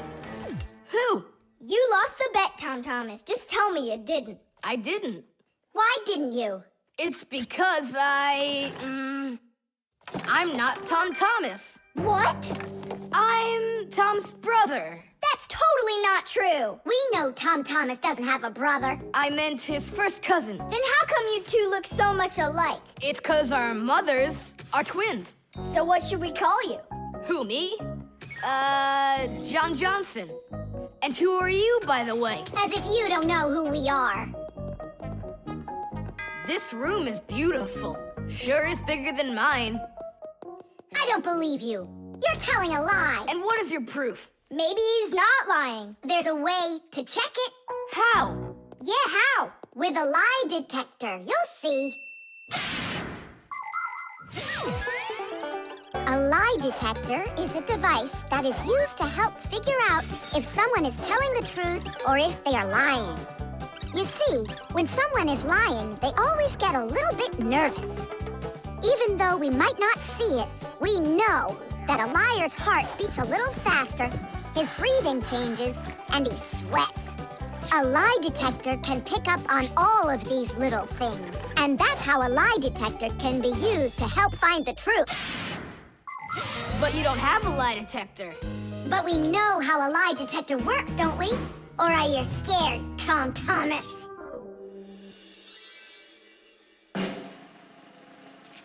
What's that for? To listen to your pulse. How come? So I'll be able to check how fast your heart is beating. And Nolik? He's gonna keep an eye on how often you blink. And what are you doing with the egg? The egg is an old African method.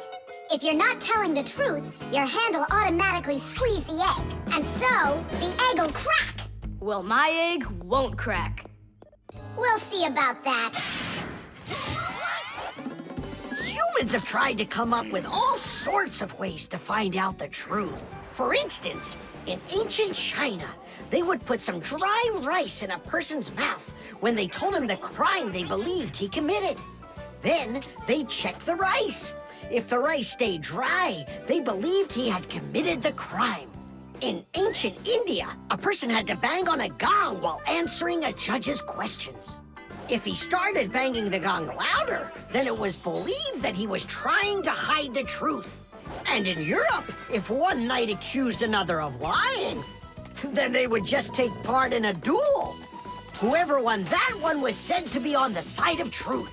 No, it's not easy to hide the truth, but sometimes it can be even harder to find it. Answer yes or no. You got that? Do you have 2 ears? Don't you have eyes? Just yes or no. Yes. Answer. Are you a girl? Hey, come on. Yes or no? No. Where do you find such dumb questions? We just have to check what happens to your heart when you tell the truth to us. All right, now answer this. Do you know the Fixies? Yes or no? Yes. No. I forgot. His pulse is speeding up. Are you Tom Thomas? No. His pulse is racing. And his eyes have started blinking. And the Fixies, tell us where you learned about them. From Tom Thomas. He couldn't have told you about us. It's a secret. He could. Not true. It's true. It's not true. Yes, it is. Hey, look! The egg cracked. Just give up, John Johnson. All right. I'm Tom Thomas, guys. Tish! Is it really possible to know if you lied just by measuring your pulse? With pulse, you really can. But you probably couldn't with the egg. You tricked me then. That wasn't nice. You weren't tricked. John Johnson was. Huh. You know what? I think you've got to get checked out on this lie detector. Ha! I don't think so. You need to get ready to give me my wish. 'Cause you're the one that lost the bet. The compass.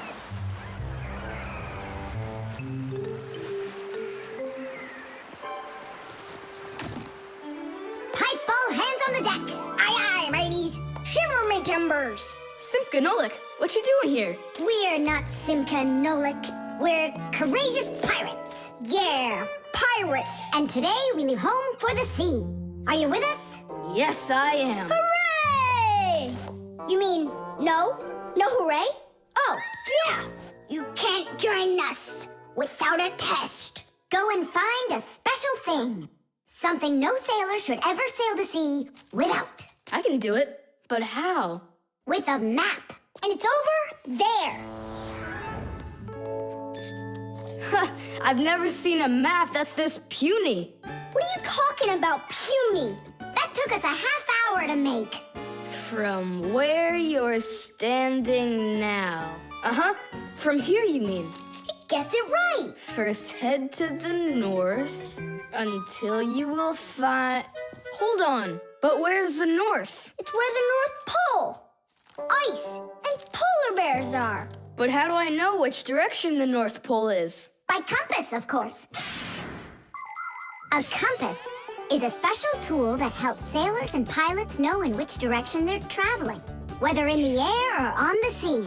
Our planet is like a big magnet that has 2 poles, the North Pole and the South Pole. These magnetic poles help the needle in the compass find its way. The needle is magnetized, so one of its ends will be attracted to the north magnetic pole and point at it, while the other end will always point towards the south. That I know, but there's no compass around here. Then let's make one by ourselves. Out of what? We can use a needle. We just have to magnetize it. And how's it supposed to turn around? In a saucer of water.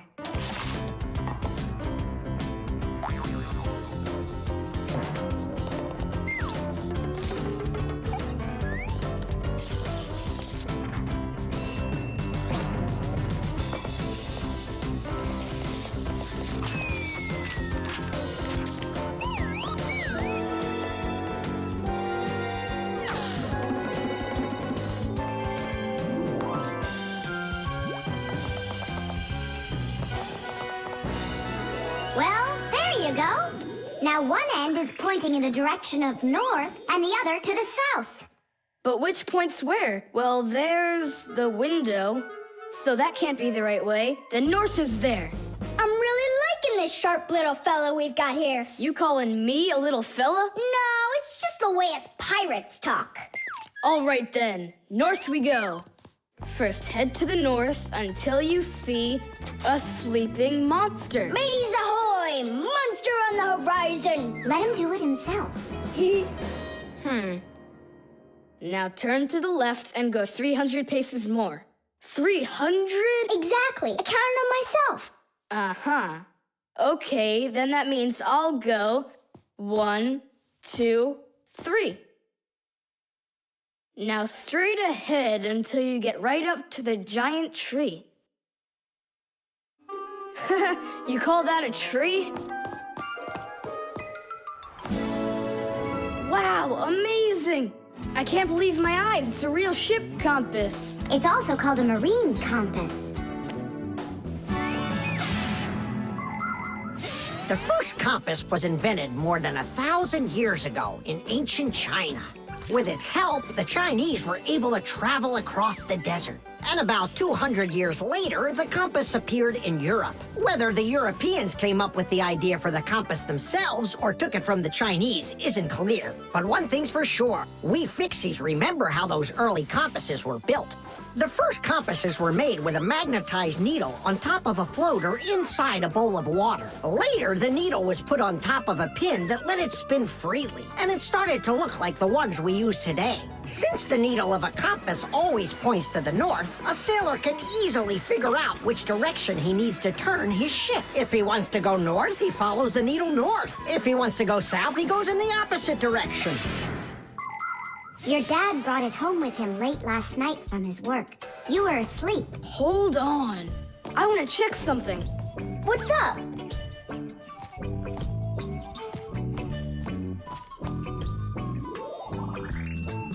Yeah, they line up together. Of course they line up. If not, how else would you have gotten here? We're done with the needle. It has to go back. First head south 600 paces. 6 for you, matey.